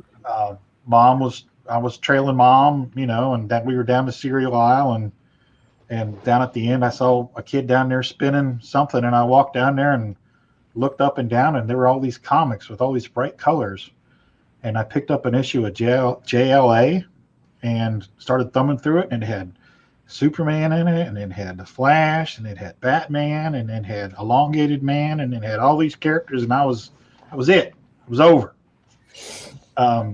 And I don't even remember what issue was. And then I found an issue of Avengers, and then it was it. It was over. And so I've always been into comics, and I started drawing right there at that moment. I was probably 5. I've always been artistic, and it runs in the family. And then when I got into high school, like there were 2 junior highs that fit into our high school, and I was the best artist at my junior high. And there was a friend of mine who was the best artist at the other junior high, and we got together in art class in high school. We started creating comics. And he was a better artist than me, so I just let him. We decided that he was going to do the artwork, and we just started creating, and we had a superhero team, and we did 5 issues of that, and then everybody went to college and moved away and grew up and had families and kids and blah blah blah blah and all that fun stuff, and got away from it. But I stopped drawing for a long time because I was writing, I was doing post and pre-production, I was talent coordinator, I was doing all that stuff. I was doing everything but drawing. And then I got to a point where everything kind of fell apart, and I went and got a day job, the dreaded day job. And I did that for about 10 years, and I blew my back out, which was a blessing and a curse because I was bedridden and I couldn't do anything, so I started drawing again.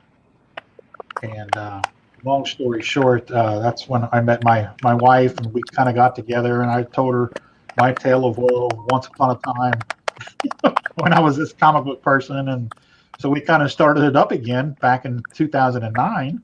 And here we are, 10 years in, about 9-10 years in, and we're back at it and doing it again. I'm doing everything, but there was a big gap where I didn't draw, and so yeah, I'm back drawing, and I'm not the best, but damn it, I try.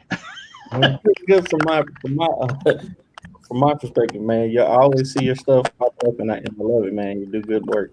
Well, thank you. I appreciate that very much. Thank you. Look who we got in the building. We just had Why, hello.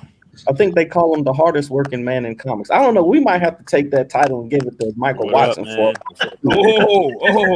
We might have to give it to Michael Watson for. I feel like he might try to come for it. Let's have him wrestle for it. Let's go. Let's go. You like the tussle? You like the wrestle? I would buy a ticket for that. I'm just saying right now. I'll buy a ticket. You tell me where it's at, and I'll be there. Put that on the Kickstarter as a pledge, and I'm pledging. Let's go. Right now. Let's go. What's going on, folks? How's everybody doing today? Happy New Year to you beautiful people that I have not spoken to. Happy New Year. Absolutely. Happy New Year. It's like a whole little family reunion right here. I love it. Happy New Year, brother. I love it.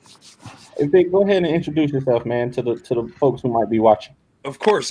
I'm Victor Dandridge, aka Hardest Working Man in Comics, the proprietor of Vantage and House Productions, a award-winning self-publishing imprint, also the creator behind You Create Comics, which is bringing comic books in the classroom, inspiring the next generation of creators.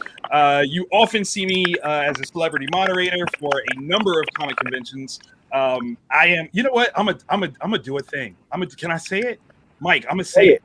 Tell him. Say it. Hold on, what? You have to do it? I'm gonna tell it. Go ahead, drop that news. You know what? Listen.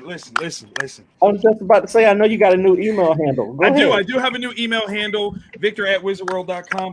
The thing is for longtime comic book fans, this has been something long in the making. This is something we've been waiting for a long time. I am the editor-in-chief of the new Wizard magazine. It is coming back, and we're about to do some big things. So look for it, baby. Wizard magazine is back. Let's go. Listen, I never got a Wizard magazine cover, and I was upset. That's pretty dope. I wanted a cover, so I was like, you know what? Let's bring back the magazine and let's make it happen. So luckily, the powers that be over at Wizard right now are open to it, and I'm steadily at work on the first issue. I've got 3 issues already mapped out, so we'll see what happens. But man, we're gonna make some stuff happen. I'm gonna put the team on though. The family's got to get represented. Congratulations. Thank you. Yeah, awesome. That's great news, man. Congratulations. Yeah, that's a wild announcement. Let's not make this about me though. Thank you.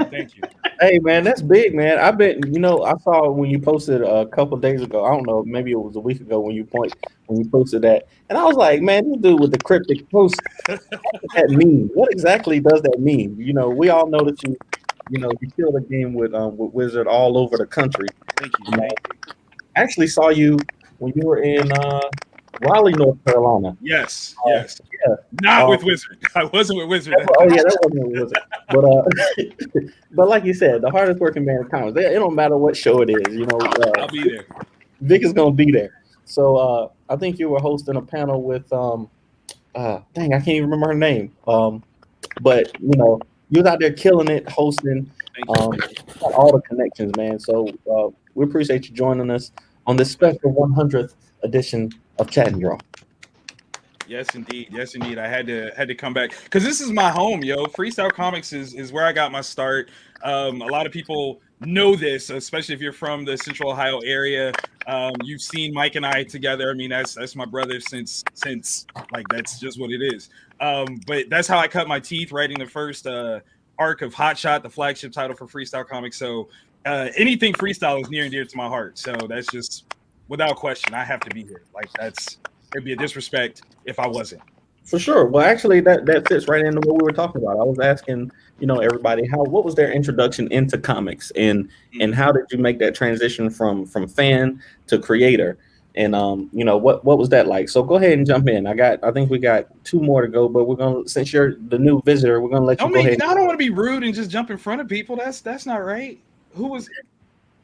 Well, Rodney was just finishing up, so go ahead. Give us a little story All right. So I started in comics, reading them as a kid that didn't like to read as a child. Like I hated books; they were evil, they were of the devil. But all that changed when they announced on the news that Superman was going to die, and I'm like, wow! Like, how do you kill Superman? Like, I'm a pop culture fiend, so the notion of the death of Superman changed the game for me. And I was like, I gotta be a part of this. I gotta read this. And luckily, my parents were very keen on supporting me in any way possible. So once I gave any sort of acknowledgement to being willing to read something, they were all about pumping it, giving me books to read, and comics were that magic. So that's really how I got into it.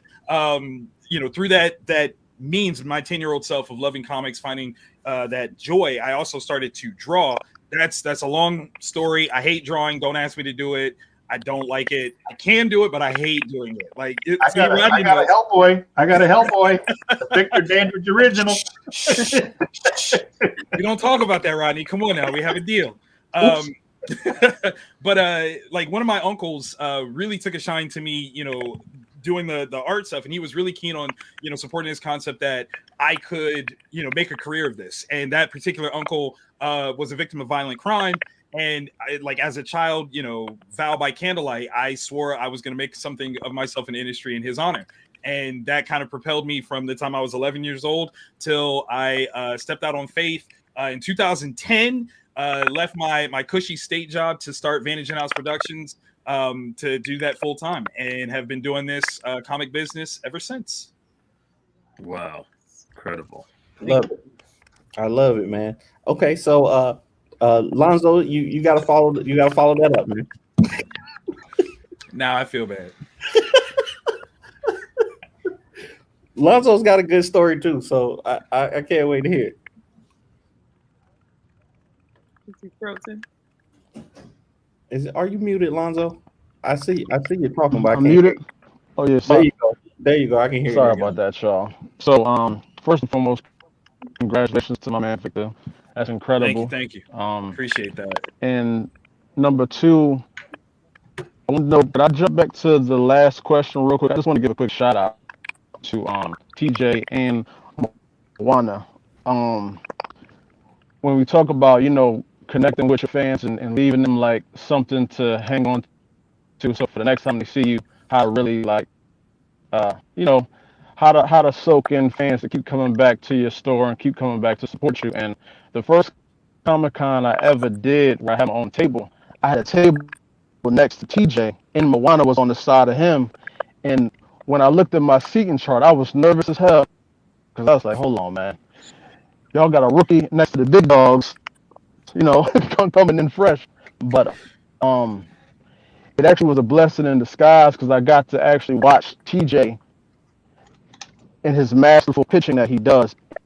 And I got to ask him questions and just understand, like, how should I present myself when I talk to, fans and people that's coming up to the table for the first time. And I asked Moana the same thing. And everything they told me is what I use to this day. And I just got to, shout them out for that. Appreciate you, bro. You know what I'm saying? Yeah, man. You're a visionary. You got some great stuff, man. You really do. Keep doing your thing. That's awesome. Yeah, I appreciate that, y'all.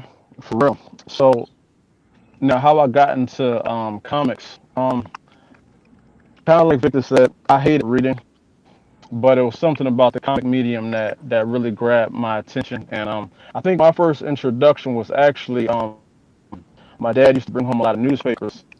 so I would read a lot of the comic strips in the newspaper, and I think it was like I want to say Charlie Brown was popping like in '89, real heavy, right? But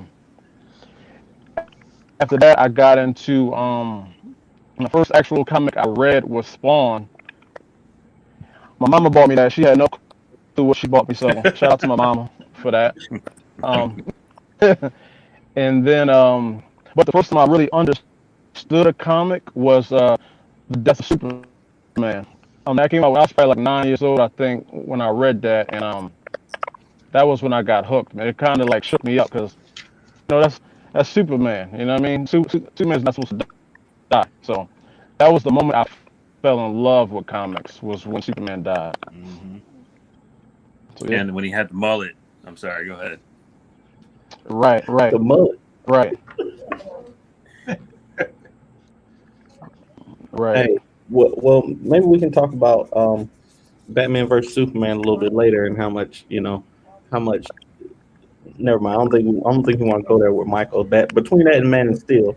Who's poking the bear right now? That could be. I'm saying, like, between Victor and Michael, that's a long conversation. That could be its own show right there. To be honest with you.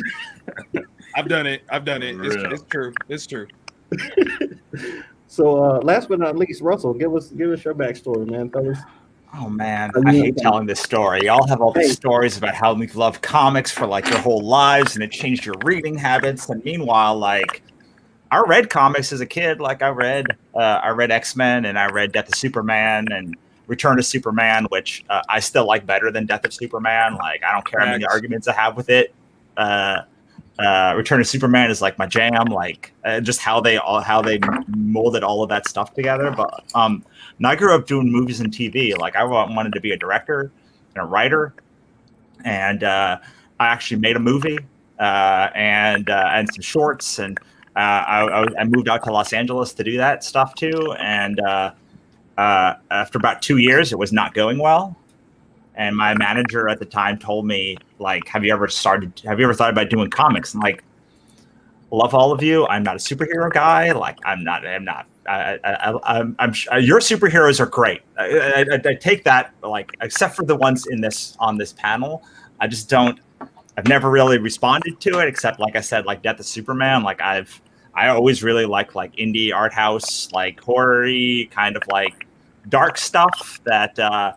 I mean, now I look back and I'm like, there's all sorts of that stuff in superhero comics. But like when I grew up, I thought it was Spider-Man, X-Men, and Superman, and I guess Batman too. But he was like a distant fourth.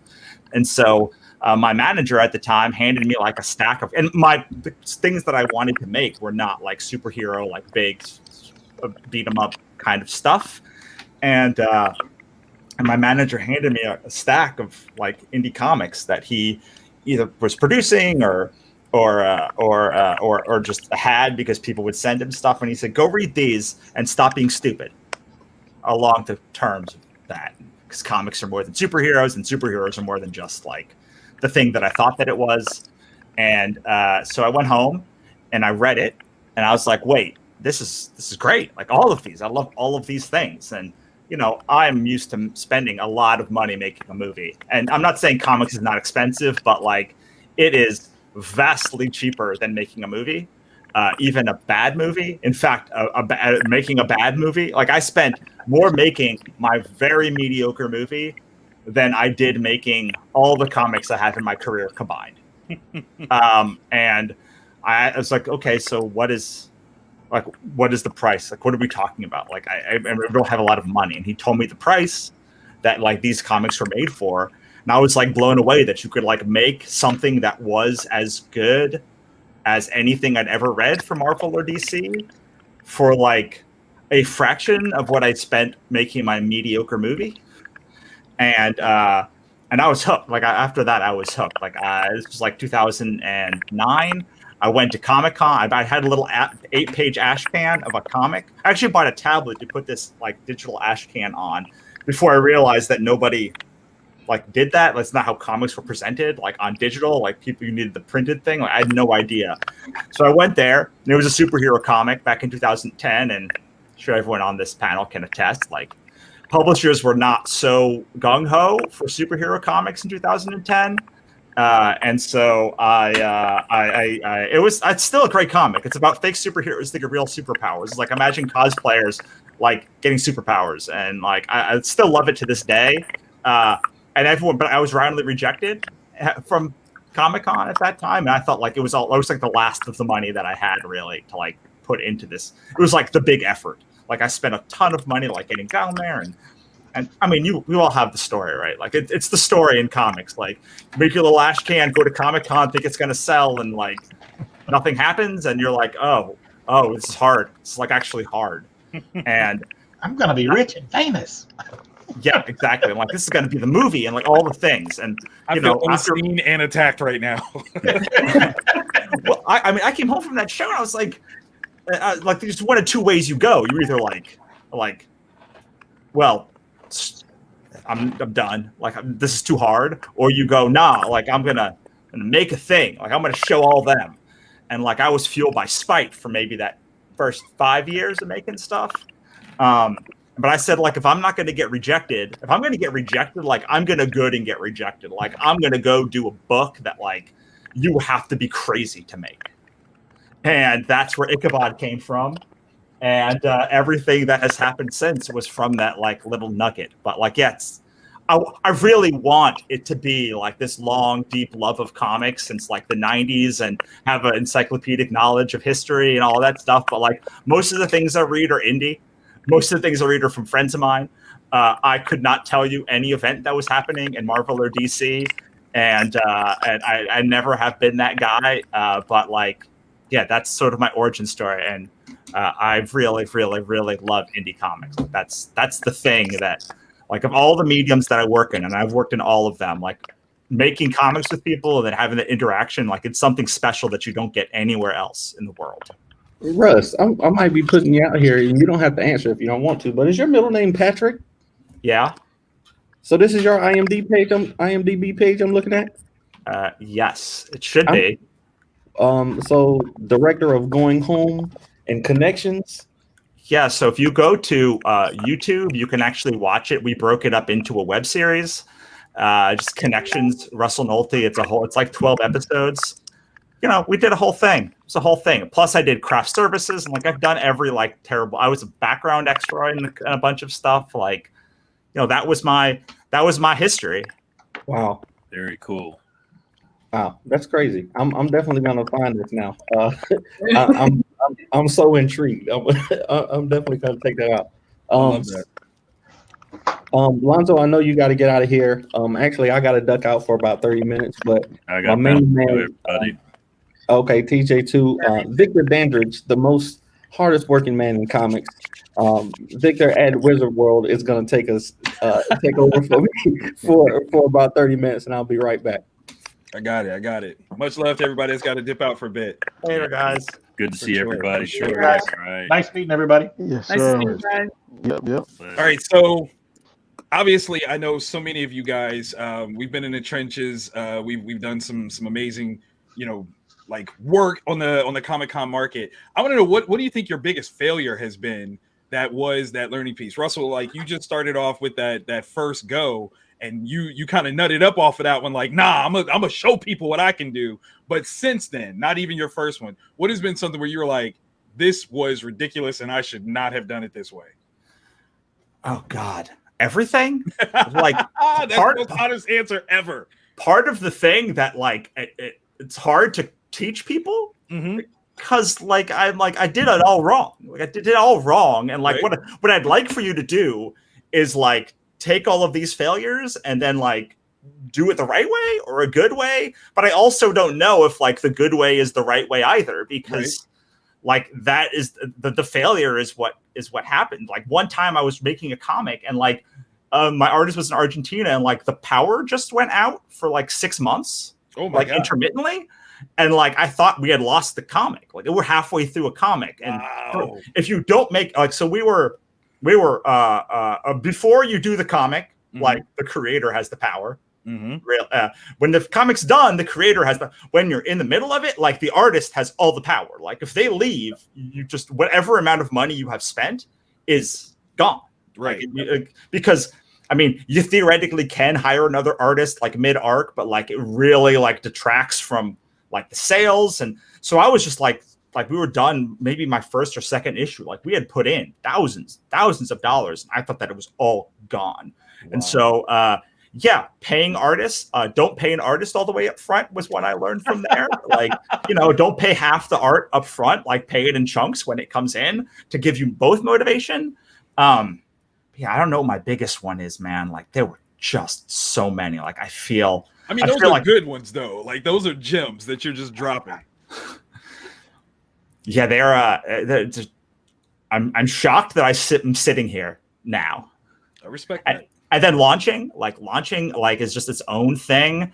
You know, the biggest mistake that I ever made, even though I do it like religiously now, and most of the things that like are the biggest failures are things I do religiously now, because like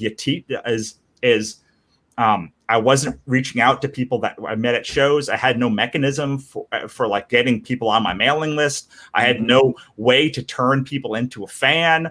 Like I had all of these things that I just kind of in retrospect was like, oh my God, like this makes so much sense. But yeah, at the moment, yeah, the losing fans,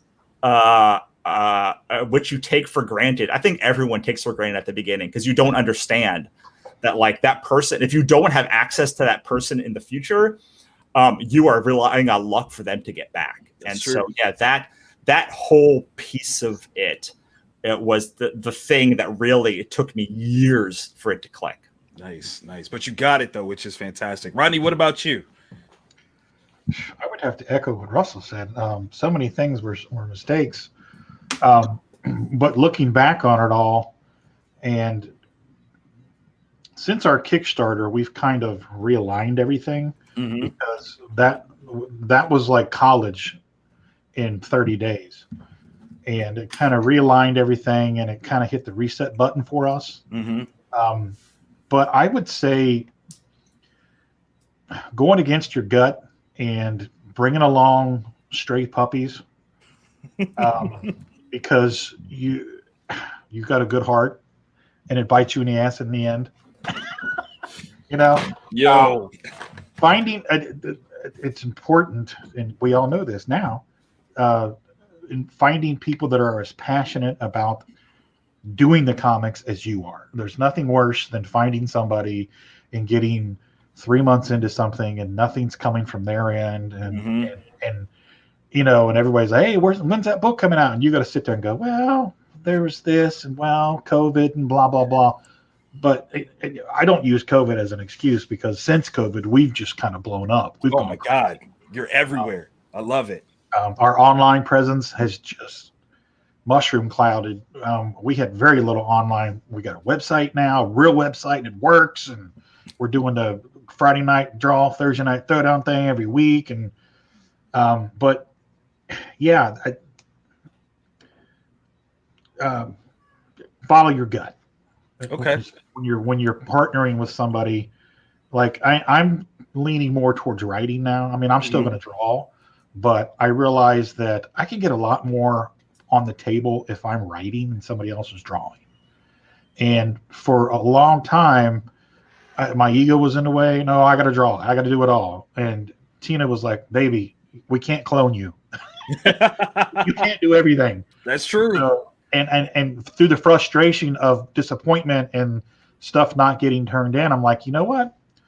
Things would probably go a lot more smoothly if I just, concentrated on writing, and we'll get other people to draw, and I'm okay with that. And I'm okay with it now.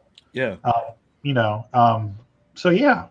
No, that's awesome. And finding that rhythm is kind of the key to success, long-lasting success, especially when you are, you're still available to knock out a cover if you wanted to. You're still available to do, sketch commissions, all those fun things. But when you take a little bit of pressure off yourself, is one of the most genius, heart-wrenching things that you can do. Because of course it's not just you, but it is always you. I'm going to ask Most Epic right quick. What's one of your biggest failures, Mike? If you want to, let the people know where you've come from. Like that's part of this whole journey, this whole conversation is talking about where have we been that we can celebrate where we are right now so loudly. Oh, you're muted. You know you're muted. I don't even know why you started talking. Find the button. Find it. And there you go. That button always gets me, man. Every time. Every time. It always gets me. Like you ain't done this for like 100 episodes. I don't even understand you right now. The biggest failure, man. Like, I started a company earlier than I should have. I had a company where I had about 20 some odd different artists working for me, and what I was doing was I was finding work for them. I was finding comic book work for them, and people were fucking loving it. Like we were getting business. We were putting together amazing books, and I was trying to do that. Like the workload was getting like hectic. I was trying to do that work. We had just had a kid, so I'm just now like learning about like managing a family. Then I lost my job, and money was getting tight, and I made bad decisions with the company and lost it. Lost some people that I was cool with work relationships and stuff. Some of the relationships I was able to salvage, and but that was probably one of my biggest failures ever. And it was like such a good thing. Like when it was going, it was dope. It was freaking dope, man. And the content we created was so good. Like some of the artists that I worked with back then are now Marvel comic artists, but like I worked with them first, right? And yeah, so that sucked. Yeah. Yep. So that's a real talk thing too, because it's like, we all come into this with like a goal, a height that we want to achieve, but sometimes you got to know when it's right to reach and when it's not right to reach. And I think that's one of the hardest lessons for any creative to learn. And Russell, I know you were talking about, you came into things from a movie side and almost was like, well, this ain't working. Like, what else can I do? Like, that's still that same concept. Let me ask this question. When it comes to your crew, and Rodney, you kind of started this one. What has that done for you in terms of your creative endeavors in the pursuit of finding those people to ride with? Has it been more wins or losses in that category? And I'll have you start, Russell. Oh, a lot of the losses ended up being wins. So that same artist I still work with to this day. Like this artist that 6 months I was like sitting there freaking out. Like I worked with him to like we're just about to do issue 14 of Ichabod. Nice. I mean, there's a lot of what you have to try to figure out how to say this. You got to understand that there are going to be losses and mitigate for them. Like that is the biggest thing when you're working with other people is you need a process for hiring and for firing and for choosing and for knowing who, like we have our anthologies and almost bar none. People that are I only work with people that are in our anthologies or at least submitted to our anthologies. But usually it's people that I've worked with for a long time on small pieces that I know are reliable, that I know are good to work with, that I know are good humans, that I then can go forward and work with on a bigger on a bigger basis. It's I don't want to say it's not hard to have a win, like a big win, but like the thing that fails most creators and most businesses is that they have no way to mitigate failure. Like they have like they are fine when things are ramping up, and then if they have a bad launch or they work with the wrong person or they're done. And I have found it like it's real easy to punch. Like if you know once you learn how to punch, like you can punch. But like it's real hard to take a hit, man. That one sucker punch can knock you out if you're not if you don't have and the things that don't knock you out, like the way you train to punch is to punch, but the way you train to not get knocked out is to build endurance, right? Is to run and to do the boring stuff. And so like nobody wants to do the boring stuff. I don't like sitting on lectures. Like I don't like sitting listening to boring business podcasts any more than anyone else does. Like I don't like the failure part of it, but those are the moments that are not fun. Like the moments that aren't sexy, the moments that aren't sitting there building your, like writing your comic or like making your thing or getting the pages back or like whatever it is, like those moments that you have to strategize. And even if you're in a fight, like, you know, you're laying a punch here so that like you could lay the big punch in like 30 seconds. You know, the more you can walk, you can think ahead, and the more you can mitigate. Like, he's going to hit me. Like, I'm going to get hit like 4 times. Like, if I throw this punch, like he is going to connect with this, and I have to be prepared for it, because if he does that, then he's going to move me, and I'm going to be in a position that I can like knock him out. And like, you have like thinking about those moments and thinking about like, how am I going to set the knockout punch, and also know that like I'm going to get hit these 5 ways, or I could get hit these 5 ways, and I have to like move in a way to avoid that, or I have to be prepared for it, or like I have to be prepared. For instance, you know, we did our big book, Monsters and Other Scary Shit, which was like the big breakout, or Cthulhu Was Hard to Spell. Like, these books are things that I lay in place for a year, like a year, 2 years early. And I had to be like, this is the knockout moment. Like this is the moment that's going to save or sink me. Right. And I have to build up to that moment. Like, and I have to take the hit. Like, I can't just sneak in a book. Like, I can't sneak in a book because like my production slate's locked. Like, I have to be able to survive this, to be able to survive this lean time, so I could build up enough with our God's Verse Chronicles books. You know, it took me 3 years to write that series to get it to where it is now. And like all of that time I was bleeding money and bleeding money and bleeding money and bleeding money for that series. Right. And until, and I did some launches that didn't work out well, but like I knew that January 2020, I was going to have this book series come out. I knew about a year in advance. Like I was, and like, I knew I had to take the punches to that moment. Like, it didn't matter to get there. I had to get there. And once I had that, and once I had the launch, like once I had the launches planned, I knew like these are me throwing punches. Everything else is me setting up punches, me taking punches, you know, me watching my money go down so that my money can go up. And there like, you go. Blow past that. I love that. I love that. And since we talk about throwing punches, why don't you throw a punch directly to this Kickstarter and pledge and share it right there? There's the link. Let's just combo that in. Well played. Well played. Oh my God. Speaking of the crew that you run with, the people that motivate you, ladies and gentlemen, it is my absolute pleasure to introduce to this conversation Jean-Paul Deschamps.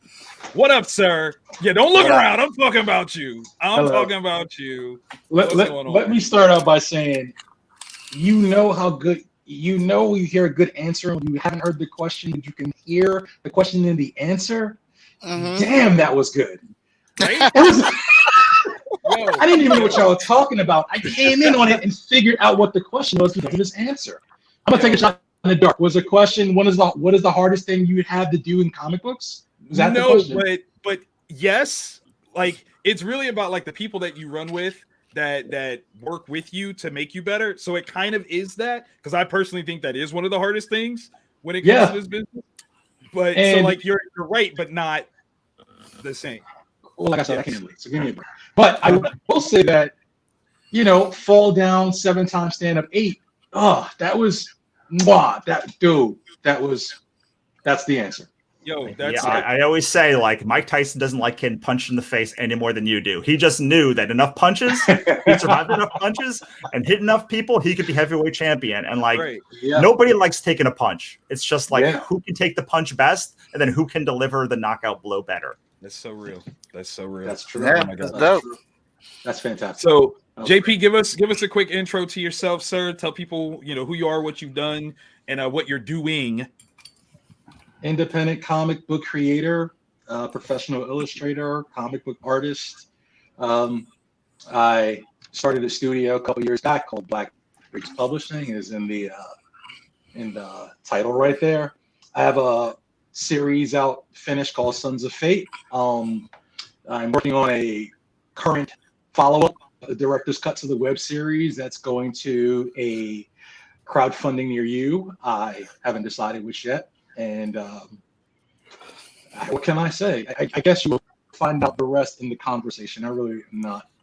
I talk a lot, but I really can't big myself up more than I can when I just talk about things. So You know? That's the most like reserved I've ever seen you. It Like, is. I'm not It gonna is lie right. there. You know what? Like, I'm in reserve mode. It is Mike's Hundredth show.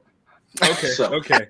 Mike ain't even talking to us, man. He's not even I know. talking to I know. us. He's I've been watching it. I've been watching it for 3 hours. I've literally Yeah. been listening, watching you guys. So I was like, you know what? I'm not going to come here. See, I'm saying too much already.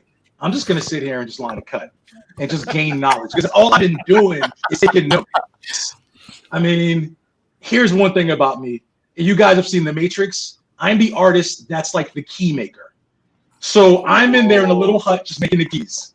I don't even if you can turn it, throw it in the air and turn it into money or fame or whatever you're looking for, that's fine. But I am so into doing the process. I've heard a lot of good advice about email and marketing, and I'm sitting here like, yeah, I need to do that. Yeah, I need to do that while I literally work. So, like I said, I'm coming as a learning. As always, I'm trying to learn, listening to. I'm taking notes. I'm hearing a lot of good advice, starting with what I came in on and going back to when I first started. So hopefully you won't hear much from me. I will do my best We're gonna hear from you to aid when I can, but I'm gonna give a little update on the Kickstarter and things. We've been at it for 4 hours and 20 minutes. We're at $1,153 with 26 backers. Nice. That's what's up. Excellent. Nice. The goal being 2,500, but I've got a couple colorists on this book, or these books. One being Veronica Smith, the lead colorist for Freestyle Comics. But I skipped, failed, stumbled into the lap of another artist, and his name is Aries. And I'm giving you another picture that he has kicked out to us. Oh my goodness! Well, that's the cover. Aries is a bad man. He's a bad man. Very bad. That's the cover. It's finished. I'm actually surprised I got that finished quicker than I thought. We're not. All right, we're going to share this screen. I'll show you two pieces that Aries has done. But here it is in all its glory. Beautiful soldiers colored by Aries.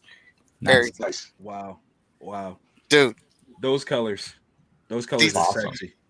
Sexy as heck, man. Them skin tones on her. Look at her hands. I don't know if you can see all that. I respect the skin tones, but I'm looking at that ambient reflective light off of the green. Yeah, that's what I was. Yeah, buddy. Yeah, buddy. Mm. I like all Yeah. that. And then he did this one as well. Demon Bitch. Oh, nice. Come on, That's yeah. dope. Nice. Damn. Those cool That's tones really right there. Man. Right? You had one hot tone against all those cool tones. Yeah. Nice. Mhm. Nice. That is an artist right there. Yeah, this book, I'm pretty excited about the Chat and Draw books.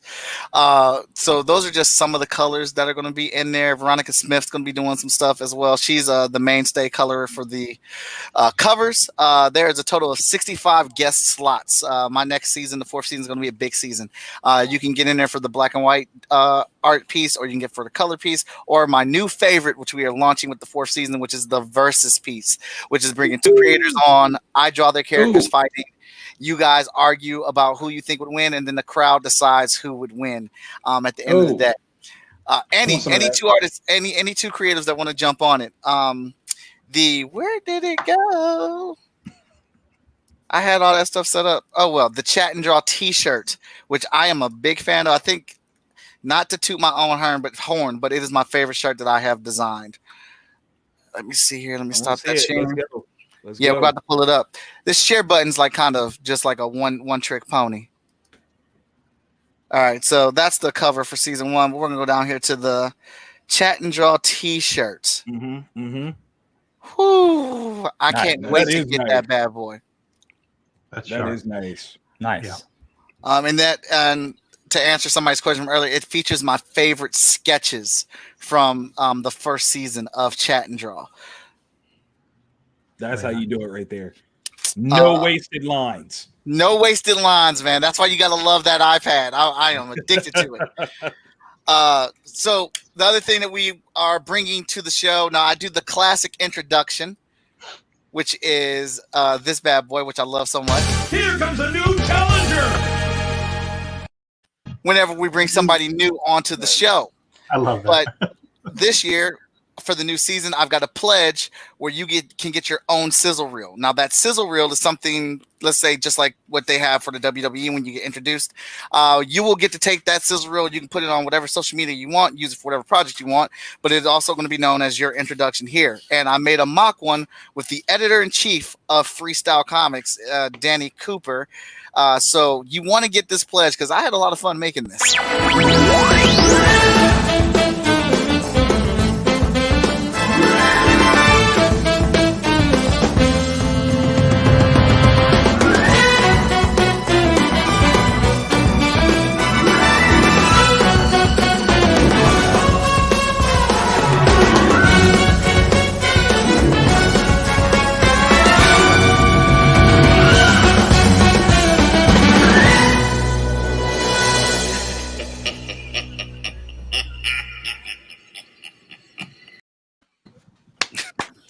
Yo, I love it. I love it. I love it. Amazing. Thank you. That's a little bit of fun. I like to have a lot of fun on this show and bring a lot of energy to it or whatnot. The other offers that we have going on right now on this Kickstarter is the classic Short Fuse Media cameo cover, which it looks like a couple people did get that one. I will draw you or your comic book character on an exclusive cover for Chat and Draw Season 1, and that's a one-trick pony. That is yours, only a true collector's item. We got the Meet Mike and Chat combo where you get practically everything in the Kickstarter, plus Hotshot #1, Vigilance #1, and Heroes International #1, cell phone cover, tablet cover, laptop cover, all 3 Chat and Draw volumes. You get put in the intro for the Season 4 introduction, and you get a spot on the show. And we get to talk and hang out. And, you can ask me whatever questions you want, pick my brain about the process of making comic books. How do I promote? How do I campaign? And you can even ask me some secret stuff about Freestyle Comics. I will give you the inside line on it or whatnot. And here's a beautiful piece colored by Veronica Smith. Whew, a girl. And my favorite part of this is the glasses. The way the glasses are colored is fantastic. That's amazing. That looks real good. That's awesome. Stealth. So like all the art book is getting colored. The entire art book is getting colored. So everything that I drew over 3 seasons is getting colored. So you're getting a full color version of it, minus the stuff that I already got colored or the stuff that some creators have gotten colored for me and let me use in the art book. So shout out to them as well. But we got 29 days and I'm trying to hit this goal today. So it's easy coasting for the rest of the 29 days. But you guys need to jump on this, check it out, and all that awesome stuff. And I'm going to pass it back over to Victor Dandridge. Well. Also, thank you for the sub in for Danny J. Quick. I wanted you to come on here and just chill, but you jumped into this position. No wonder Wizard World has given you so many opportunities. Because I take them at gunpoint. I'm like, y'all gonna let me help you. But okay, so one of the things I want to talk to you guys about, because we're kind of regionally based, right? Like 3 of us are in the Midwest for sure. Jean-Paul's on the East Coast. Russell, you're on the West Coast, is that correct? Yeah. Okay. Yeah. So what is the creative vibe like where you are? Like, does the locale that you're creating in really kind of feed your beast, or is it something that you kind of have to get away from? Rodney, I'm gonna get you to start. Obviously, as a fellow Ohioan. I don't think so, because my mind just, when I create, it's everywhere. Right. Now, back in the day when I was doing Superior 7, that team was based in Cincinnati, Ohio, and it was a regional thing, and we wanted to make Cincinnati as big as New York or LA, and it was all about that when I was 22. Now, don't care about that. Right. I'm writing stories that just have a universal appeal that can be anywhere. Peanut Pudding and Jelly or Roadkill Rampage could be happening, in a neighborhood on the other side of yours. There you go. Yeah. So yeah, it's for me anyway, it doesn't have that's the thing about comics. You can go intergalactic or you can go next door. Of course, of course. Yeah. No, that's very true. Jean-Paul, what about you, man? You're in the Big Apple. So what is the vibe like creatively with the community there? Surrounded by art, man. I mean, that I see TV and stuff, and I'm like, yeah, that's right or that's wrong, but it's always art. And art they always get right. Inspiration wise, I get it from a bunch of things, but I do know that museums and stuff have helped in that. And I could say that I've gone to so many museums, I really don't go anymore because I can kind of go guide you through. You guys come to New York, I can literally just put you in a moment and tell you where what's what. But that does have a long-term impact on my creative inspiration, subconsciously, not even consciously, where I don't even really see it anymore. I mean, Right. Just talking about going outside even, urban, Central Park, other parks in other boroughs, not even going to the, cultural centers of New York, just walking around, you'll be inspired. So, yeah. That is true. That is mad true. I love New York. Russell, what about you, man? Well, a couple of short stories, hopefully, about Los Angeles, because everyone hates Los Angeles without ever being here. So, when I first moved to Los Angeles, I got involved in this thing called Comic Book Sunday, and maybe not after I moved. After I started doing comics, I found this group at Comic Book Sunday, and I went there, and I was talking to this guy, and he was telling me how his wife was in Santa Barbara. And, Santa Barbara's a couple hours from Los Angeles. And I figured she was in wine country. And I was like, what's yours? Is she on vacation or something with her friends? He's like, no, she's the executive producer of Psych. And wow. He said it with such, he was saying that she was a plumber. Or that, they went to dinner, that people here, do it. They are, that was the moment I knew that, people did it. This was their job. Their job was doing this thing that everyone back where I was from said was not a thing that is feasible. Right. Well, I mean, not my family, though I think they probably were placating me a bit to say you should follow your dreams, do anything. But please don't get your make couch ready. Get your couch right. ready. Russell will be home later. Right. Exactly. And they were right for many years. So,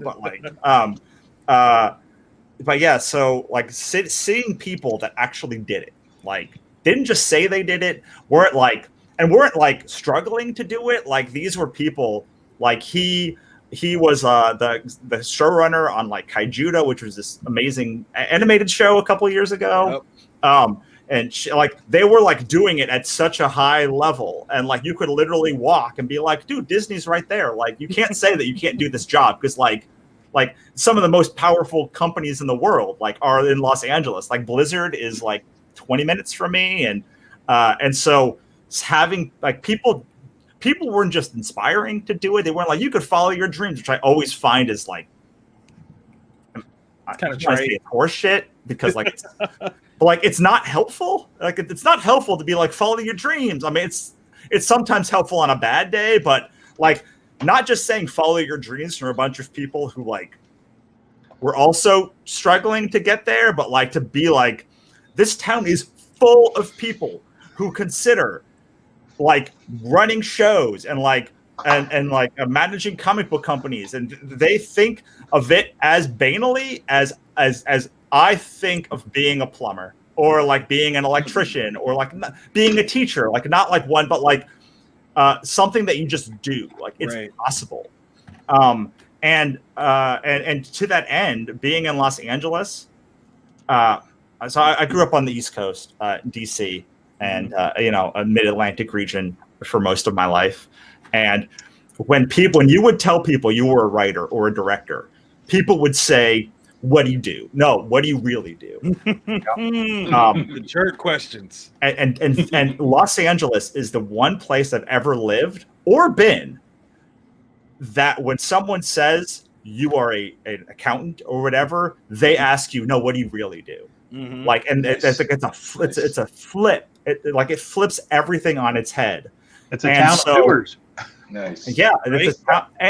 Yeah, and third, the quality is so high in LA. It's so I made a movie in DC.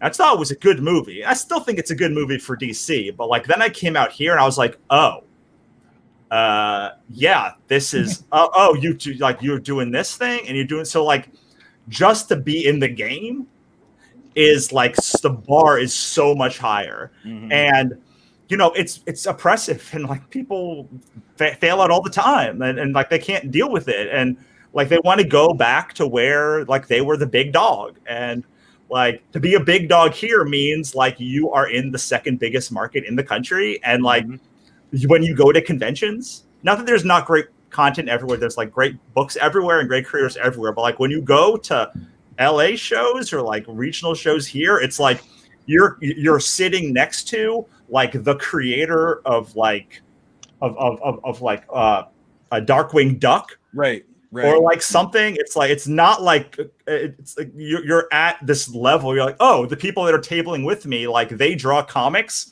in their spare time from working at Disney, Right. like animating like Moana or like whatever it is. And so like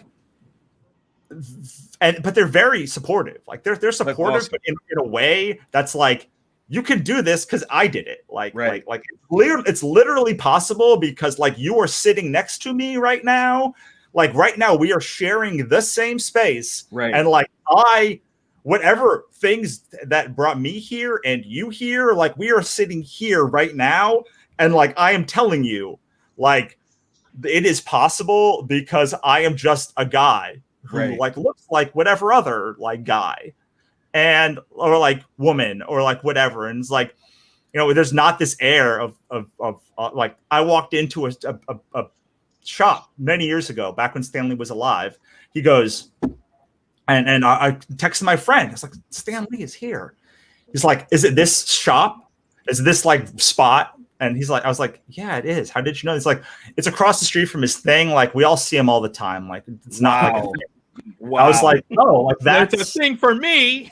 It's like, oh, that's like a thing. Like both of those things are true. It's like it's not that it's not amazing to see Stan, because I heard stories about him all of the time and how amazing it was to work on a show or like this thing, or like people swapping stories. Like it's not that they weren't like excited for the thing they did. It's just like, of course you see Stan Lee and everyone else, because like if you say you're a local LA creator, so is he. You're like, oh, so like I have to get to Stan Lee level to like be like in the same ballpark. And I mean, like every year I feel like my level goes up like 10, 20 just from the fierce competition of new people coming in and like people going home and like people that learned a lot here and then decided that like they were going back to repopulate, and like all of those things like make LA and then not to mention that it's like got culture out the ass. Like it's got so much culture. Like every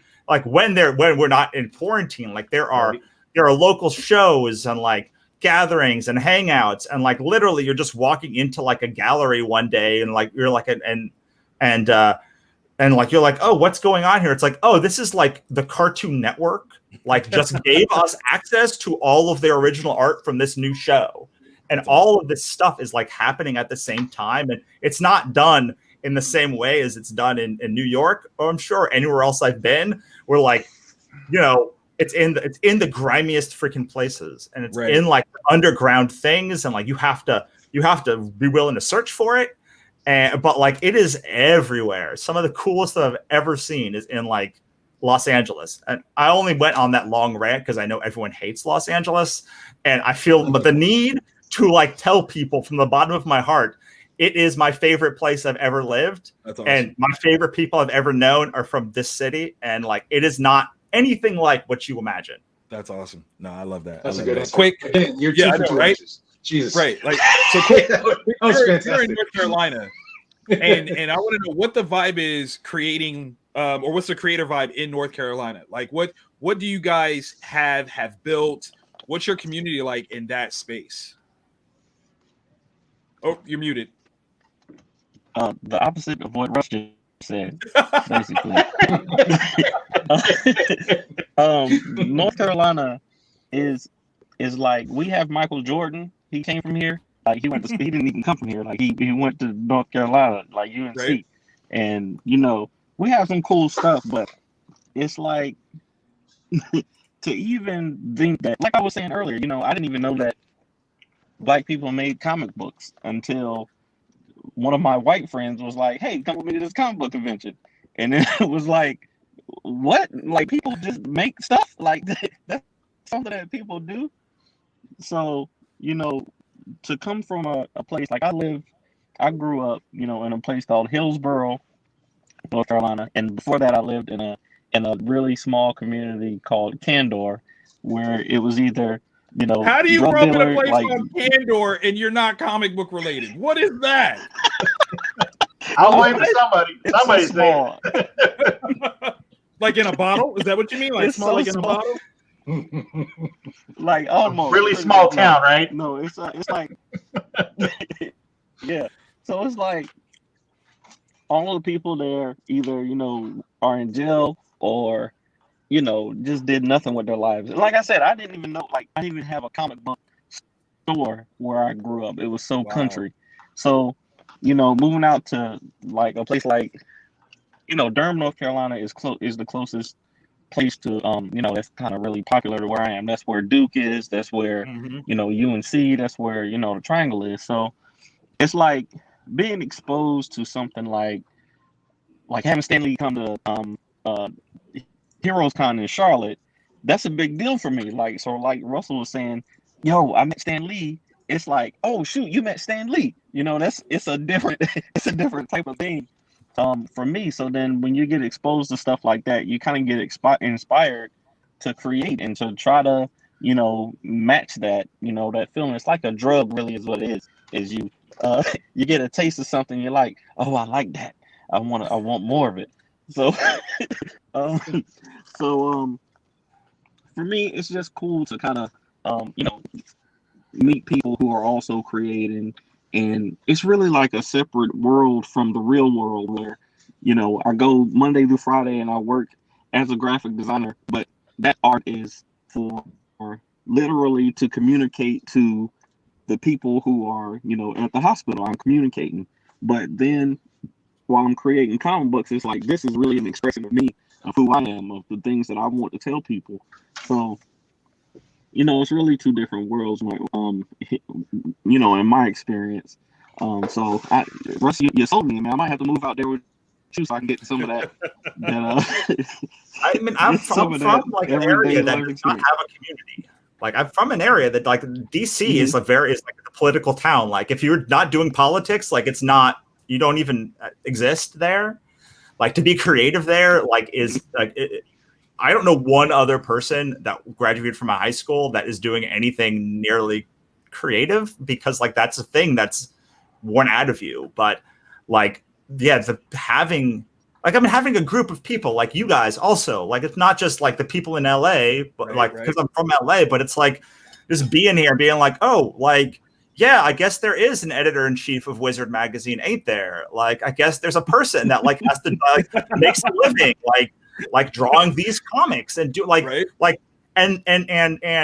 just this, you know, you lionize these people. Like, at least I did when I was a kid. It's like Kevin Smith and like Robert Rodriguez and all these people were like, yes, you know, they were like gods. And you're like, oh no, they just like not just those people exist and they just are trying to get through the day, but like there's an accountant and there's a creative officer and there's all these other people. And it's like their job is to do this. And it helped.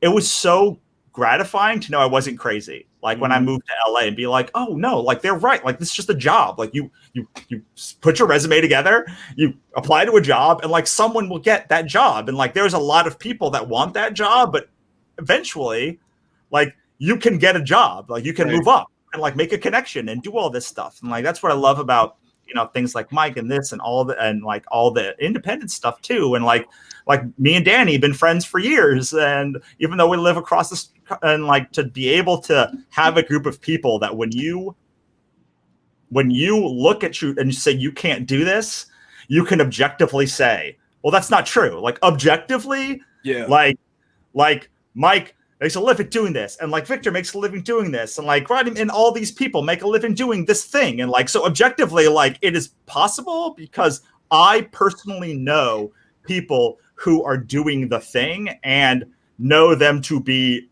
normal humans regularly. Is like such an enormous, I did not realize what an enormous piece of it is, not just to have a bunch of people who aren't doing like okay stuff or like, you know, they're struggling with you, but to have people that you can objectively look at and say, I can't say that like this is not possible because like me and Marv Wolfman are friends and like we go like we have a writers group together and like he lives like in LA and like we're just like he's just talks to me about whatever other stuff, talks to me about like antiquing or like whatever thing and like he's Marv Wolfman and like I know that they're normal humans who do this job and they're not and people who I admire who do this work and who do it well and do it at a high level and do it in a way that they are not struggling. Right. So like it means that it's possible, and it's so much even more important if you're in a place that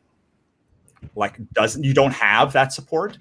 Like you have people that think you're crazy or like you don't, or like, you know, you feel crazy because a lot of times like you'll be doing this for like years and they get nowhere and you'll be like, you know, I had a long time where like I'm lucky that my wife told me I was crazy when I kept saying to quit. and she said like, you are miserable when you're not doing this. And like, I don't want to be around you. So you should just keep doing this. And make like, comics so I can love you still. That's what yes, that is. exactly. All of that stuff. Like a lot of people don't have that. A lot of people don't have that community. And like to just know that out there are people that you admire and like, you know, that are friends with you, that like, and not in a way that like you're kind of friends with them, but like you really are friends with them. You could just call them up or message them or like, you know, you hang out with them, even if it's infrequently, even if it's at shows like once a year, but like you guys are friends. And to be able to have that ability to objectively look and say, God, like I can't possibly say this is impossible.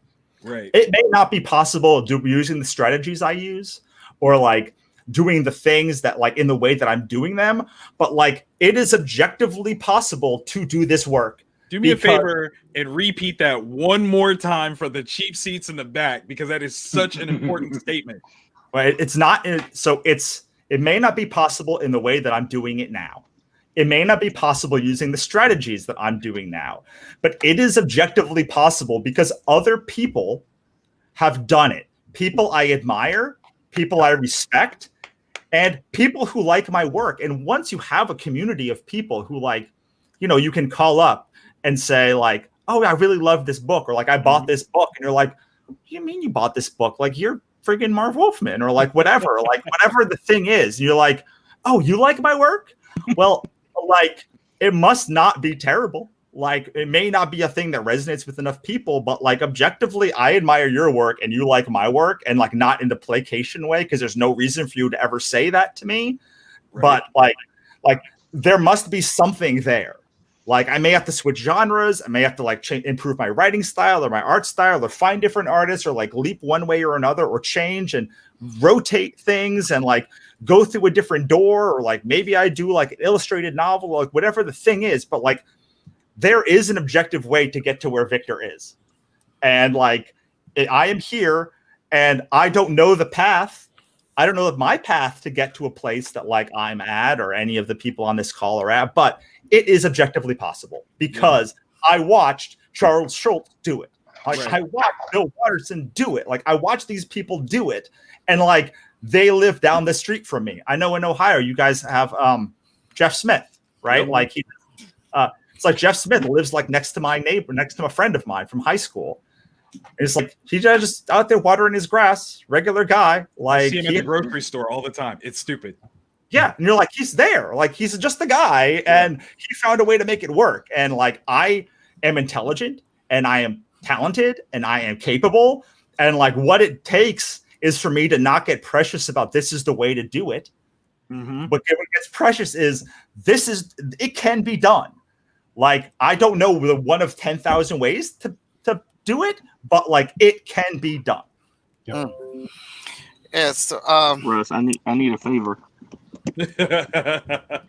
Russ, I need a favor. I listened to your I think the audiobook that you put out was The Complete Creative, right? I would put out. And I need your next one. I need your next one to be a motivational guide for indie creators. I just need you to repeat those phrases over and over again. Speak on it, bro. So I can just buy it and listen to it all day. Something hypnotic in the background so you can listen to it while you sleep and just osmosis be a better person. Well, you know, on that line, for me anyway, the all shit moment was in New York in 1990.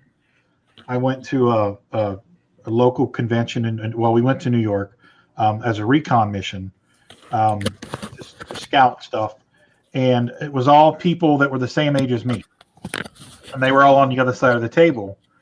And I was meeting all these people, and I was meeting people that I admired, and I was like, and I stood there and I thought to myself, what's the difference between them and me?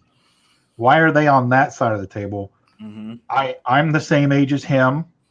We have the same interests. The only difference is he lives in New York and I live in Cincinnati, because back then you had to live in New York to work for Marvel or DC. Right. So it dawned on me that the only difference between him and me is he did it.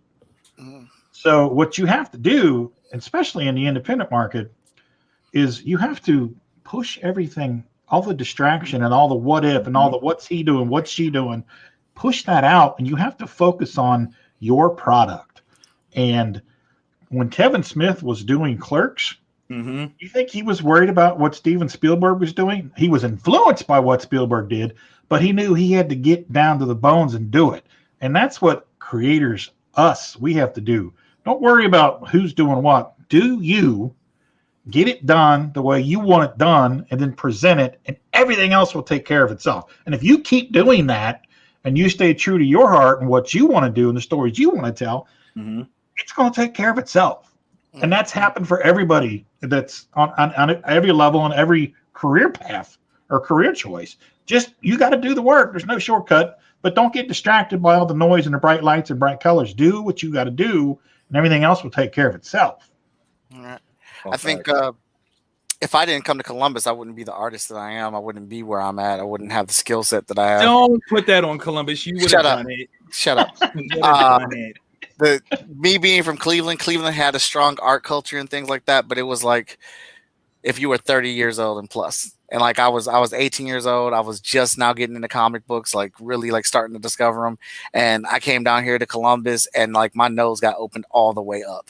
I was in a college dormitory with geeks, anime freaks, comic book nerds, video game enthusiasts, artists all around, and like that was my life for like 2 years. Like I cried when I had to drive, like when I from Cleveland to Columbus, because like I really was gonna miss my mom. I've lived with this woman for 18 years of my life. I'm gonna miss my sister. I'm losing all my best friends because I'm moving, and like I'm up here sniffling while moving stuff. And mother like, "What you doing?" Nothing. Nothing.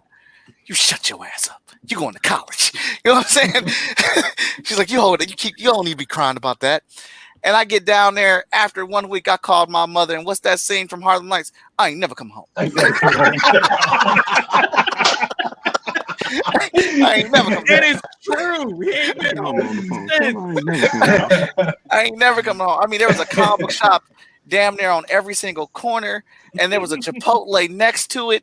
I mean, it was just like there was like these basement comic shops. Like if you throw a match in them, it's going up instantaneously. Shout out to Discount Paperback, baby. Discount, baby. That was the first shop that ever carried one of a book that I was a part of that I made. They carried it. They gave me a chance. Like there are still comic shops in Cleveland that do not carry my books, and I'm from Cleveland. But there's like 5 or 6 of them in Columbus that carry books that I make. They're Columbus has treated me better as far as an artist than Cleveland ever has. I've been brought out to speak at the Ohio State to talk about comic. OH. I know he hates that. I hate it. I put it in the book. Care. I mean, you know, I've met some of my closest friends who have become brothers to me down here. We go to comic book conventions. We critique each other's work. Like if I wasn't in this spot, yeah, I'd still be drawing, but I can't say that I still be drawn to the degree that I am. I can't say that I'd be connected to comic books the way that I am. I can't say that because it wasn't there.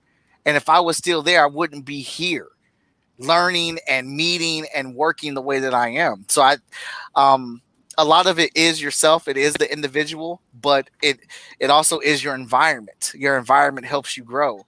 Oh yeah, you rise or fall to the level of people you surround yourself with. Facts. Well, not only that, there was that article in the Atlantic or Vanity Fair last year that said like successful art had more to do with the people that you knew than like the quality of the work itself. Yeah. I mean, you can think about the salons of Hemingway and Van Gogh and the ones that have popped up all over the place. And like, there's a thing about like the people you're around, like the people you're around, like matter as much as talent. Yes. Yes. And I actually get to test this out because we're coming out on the 6 o'clock hour. I want to bring up in the broad, good friend, brother of mine. We're going to introduce him with his sizzle.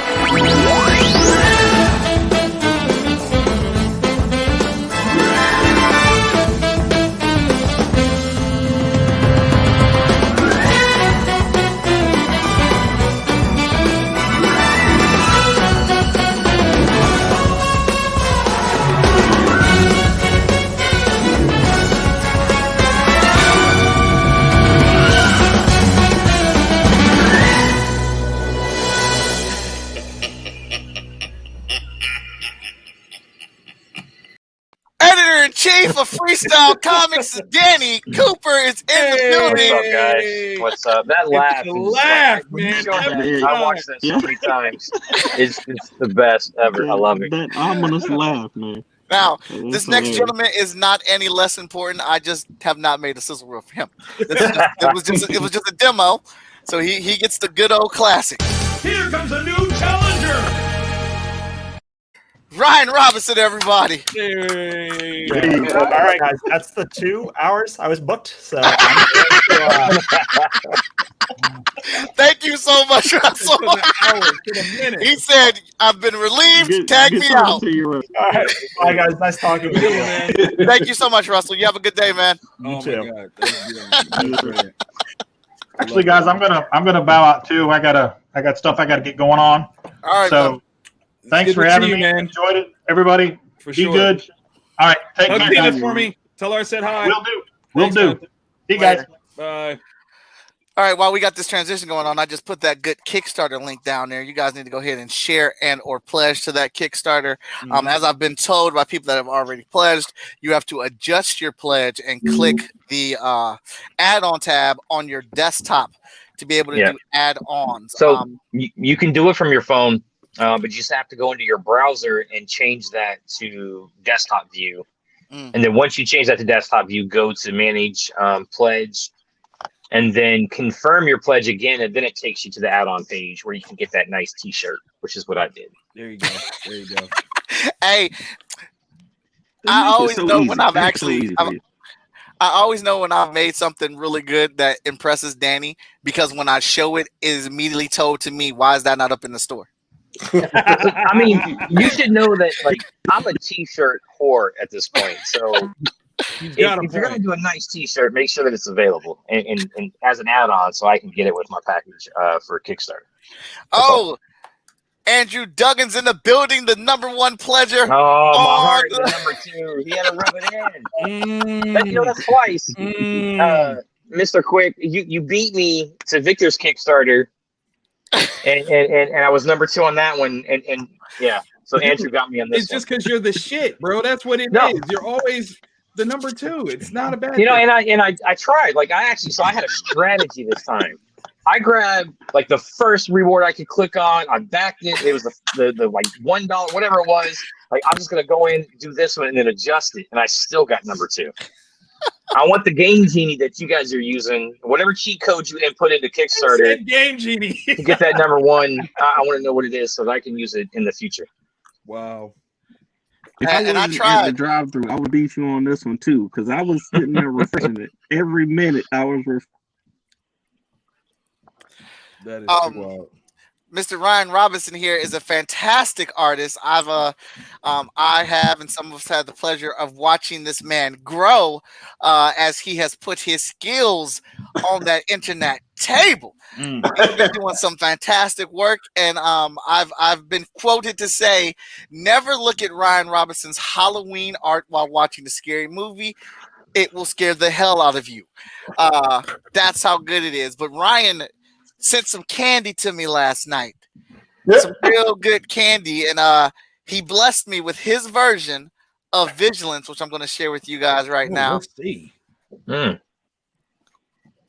With no K. Oh, nice. Oh, what alternate universe like- is she invading from? Because I you've want to go to been, this. you've been playing Cyberpunk because that's very punkish Yeah. style. I like that a lot. But yeah, I was inspired. I looked at from Aeon Flux. Nice. I was doing like a little Aeon Flux like co-op. No, I like that. I like Yeah, that. Yeah. I like the mask. I like what you did with the arms and the gauntlets on there and stuff like that. She looked like she's for real though. That subtle V in the mask, I love that. She look like she about to hit you with that busted challenge on TikTok. That's what she look like. That's what she look like. Mike, wake up. Mike, wake up. Not the TikTok busted challenge. That's what she look like. She about to hit you with that one. Like, hey. Yeah, I did that because Oh my goodness. I need to do it. Take an original drawing of Vigilance and make it go back and forth There and you then go. bust it with There you Ryan's go. picture. There you go. Yeah, dude, this is awesome. Although I've like missed majority of the festivities today, y'all been going hard. This has been a marathon, but it's been like well worth it. I'm glad I got to be part of it. You know, this is a great thing. Congratulations. What this is unreal. Of course. 100, bro. That's insane. I've only done 7, and nigga, I can't even go through 8. This is incredible. So, I mean, just by the energy that you put on for every show, the guests that you have, everything that you do is just goddamn entertaining. I'm sorry. That's awesome. Like every time I get to be part of something, like I'm really excited. Well, thank you very much, Ryan, man. I really appreciate that, man. You've been a constant support, and I really have enjoyed watching your work grow on the interwebs. And I know you're supposed to be making an announcement here in a couple of days about the Creative Corner. Yeah. I'm and like I've been talking to someone. I got like a new writer for my comic, so been busting that. I don't know, like y'all in the game, y'all in it hard. I'm just trying to. We all in the game. Come on now. Trying to find my way. Shout out Jay, man. He has watched every single episode. I think Andrew Duggan has as well. I think Brad Arney has as well. I think Katie and Sarah are next up for as many episodes as they've watched and tuned into as well.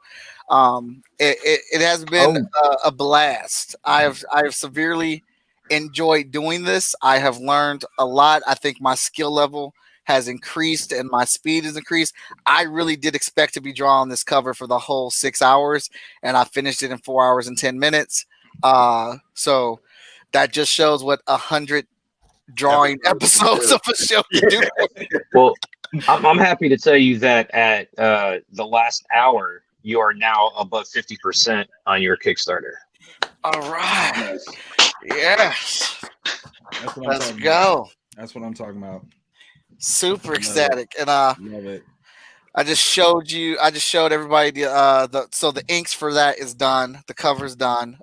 This will be going off to Veronica Smith to be colored. I think this one had 11 characters on this one or whatnot. Are you making posters, like big posters of the covers? Are those available? I am making posters of them, but I'm not doing it for the Kickstarter because of, I don't want to overcomplicate the shipping. I'm not trying to deal with that right now. If you get me big posters, I'll get you a hat. Now hold up. What? Now hold up. So this hat was supposed to be a present. Mike. Not once was it ever said that it could be reordered. Mike. You give me those posters of them covers, I get you a hat. Hey, I'm texting my printer at page by page right now. The posters for everyone else will be made available after the Kickstarter. I'm not doing the shipping. I've been with Short Fuse for over 2 years now, and I've picked up a lot of things from Sean Mack, and one of the things is shipping. We want to keep that down and manageable as much as possible. I am going to do some stretch goals, but them stretch goals are going to be super manageable. Not going to get ridiculous with them. Plus, I want to see, what works and what doesn't work, because we will be doing another Kickstarter after this for the Hot Shot Trade Volume 1. And then we're dropping. Danny and I still have to make a final decision. I talked to him one day and it's this, and then we talked the next day is that. We haven't figured out what our single book release is, and that's because we got like 4 or 5 of them done, and they're just ready to go. So, and then after that single book release, we'll be doing the Hot Shot Trade Volume 2 again. Oh, the second half of the book. So we're going to be releasing 2 trades for sure, and we got at least 3 to 4 different comic books that we're going to be releasing this year after the Chat and Draw Kickstarter goes. So we've been very busy. Yeah. The challenge there has also been the fact that building the universe that we've created at FSK, we've talked about a specific reading order across all the titles, and we've got a couple titles done, ready to go, but we want to make sure that we release them in the best order possible for that reading experience, to continue to build upon that overall story that we're telling. So it makes it tough. Like I want to get Zero Event out so bad, but is that the right title to release first? That's kind of what we've been stuck on. Yeah, because that bad boy is glorious. Emerald Quest. I think the writer is trash. Oh, dude. That's my own personal. No. You spoke too fast for that Zero Event thing. I think the writer on that one is trash. Yeah. I think he's pretty dope. Moana, here's the cover. It's the inks are done. This was a fun piece. If anybody could tell me where the inspiration came from, you're a G. If you're in what is that, 2000s? Yeah, I think it was 2000s. Thank you, Jay, man. Thank you. Drop a hint. Yeah. He brought Onslaught? anime. Huh? You talking about, was this like an Onslaught when the Marvel Universe came together against Onslaught? No, that's a good one though. But no, not that one. Good pull, deep cut. Right. But that's what I would have guessed too. Ultimate Universe. They brought an artist back from the dead who should be dead, but you buy his books right now. You leave Brian Hitch alone. No, he worse than Brian Hitch as far as bringing out a book on time. Joe Mad. Joe Mad. So you're talking Incredible or Invincible 2, right? Volume 2? We did. Or not Invincible. What am I talking about? Volume 3. Ultimates 2. Volume 3. Okay. See, I was going far back as the Encyclopedia of the Marvel Universe. They're more of an angle look. It was a straight on side view. So yeah, nice. Yeah, had a lot of characters on there. I was trying to feature in a dynamic way or whatnot. But this journey has been pretty dope, man. And as Danny's full aware of, this is the beginning of the onslaught that comes from us at Freestyle Comics and Short Fuse Media. The COVID situation, which was a forced situation, has been a good look for us, and we've been very busy at work. Like Chadwick passed the baton to Hotshot, man, so he got carried through for the rest of these kids. There you go. No, I love it. Noise. I think my favorite pledge on this Kickstarter right now is all of them. So I can't even decide. I don't know how y'all gonna decide. Which ones y'all want to get or whatnot. Listen, if I can make a recommendation, don't put your products in a poly bag, because apparently people get mad about that. Hey, that was dope. No, don't do it. So people I get still mad. have an open mind. Mine still serious? is sealed. I haven't opened it. Yeah. I have not cracked it open yet. I haven't been able to bring myself to. I mean, to be fair, all kinds of love. But I got 3 of them. Like I've got 3 copies. I can keep one sealed. I can. I've got the one from the Kickstarter. I got like the original release. So, yeah. Yeah, I got one of the graded joints. So I'm waiting for that to come through because it's got to be graded. It's got to be. See how he just talked about that right there? We talked about that. I got the graded one. We did. Yeah. Hey, We what are y'all talked talking about that. Listen, don't be a creator. Don't be a collector if you're gonna open it. You got to decide. You want the collector's edition, you can't open the collector's edition. That's just, get 3 of them. The thing Like is, Danny I did. didn't Open intend up for it one. to be. You I know, didn't intend for it to be a collector's edition. I did not I mean know that. we talked No. about that. I was He like, doesn't did you give him a believe me. digital No, that- copy at least? He was like, nope. That evil laugh at the end of my scissor roll, that's the laugh Victor let out when he was shipping those bags out. Hey, I ain't gotta open up. I don't have to open up nothing. I have pre-ordered my Trouble with Love books and all that, so I've got plenty copies. All my stuff is gonna stay sealed. I'm good. I'm about to go hang it up on a wall when they get here. I'm Oh my perfectly God. fine. Oh my God. The thing I can't wait for Danny J. Quick to see his sketch cover. I can't either. I cannot wait for him to see his sketch cover. I can't wait for him to see the short story that I wrote inspired by your sketch cover. Whew, that bad boy was fun as hell to draw, and I'm just sitting on it. And where is he at? He's supposed to be in this chat. Listen, he was like, "It's too much goodness. I can't handle it." He had to go away and start taking notes on stuff. He's a good note taker. He will take those notes. That's amazing. He's probably hiding in the back, waiting for some spoilers to drop, and he's gonna jump in like the dude from Mortal Kombat. Toasty! Oh my goodness! I love it. Thank you so much. I have to have Danny J. Quick do that for the Agents of Nerdy show. He has to be my Mortal Kombat guy now. I love it. Yeah, instead of toast, it's got to be spoilers. There you go. This is why you have to have a network of geeks. This is why that is greatness. That is freaking greatness in a bowl. There you go. It's done. It is done. I love it. Now y'all know that remake's gonna be trash. Now y'all know. Oh, what? On Mortal Kombat?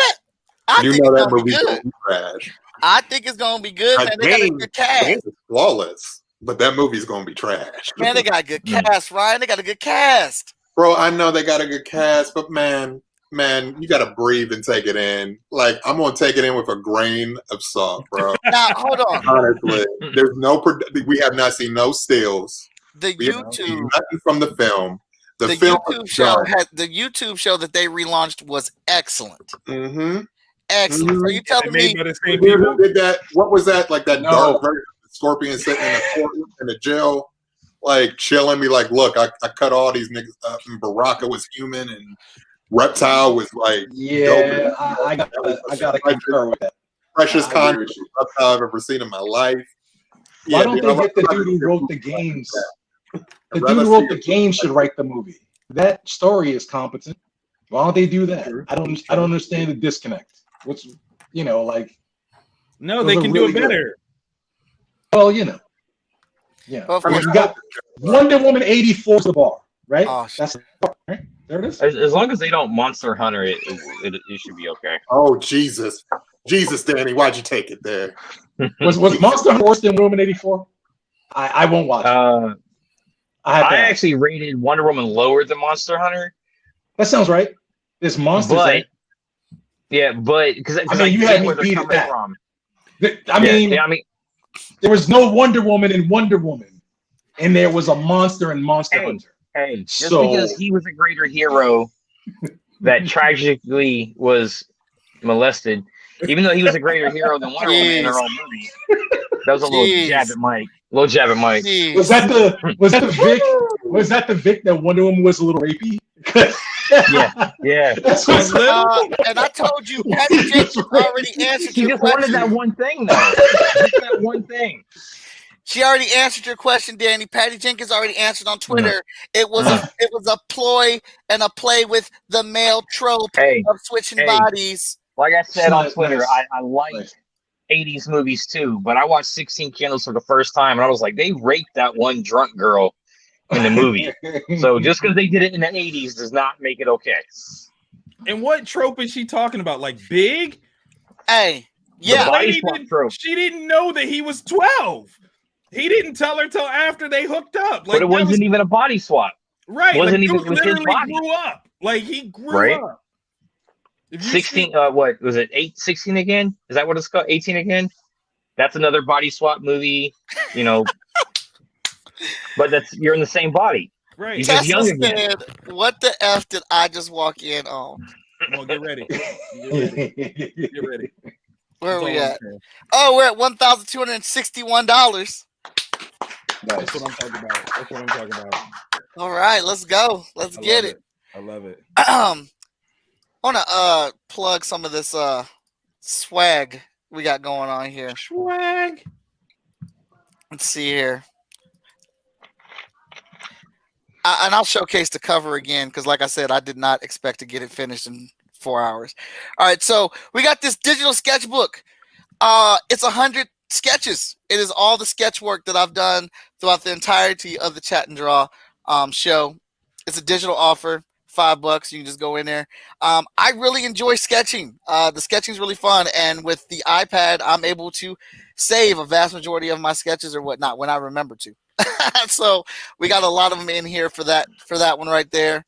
Let's see here. What else do we have here? Oh.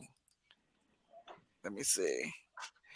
The level 1 guest spot is $55. You get a digital copy and physical copy of the book, and you'll get to be on the show. I'll draw your character in black and white.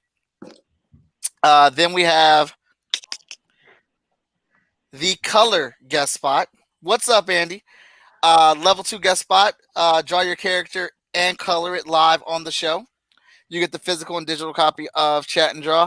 But this is the one I'm hoping everybody jumps on, man. I want some creators to come on my show and argue. Let's get it in. Matter of fact, while you're arguing, get the sizzle reel pledge so I can do both of y'all sizzle reels, introduce you real right, and you get on the show. I'm gonna draw your characters fighting, and then you guys are gonna debate on the show live why your character would win, and the Chat and Draw audience will tell you who they side with. Because we're going to do a voting poll because Tessa, my production manager on Ages of Nerdy, has introduced that to our show as well. Nice. My character would lose. My character would lose. He has What'd you swords. say? He's not gonna- My character would lose. Nothing Your super character about him. lose? He's super, but he's nothing. He's not powered up. He loses. Don't say that. Don't say It's that. all about the argument, sir. If Batman hear can you. beat anybody with prep time, an argument can win. And Yeah, you know what? I'm gonna push back on that. Like, I'm gonna push back on that. That's a quick answer. You can't beat the high evolutionary with prep time. He's gonna do the same thing.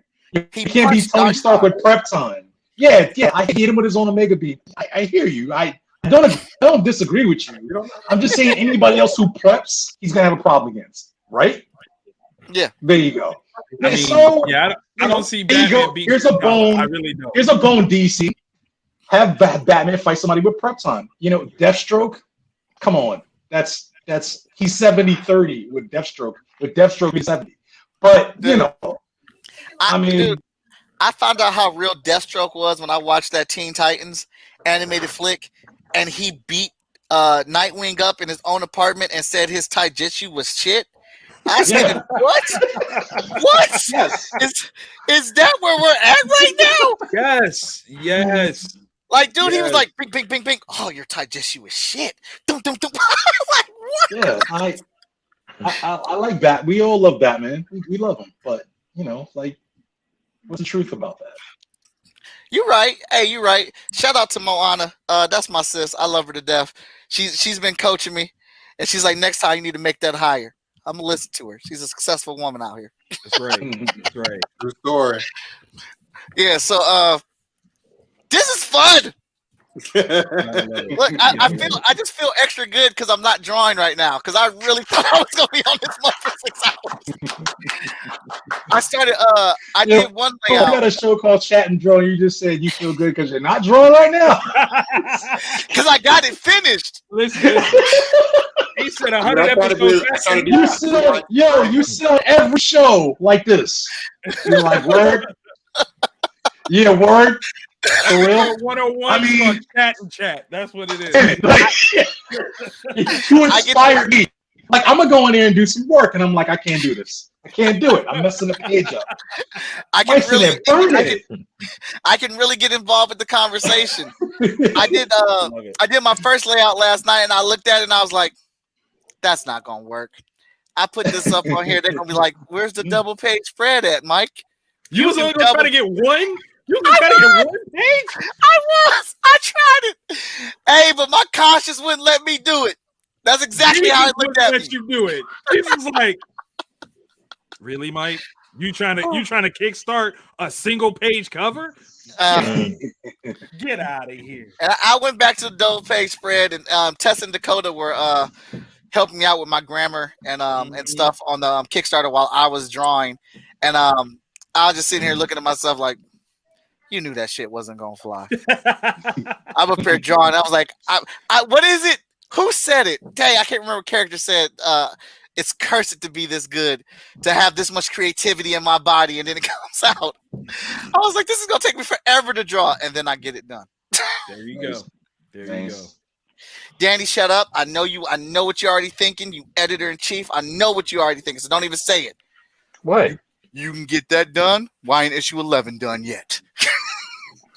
No, I'm just thinking like it's surprising that you tried to scale back to a single page and then took it back to a double.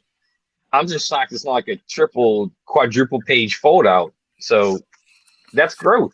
That's only because he doesn't know that Dalton can print those. Oh, see, What? you done. Dang it. What? That's more What? content for the inside covers. What did I do? What did I Dalton can print those now? do? Send it. You make it a banner and you fold it at the top of places, and you got it. There you go. Yeah. Dalton can do a fold out cover. All right, gentlemen, let's clock back in.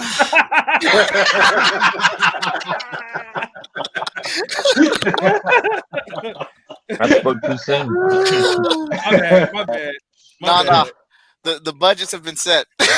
Everything is locked in on this one. No, hey, Coop, he about to bring that up on the next. Okay, so on the single book, what you're saying is we can do a fold out joint, like we could do Like, one of no, them? my mind already went to, okay, so it's what was it, late 90s X-Men, early 2000s X-Men with the fold out with the recap on the inside. You know it. Give us the rundown of where Freestyle Comics has been, baby. That's what I'm talking about. On one side, that's what it is, the history of freestyle. On the other side, it's a big fold-out character poster. You don't got the gumption. You ain't willing to go there. How the hell have we called out on my own show? Hey, that's what you brought us for. All I know is that somebody did this massive Avengers piece, and I've been saying they need to redo that with Freestyle Comics characters for like 5 years. And I have been redoing it, and I have not done anything satisfactory yet. Oh, I've done 3 pieces and haven't liked. I liked how they started, but it just didn't have the same gumption. Everybody on here has the face of you lying, Mike. Who lying? Everybody got that face. You lying. You know what's worse than you saying that I'm lying is that you lying, because I've shown you each one of them bitches. I don't see nothing. I don't see not. Where's that? Where's that though? Terrible. That's all I'm saying. I tell you what, you want Ryan or JP to tag in? You want them to do it instead? I gotta see it to see it's good or not. I don't think it's. No. I mean, I don't think it's up to you anymore. I don't think it's up to you anymore. Show it to us. Let us be the judge. Do a chat and draw about that. Show that to us. I want to see that. I heard it. Now I want to see it. I want to see the Avengers you picked. I'm curious. Now I'm curious. So let's see it. The Avengers piece. Tell them about it. Come on, let's go. Yeah, I mean, load it up, man. Load it up. Was it a team of 6, team of 7 that you had to pick? Go pull the page out. It's got. I know it's in your drawer next to you. Go pull it out, man. Let's go. No, it's hanging up in my bedroom. Go get it. I thought you sold those. Go get it. Go get them. Go get it. Yeah, no. Since I know it's still Son, around, you do the chat and draws. Let me remind you. You do the show like this. If you walk away for 30 seconds, we're not gonna miss you that much. Go get it. I want to see it. Now I want to see it. I'm about to pull it up right now. Go get it. You can go to the 30 seconds. Thank you. There it is. Right there. Oh, that's hot. Yeah. Yeah, you got to do that. I've been asking him to redo that for years. Mike. What? Where the hell that been? Where that been? You just need Marvel some more money. Hey, look what you did. Let's talk business. Look how you just endorsed Marvel to make more money. People are like, I like Avengers now. I like Avengers now. You like Avengers now. Yo, Because of that this is piece. pre-MCU. Because of that piece. Because of that This piece. is pre-MCU. Yeah, you're advertising for them. They need to send you a check. Mickey needs to send you a check. You know, get the old Hotshot logo on there. Right. You know? Original. Yeah. You need some Disney bucks. For real. Come on, man. Make it happen. Get it done, man. Get it done. Make Get it it happen. done. Make it happen. Who do we have on there? We had it was with Storm, Black Bolt, Avenger scene. Vader. Yeah. Batman. Yeah. You got. All right, Black you're making Bolt. me. All right. Mm-hmm. This is Black Bolt. Mm-hmm. Shield in the background. Then I pulled Batman out. Mm-hmm. Actually, that is how I'm going to draw Batman from now on. My costume is better. Not the sleeve? Wait, you're not going to do a t-shirt Batman with the sleeves out? Yeah, I got my own version of Batman too, bro. With the skin out?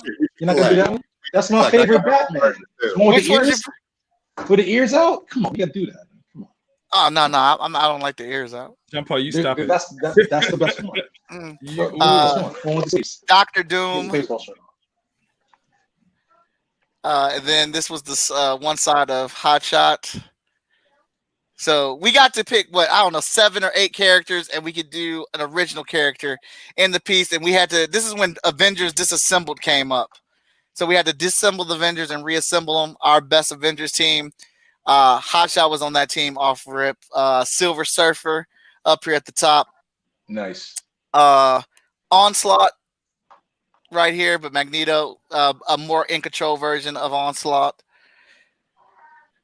Then you got Darth Vader, and the stipulation: all the books had to be published by Marvel Comics, and Marvel vs. DC was published by Marvel. Star Wars was published by Marvel. So that's my. This isn't redesign even for like Darth the Vader. new Star Wars stuff. This is like because of 1980s Star Wars, he can pull that. Storm, of course. That's like she was a given. I don't know about anybody else. And then Cap was always a given. Wolverine, that was my favorite character, so I knew he was going to be on there. And then, dude, that face on Wolverine is raw. Right? Damn. And that's then delicious. The That's patang, the patang, right there. You hear it. And this one was just in spite because I was battling 2 other dudes, so I turned them into my alien race called the Dreaded. So that's all of them getting beat up by my Avengers. Yeah. In true Mike Watson fashion, what are we doing the here? face-off was one 11x17 sketch laid out against his 5 11x17 page spread. Yes. So I'm just saying, Yeah, I'm that's- just waiting for that to show up in Yeah, a he book. has an argument. That's legit. And He has an argument? Yeah, that's legit. Yeah. Well, Sorry. even with Victor Dandridge having that argument, I feel like the pieces that I have done have not been up to that level. That's why they. Okay. Well, I mean, clearly you can do it. So. You know why? I'm gonna tell you why right now. Because what you're trying to do is draw to that level as opposed to your level. That's what your problem is. Isn't right that now. level his level? I mean, did he draw that though? How's that? No. That's what he used to do, as he already has explained on this episode. That he was going to sit there and draw for 6 hours, but was able to bang out And he did for 4. fire Yeah. in only 4, because that's what you used to do. As opposed yeah, because I mean to what you do now. that piece took you like a month and a half to do. Thank you. Yeah. Thank you. Oh, so I get it. This is a roast. Okay, I'm in. I was sitting here being quiet. I'm absorbing information. I'm writing shit down. It's a roast. Let's go. Let's go. Let's go. I didn't know 100 episode was a roast. Okay, all right. Yep. So Mike, man, get up your ass and do the page. Come on, you're not as bad as you used to be. Clearly. Like, let's go. Come on, like. Now I want to see Avengers from every decade, every version. Wow. You know, like, come on, bro. Come on. I want all Iron Mans, including, Kang's version. Like, come on, man. Let's go. Let's go. I didn't know it was a roast. Okay. Let's go. All right. 100 episodes, he's being lazy. That's what it is. Yeah. Oh my goodness. Yeah. I don't even think you're in there drawing anymore after a while. So I think you're just scratching at your pad now. That's it. That's all he's doing, bro. All of this, you just do it. You were doodling. You're doing a little square. His the head S that we on the did in iPad. like the 4th grade with the 6 lines. You connect the diagonals and you get the little first step of graffiti S. Yeah, that's what you're doing. So come on, you guys didn't say roast. I would have came in yelling. You didn't say roast. I didn't know it was a roast. I thought it's informative, congratulatory. Nah, I came to kick him in his ass. Let's go. No. Okay, let's go. Congratulating him earlier. Now. Yeah. Yes. Let's go. Sorry. He got to 100. There's no congratulations. There you go. You got to no 100. congratulations. We're done. The 100 is a congratulations. You got there. Okay, let's go. That's it. I feel So it. episode 101, the Avengers cover, huh? The Freestyle Comics Avengers version. 101, episode 101, right? Tomorrow, right? Tomorrow. I'll be here. I'll be here. I don't think I got to talk to the editor in chief. I don't think we have a story fitting that bill right now. We have one in the works that's coming up though. You smell that, Vic? You smell it? You hear it? You hear it? I hear it. Smells like excuse. Smells like excuse. It's like I would, but I gotta breathe. I gotta breathe later. I gotta eat. Yeah, okay, cool, bro. I hear you. But then he showed us that, and then had follow-ups on it. You know, he showed us the picture, and he had follow-ups. But you know, we all gotta breathe, right? I mean, I hear it. It's air. I hear you. Definitely. It's air. I definitely hear it. Wouldn't it be crazy if he did like the chat and draw fold out piece where it's all of the different seasons of people? Hey, Vic, and they do this big fight. Yo, Challenger, remember that time, Vic, when you did your Kickstarter and I was like, can I get in? I had a lot of work to do, and you were like, do it, and I did it. Yep. Yo, you want to go? Mike, do. I had a lot of work to do. I'll go get it. Watch me leave. I'm going to go dig it up. Because you're my dude, and I got to inspire you. I'm going to go find it. So you get to look at the wall for a minute. So Mike, What were you about to say, Danny Cooper? I've got the inspiration to make the work worthwhile. All right, so it's FSK based. We've already talked about. We've laid out our reading order of our universe. Eventually, we'll collect these in a trade. So this piece that you're going to create is going to, each piece is an individual cover for the trade collection of FSK. So no you cut can actually put the trades together to make this image. So each we get to make our FSK characters shine on these covers. Mike, he is talking about the Earth X style. All the covers fit together to create one big image. But you scared? You ain't gonna Alex Ross that? You scared? You scared? You know, Alex Ross makes a painting in 1 hour. Is that true? That is true. So true. That is true. You said 1 hour? Did you just say Alex Ross in an hour? He'll drop a sketch, watercolor that shit in an hour, and he's done. He can do it in an hour. He can do it in an hour. Yeah. Well, all his paint is drawn anyways. But even so, an hour to get it done. Sketch and finished painting? Yikes. That's pretty dope. Look at Mike. Look at Mike's. I know you can't see me, but I'm still looking for it. Mike, did you so bad. See, this is how it goes. Is I throw out, like, I always call myself the idea man. And I'll throw it out to Mike, like, what if?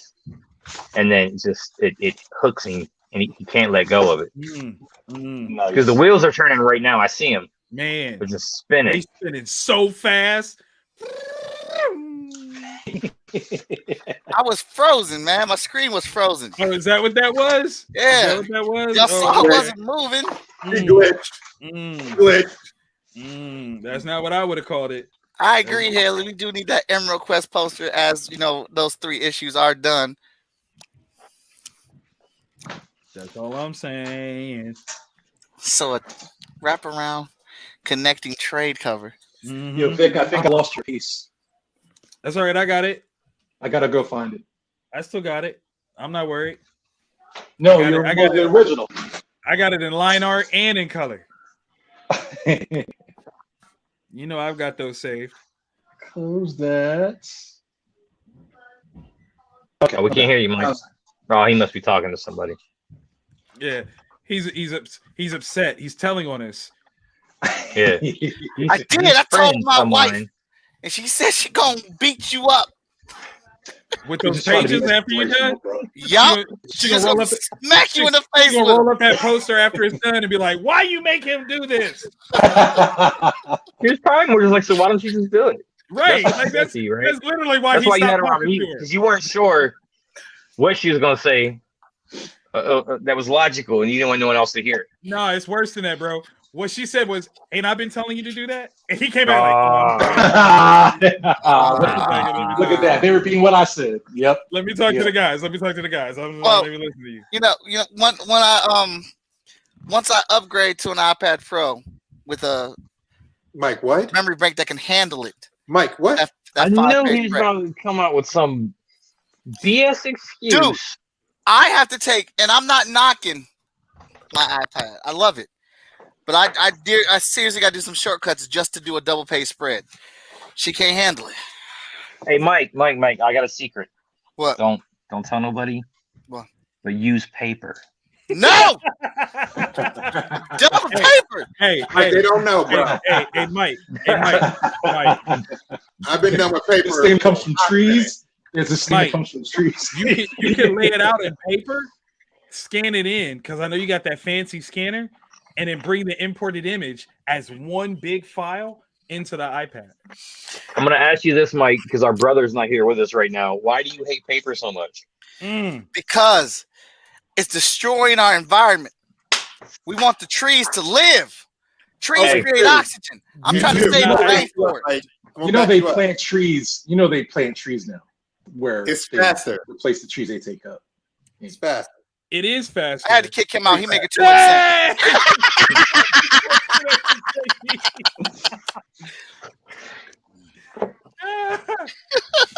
That's terrible. Hey, he said, "You know they plant trees now." You know you out for yourself. It's called agriculture. I'm just saying you can buy a tree at like Home Depot, like for real. Look, you can if I would have used paper, if I would have used paper for these 100 drawings, I would have destroyed the rainforest. Yeah, they can't. You They got can't plant. You But create then- comic ads. That's true. You would have, Hey, but then 50 years from now, your kids could have sold those drawings and got like money from them and planted another 50 trees. I'm not leaving my kids nothing. This is all my Oh, stuff. okay. I'm building a comic book pyramid, and you gonna bury me with it like the pharaohs of old. Yo, Inception. Yeah, build it on your own. Hey, Yo, I'm the they same way. gotta Mike. make, This they is not gotta for make you. their own way. Your legacy is the Mike, I got you covered, bro. I got you covered here. I'm about to drop in the link in the chat so I that knew you can it. feel I bet you. responsible. Oh my goodness. And there is no reason for you to feel negligent about Mother Earth. Yes, I just dropped a link Arbor Day. to Yeah, we're all recycle gonna say- Bristol board. So there you go. There it is. Getting dirty up in here, yo. I'm gonna give you a donation to the Save the Tree Foundation in your name. So every tree you destroy, you will use 100 pieces for it because you deserve it. You are now exempt Because you're worth it. from guilt. Yes, I mean, you have right worth now, bro. You deserve Hey, it. The result towards digital right now, bro. Hey, you guys have taken a weight off my shoulders, but the way my wallet and bank account operate, paper's not good for me right now. There's a dude Like, right I next got to a you. pad for you right here. There's a dude right next to you. Oh. Yeah, there it is. The dude right next to you. Vic. Yeah, look. I'll Save use my that for your I'll use the family. pen. I'm gonna use the pen to point to the dude on the internet who literally can eliminate your greed. There it is, right there. See that dude? See that dude? See internet. This dude supplies me paper. I get paper from him all the time. No. I will Yeah, print see a that? shot on the Right there. cover of your pad. There it is. Victor, It's as if Mike needed someone that could control his schedule, like they're the editor-in-chief that could just dictate, work that in, like that's a priority. I can't hear you. Sound like you're out of excuse. Wait a second. Wait a second. How the hell did this turn into? It's a roast. It's 100 episodes roast. So simple. Dude, I'm just You watching. have to see your own rules. 100 episodes means it becomes a roast. So let's go through the checklist. Let's go through the checklist. Mike learned today that they plant trees along with destroying the trees. What is Andy talking about? You're gonna buy a pad of He has paper a supplier. for me? He has a Andy, no. supplier who can give him paper Thank you, there's Tessa. another source that gives recycled paper, and I am literally making a donation to Save the Tree Foundation in his name. I'll do the rainforest, bro, if you want. I'll do the rainforest for you if you want. You're out of Here's the thing, guys. I'm very concerned about paper cuts in a COVID situation. Ah, that's why I got to stay away from the paper. Wow. What is that smell? The number one killer I is smell something. COVID bacteria on pencils. Somebody yes. check your shoes. Yes, Check no, your it makes shoes, sense. man. It lines up, man. Yeah, Paper cuts no. and COVID shit. Yeah, Yeah, yeah. In your house. Yeah, that is sounds good. like the worst album of all time. Like that's just, like that's the worst try. Yo, hey Mike, the best album, Paper Cuts and COVID. I got Get you out of another here. link. I got you another link. Hold up. I'm the researcher. I got it. You're just so worried about I tell you what, Mike, for what you're you so just worried about said. ethics. I got you an article from New York Times regarding the unethical production of the iPad and how they treat their workers in China. So let's use that recycled paper. Danny, that link didn't show up. I think that's all fake news. Oh, okay. Fake news. That term is being impeached on Monday. You can't use that, it ain't Monday yet. It's Monday somewhere. It's Monday somewhere. Come on. It's Monday somewhere. It's Monday somewhere. Come on, bro. Come on, don't do it. Don't do it. Oh my goodness gracious. Oh my goodness. Yeah, Where we at? It's less than 6 hours till Monday in Australia. Don't do it. Oh, not the world counter. Not the world time. Just throwing it out there, bro. Just throwing it out there. Y'all are hilarious. I love it. I love it. This has been a great season 3. And just because today is the season 3 finale, don't think it stops. Tomorrow we pop off with some special edition episodes. The Avenger episode, right? Freestyle Comics. He didn't let that breathe at all. Quadruple page spread episode, right? Because that's all I'm tuning in for. I'll be there. Let it breathe at all. You're not even finish it. You gotta say it. Not. 4-page Avengers annual Freestyle Comics version. Because I'm dope now. Page episode. Done. Right? I'm looking at your timers. 5 hours and 41 minutes. If Mike's Kickstarter funds in the next 3 days, he has to do that. Let's go. I can live with that. Let's go.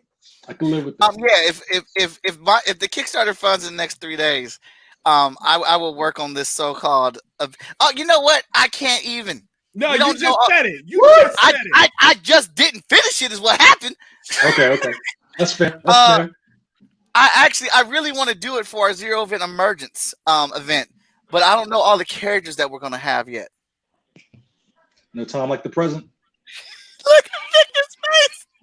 Mike, put me in one show. Let's talk about your stuff. What do you mean you don't know which characters? we might make some new characters. Okay. Who is the writer? You're not writing Emergence. No. Who is the writer of Emergence? I am. Okay, then. Who is the artist for Emergence? I am. Hit him with the Wonder Woman line. Hit him with the Wonder Woman line. I'm not even gonna do it. I can't. I'll do it. Well, shit, Diana. That's the only good thing that came out of that movie. The only good thing. Well, shit, Diana. Yo, I've been saying it to people since Christmas. Hey, you just got the first one. Now that line was funny as hell. That line was funny as hell when he said that.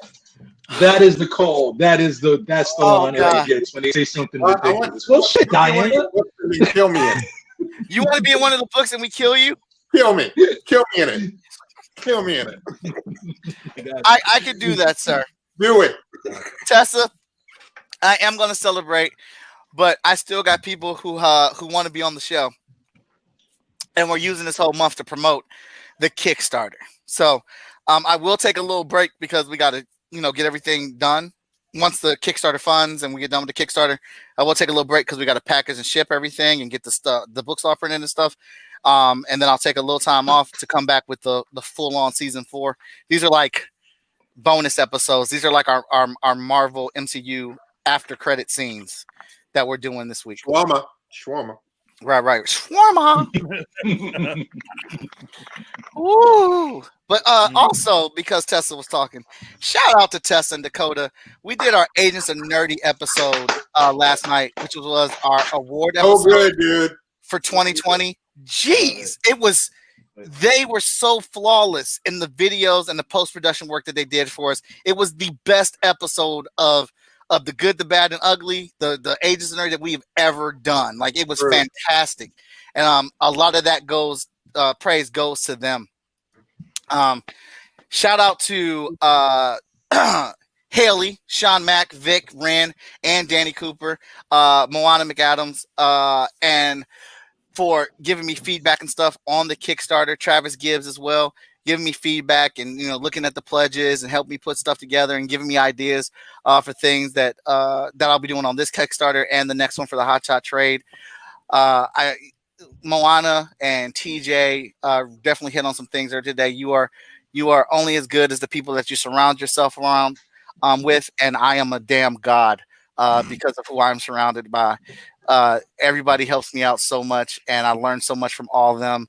And the comic books at Freestyle Comics would not look as good as they did if it wasn't for the people that I work with. I would not be where I'm at without the people that I work with and the support system I have for my wife and my kids.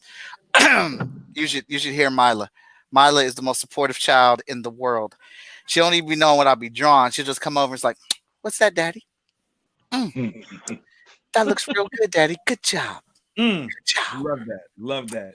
Every time. So keep that same energy on that 5-page spread. God, Lee, change the subject. Get it done. I think somebody's knocking at your door. Dang. Wow. Whoa. Oh. Dang. You got Mulan, bro. You got Mulan. Yeah, Okay. it is. There you go. Yeah. Yeah. It's cool. That's free stream. That's free stream, Jim. It's cool. I mean, you could do another several hour live episode. Yep. Where you're promoting Chat Draw while you're working on the 5-page spread. Just you. Yeah. Just you. And you've got those like the loose layouts you do now. You got this. Hey, let me tell you the problem with working with somebody that has as many ideas as Danny Cooper. Nothing. They just work against you. What you they mean? work for you and against you. Always over want here just- content. Hey, you know what would be really dope, Coop? If when he did this, he did like a Freestyle Comics album listening party where it's not even about him talking. He's just listening to the music that was made for Freestyle Comics and watching him do this. You know what? When cons happen, I want to go with you guys. I've never been to it. Prepare for the 30. And I want to go with all you. Be careful what you wish for, Ryan. Be careful what you wish for. We got you. This is a Prepare to make no money. You're never getting to the show. You're never getting to the show. This is a tenured, experienced convention team. I gotta be there to witness Done. this Done. epicness. Done. It's Do done. not. You're making a profit. You're never gonna make it. If you make the show, you're never gonna be at your table. If you're at your table, you're never gonna be talking about your work. Go It's for over. the experience. That's all. Yeah. That's it. Yeah. I've been silent majority of this hour, and it's been a beautiful experience. Yeah. You're not gonna. Thank you. You. It's been a beautiful experience. Amazing. Amazing. Yes, Haley. Yeah. I do want things to clear up so I can get back to these GalaxyCon shows, these Wizard World shows. I miss being out in VA. I had a great time down there. That's where I met Haley, and she is pretty dang awesome. She helped out a lot at the table, and she's a part of FSK now. Love it. Love it. Yeah, that's what I see. That's what I'm saying, Andy. He has no idea what he just asked for. Trying to go to a Andy, comic convention with this crew. Andy, I'm not part of FSK. I'm a neutral motherfucking party in this. No, you're gonna learn one day, baby. You're gonna learn one day. Wait, I'm a neutral party. I ain't been told nothing about FSK. I'm just watching. Look. You're gonna love it. You're gonna love it. And the party don't stop. Listen, we go. Don't get a table next to them. Don't get a table across from them. Don't get a table on the other side of them. You're not making any money. I gonna give you You're not making money. Y'all gonna be arguing and talking about stuff. You're gonna tell customers to go away, come back in 10 minutes. We're having a discussion here. What do you think this is? This is a convention. You're You're not gonna comic send them shit. away. You're You're gonna do that. You're gonna be in there like into the argument. Here you go. Come here. You read comics? It's your opinion. This Put is the what book you down. do. Put the book down. Put the book down. Go put the book down for a minute. For real. Hold your money. Hold your money. We need to talk about Thanos. Yeah, that's the show. That's gonna be your show. Whoever's expecting to make money gonna get yelled at when you go home because you're gonna come back like I ain't make a dime. You're gonna have this great experience, but you're not gonna make any money because we're gonna do. We're gonna end talking about what was that? You got served. Fast and Furious. Whatever. It is gonna be fun, and you're gonna want to do it every Go time. out for Chinese, and it'll be excellent. Yeah. You got served is forever embroidered in your head now. You got served on TNT. It wasn't even like the Showtime version. The shit had commercials. We saw Conan episodes of commercials on that. We watched it. It was still fun. It was still fun. Oh my god, man! I love it. That's what I'm talking about. Oh my goodness! All right, well, we only got a couple minutes left, so I guess I'm going to start rounding out, close this thing out. I want to say thank you to everybody that was part of the show today, helping me celebrate and apparently roasting my ass for the 100th episode of Chat and Draw. It has been one heck of a day, and I still plan on doing hundreds of more episodes of this show. The Kickstarter is official. It is happening right now. We're sitting at $1,261 with 29 days left to go. If you've already pledged to Kickstarter, great. Thank you so much. I appreciate that. But share it out to your networks. Let other people know about it. Let other people see it. And, advocate for it. Say I'm a cool guy, even though I'm not. It'd be appreciated so we can get this Kickstarter money in here.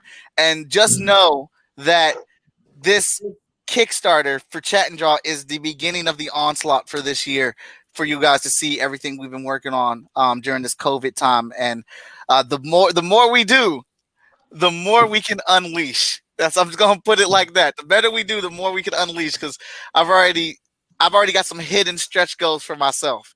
If we hit a certain number on this Kickstarter, I'm just gonna drop Hot Shot 10. It's just gonna drop.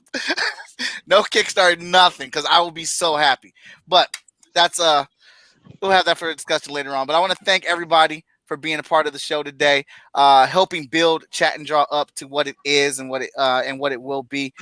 Shout out to all the supporters, you guys that have been watching every episode, that have been recommending people to the show, that have been as part of my Patreon, which I'm about to get back on now that my computers are back up and running now. Everything is just it's awesome, man. Thank you so much. I can't say it enough. You're very much so all appreciated. And tomorrow at noon, I got another. We're doing another episode. It's one of the after credit episodes. And then Monday, I got another one coming up. Hopefully, in the next couple of days, I can tell you who this person is. It's going to be on the show as soon as they confirm a date. You're going to hear it from the hilltop to the mountaintop, boy. I'm on, ooh, baby. All right. But thank you so much. I'm about to go hit up Target with my wife and then come back down here and watch some movies. Hopefully, there's some steak or something involved in that because I'm pretty hungry. All right. I feel like that's all code. All code. Coded message. Hey, everybody stay epic. I'll catch you on the next one. Please let everybody know about this Kickstarter that's happening with your boy Mike Watson.